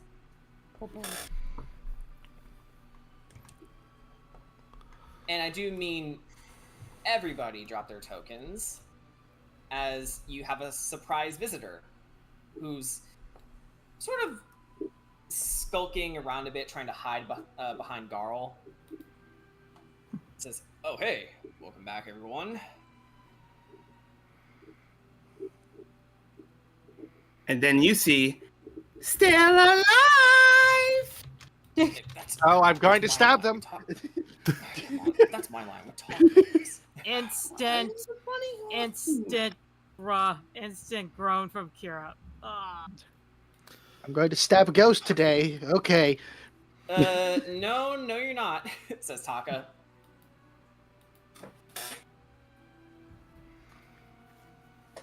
You can hear the wood of the head creaking as it just rotates on his shoulders to look at Taka. All right. Yeah. Ark, I'm sorry. When Paula and I disappeared, I actually decided to be invisible again and just come over here. Oh. After learning that we had more time, because of how wonky this place is, goes with time, I figured I had more than a couple more days, you know? And then you hear Paula, who inexplicably rose up and said, "Hey, how are you?" God! How are you sneakier than we are? Practice. Would not advise. We can literally become invisible. How are you doing this? Magic. Son of a bitch! Don't do that. I have whip swords now. So, gosh, we could sneak up on you in our sleep if we slept. Yes, that's great. And she's asleep, proving that she too can do the same thing. It's not hard to sneak up on you, you know. He's just curled up on the ground. And Jackie, is there something else you wish to share? Was there something else I wish to share? I didn't remember off the top of my head. Did you not have something to bring to the party? Mainly concerning Kira. Fuck. Yeah, and hold on. Kira, there's a couple things I was mulling over, by the way. Though I'd like to maybe speak to you in a little less crowded area. She looks at the giant foyer in the room. Okay. I'm sure there's a quiet place, right? There's Mimi speaks up. There's my room. I'll let you two talk in there if you need to. I'll be right back, honey. Yeah, don't worry. Just take your time. We'll be down here. All right, so I'll she just needs something soft to pinpoint everybody. Just to remind where Mimi's room is. Ping until you see it. I know where. All right, Jackie, do you see? Yes, I see. Okay, awesome. Once Mimi gets in there, Jackie is gonna sit down by the mirror. Thanks for letting me use your room. Thanks for letting me use your room, Mimi. It's okay. Do you need me to go? I don't know. Do you want to say? Anyways, Kira. Yes. I don't know if you remember. This is going to be a little difficult to explain, but because I'm not entirely sure what the feeling is myself, but I'm sure, like, you remember the contest I wanted to start back when we were initially trying to save those children? Yes, I remember. You know, Yeah. That I'm sure you have your thoughts about it, and don't worry. This is gonna seem like I don't know what happened, but when we saw that one kid, like, just die there, it kind of at that point, I think it stopped mattering. It stopped, like, I don't know, just my I don't know, just something in me just stopped. It just stopped being me for a moment, and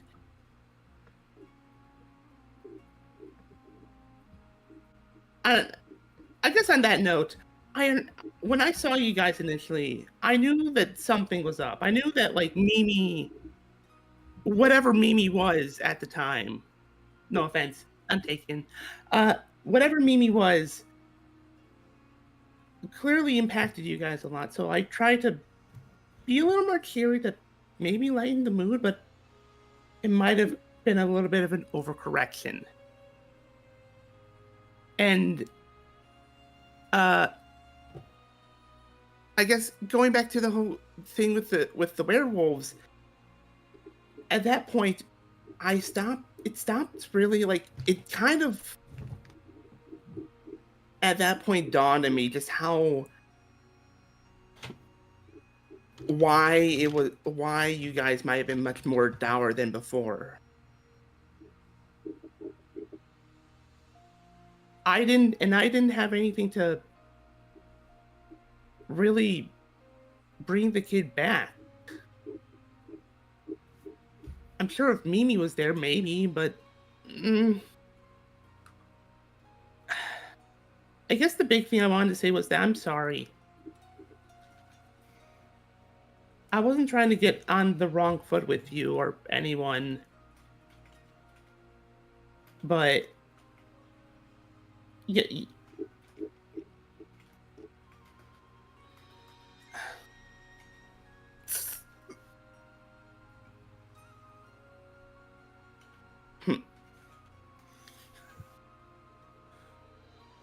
I think the words you're looking for is that your motherly instincts kicked in.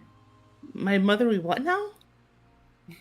Motherly instinct. I know it sounds weird, but it's like when it comes to kids, you want to protect them.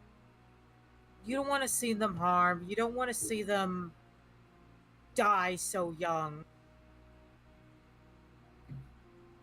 You know?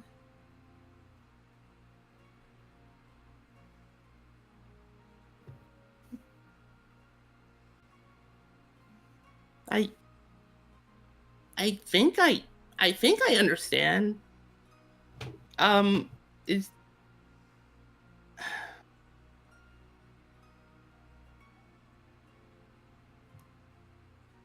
yeah, I think I get it. Is that I'm assuming that's part of why you were also upset with me? Was it your own motherly instinct? Yes, because eventually when I do become queen, I'm going to have children of my own, and I just can't help but picture those kids being my own, if that makes sense to you. Mm-hmm. Yeah, Yeah, I think I get it. I know I'm not the smartest, but I believe me, I'm trying. Just next time there's a time and a place for jokes and such, but I apologize for how I treated you. It's just hard to find joy during that situation.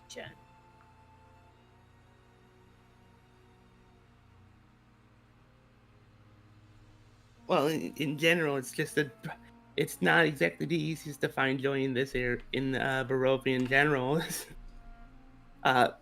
Mimi speaks up. But even then, we've been able to manage. Yeah.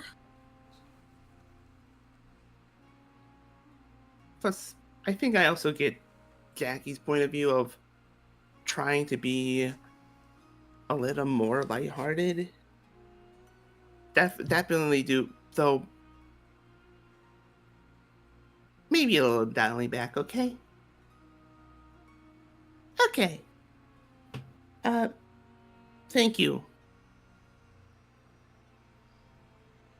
Thank you, Kira. You're welcome.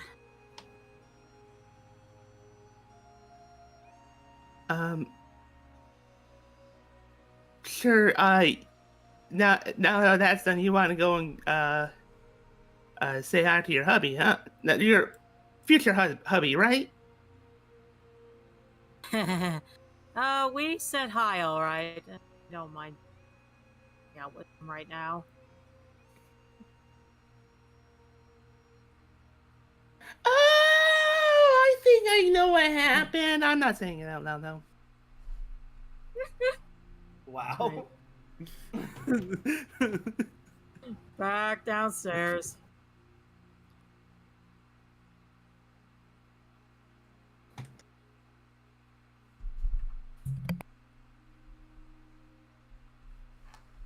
Yeah. I'm sure other people had things to say. Yeah. Hold on. Just resolving something in privately. Gotcha.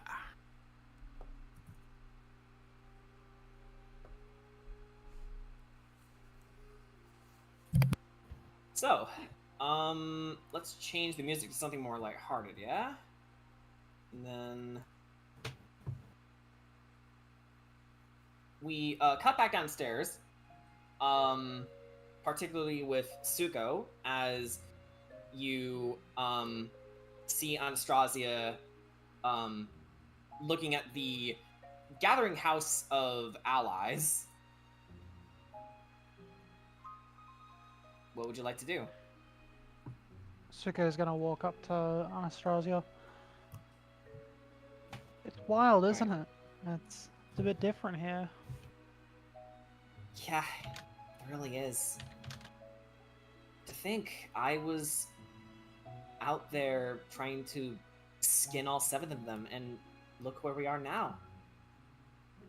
Working together. How's it going, by the way? Like, are you still... Is there, like, the occasional thought of skin the 7, feed them to... Or is it clear now? Anastasia laughs at your comment and says, "No, honestly, I've been more at peace than I've been in I don't know how many centuries at this point." That's good. And honestly, how are you? No, you go. It's no, I didn't mean to cut you off. Well, she starts blushing a bit. You look great. You look really great. Did you clean yourself up recently? Yeah, amongst other things. She shifts and slightly lowers the veil on the transformation. I'm not really the same as I was. Yet another transformation. But yes, it comes with cleaning myself up a bit. Looking to something else for guidance other than a angry, scornful spider. Kind of rolls her eyes. Oh, so you've changed your holy path. That's amazing. And I'd say it suits you rather well, Zuko. Yeah. Yeah, things have been a bit different. Though, I feel like age is gonna catch up to both of us quicker nowadays. You're no longer immortal. I'm an elf going on 550 years. And I've been a vampire spawn for centuries, and only now have I regained my freedom. Freedom from him, and thinking for myself. It's frightening, honestly, but also exciting. And part of me does wish Valenta and Ludmilla were here to see it. And Rahadin too, actually. Though I would think Rahadin would be harder to convince without the right parties. And she gleans over to the boys. Wait, where are the boys? Yeah. Where'd you go? They're Oh, you went not downstairs. there. I wasn't They've looking at the map. already I was... left. Yeah. It's like, oh, well, I wasn't expecting. Anyway, well,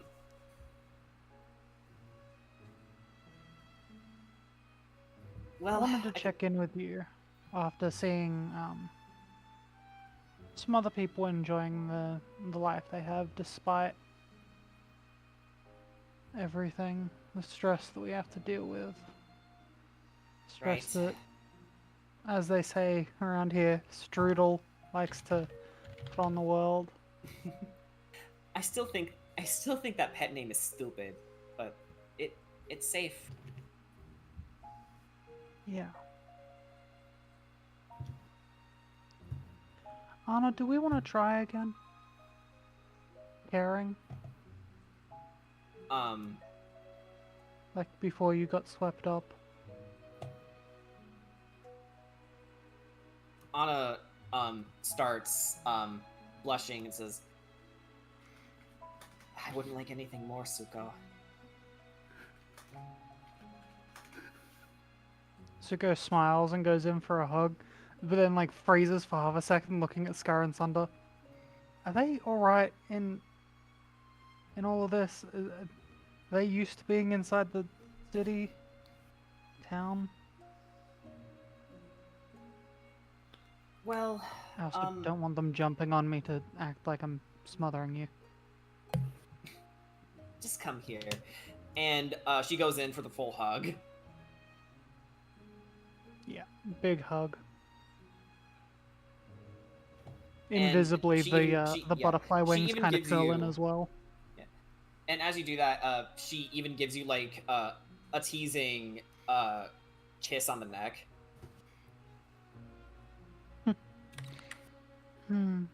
It'll be nice to try and care again. Same. If anything, that's one thing that Tarot Court's taught me. They're just a group of miracle workers, aren't they? Lesbian power, let's go! I think it's time we paid them back. Oh, please. It took you this long to figure it out? Alright, and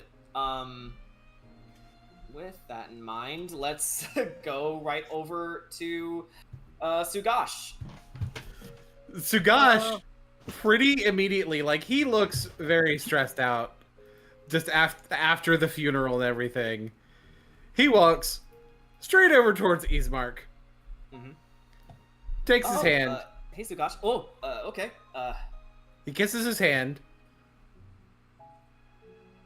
Kind of looks at him with a knowing little look. It's like...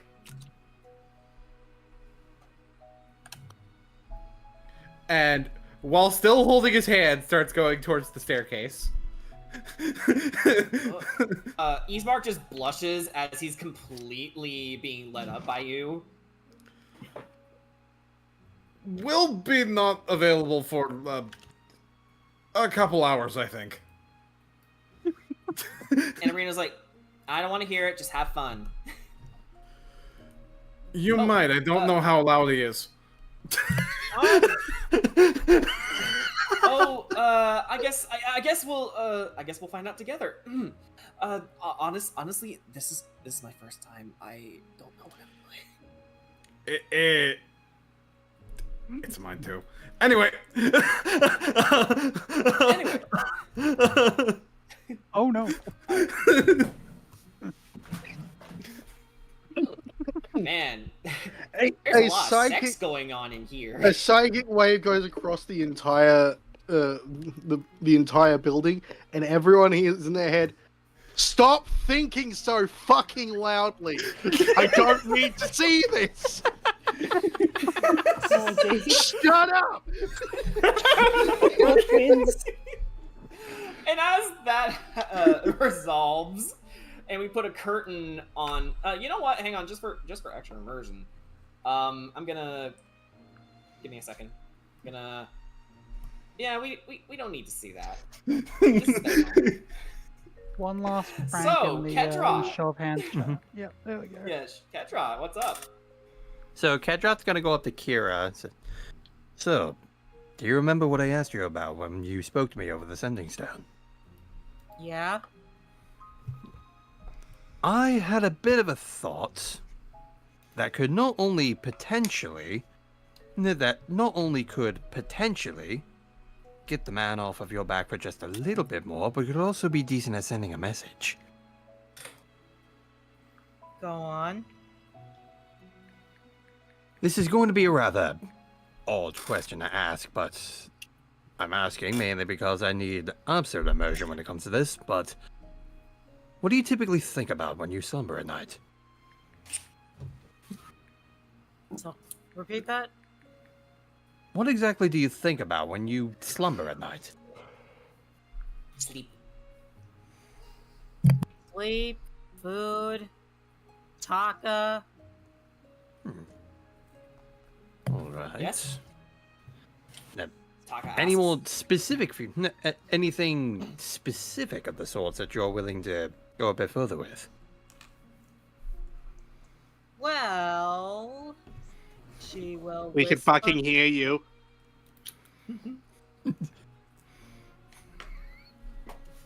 You know you could just step outside, Ricky. You know that, right? We are downstairs. Your brains are so loud.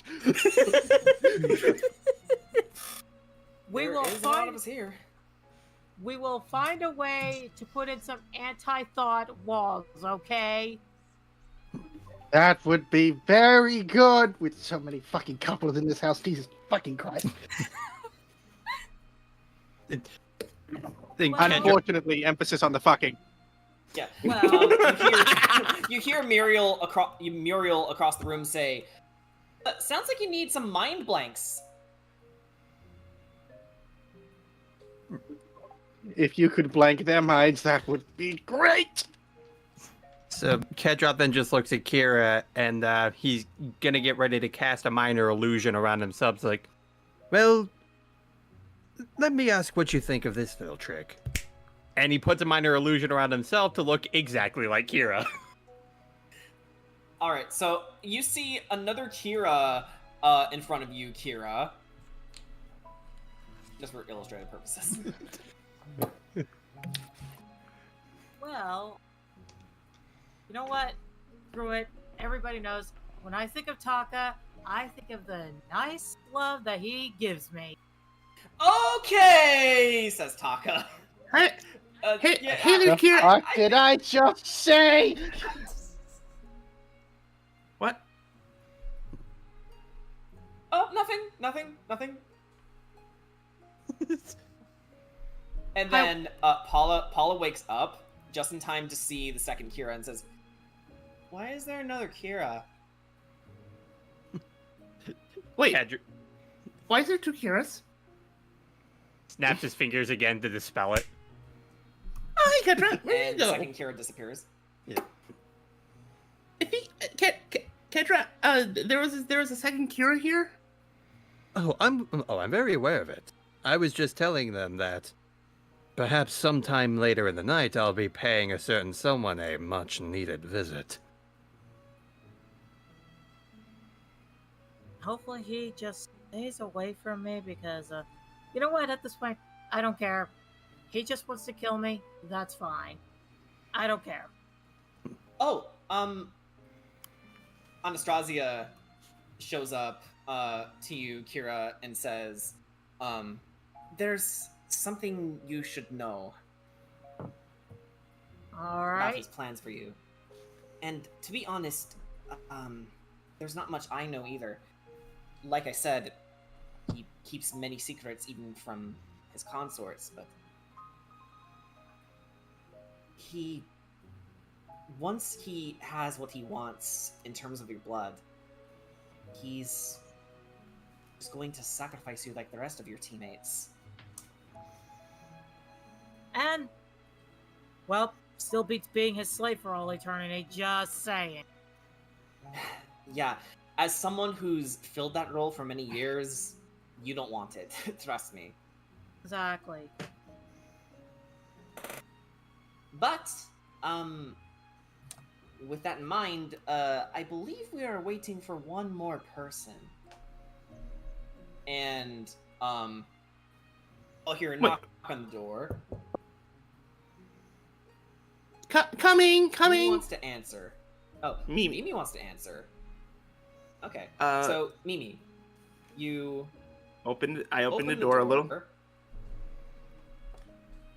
And the door creaks open, as you see man dressed in lavender and purple with long blonde hair coming to his shoulders and a solemn face with sunken eyes and a clear aura of undeath about him, but he obviously has his face powdered to look more presentable.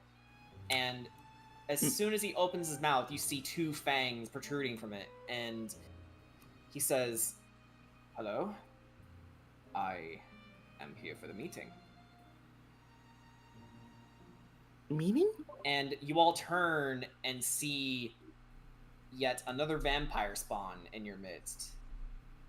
I casually reach for some holy water. Why is everyone's brain suddenly panicking? What's going on up here?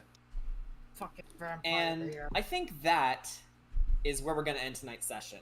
Wait, what the fuck? Where's the vampire? Everything, always, all at the same time. Okay. The boys just come upstairs and it's just, wait, what the fuck? Yeah, so Wait, we're just going to end on this little nugget here. Where's the vampire spawn? But It's the dude. No, But as- you said there was another one. Well, Another one that he's- you've met is what I mean.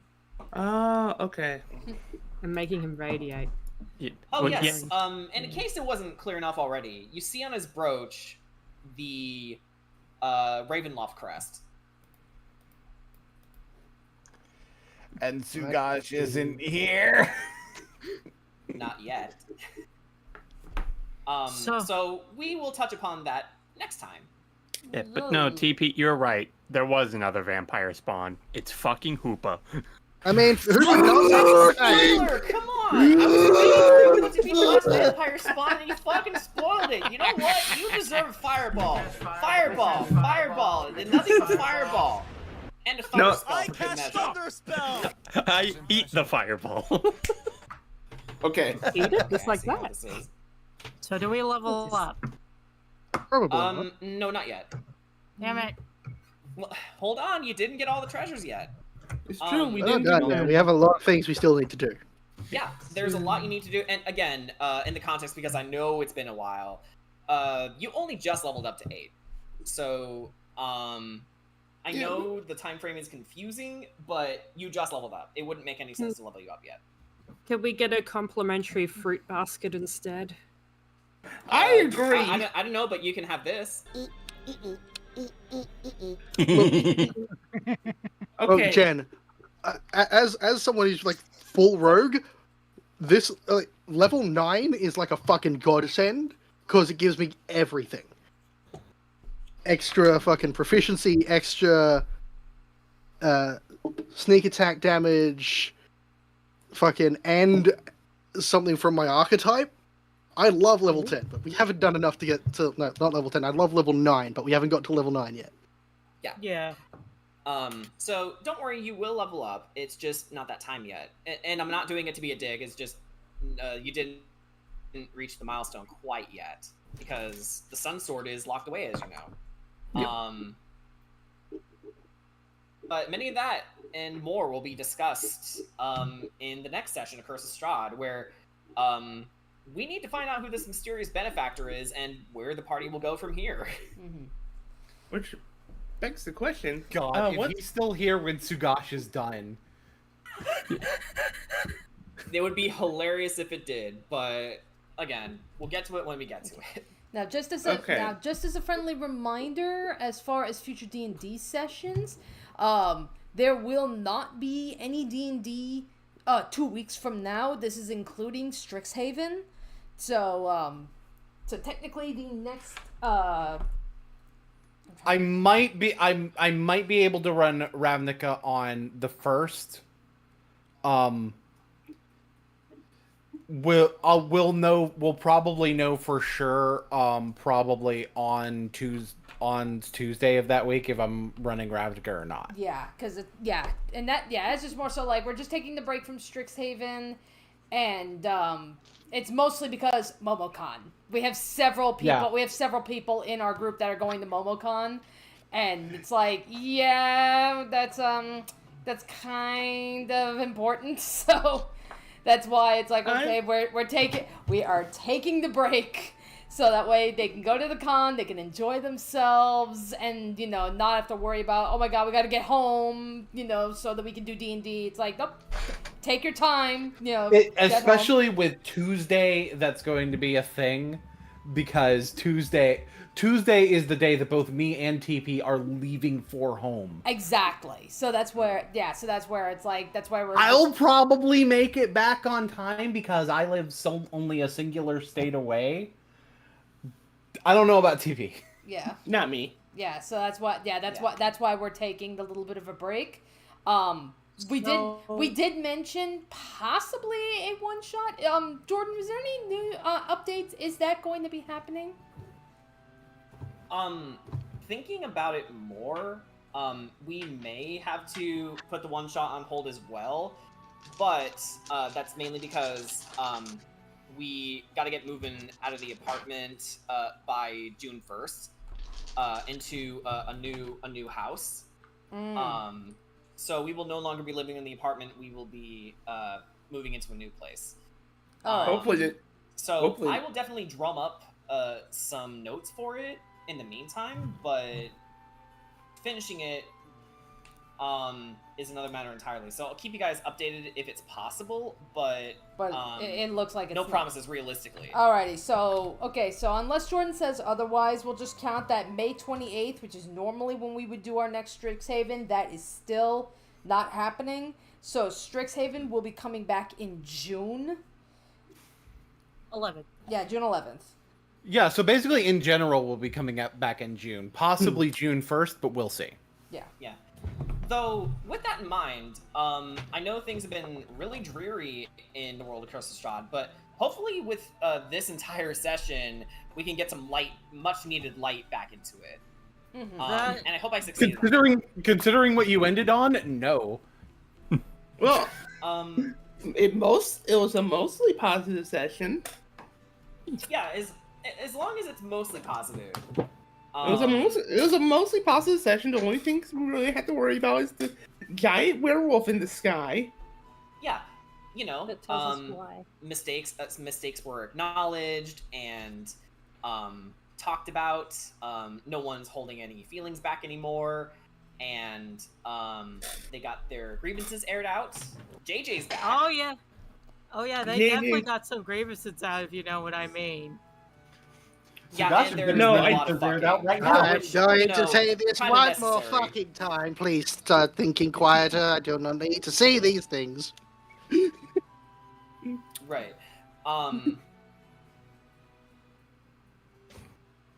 Though. It's not like I can turn this ability off or anything. Not to mention another budding romance. So Ismark and Sugash are back together, but there's also a new one with Suko and Anastasia, or Anna as we're calling her now. Honestly, I like Anna more. It's nice. You know what's funny? Letter. Just be glad Ricky/JJ isn't anywhere near Eliza. Oh no. Oh, trust me, they would actually hate Eliza. Though, also some of the NPCs got some character development. Like Zoldar is on your side now, so enjoy your ranger. He's a ranger. Then Rickton, as Sugash actually pointed out in the text chat, is becoming more of a father figure. Like his heart is opening up now. And now we have a CC. CC. Yeah. So lots of good things are happening, but also some bad things. Some bad things, given this individual here.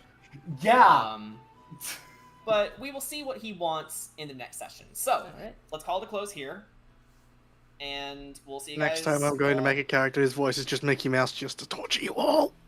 Oh, that'd be great. I mean, no, this is going to be terrible. Also, I love the fact in that freaking flashback with Kedron, all I saw was a freaking egg. Oh yeah, that's actually a baby Neopet. Yep. Yeah, it is. Egg. It's a baby Wait, do they all Terry. come from eggs?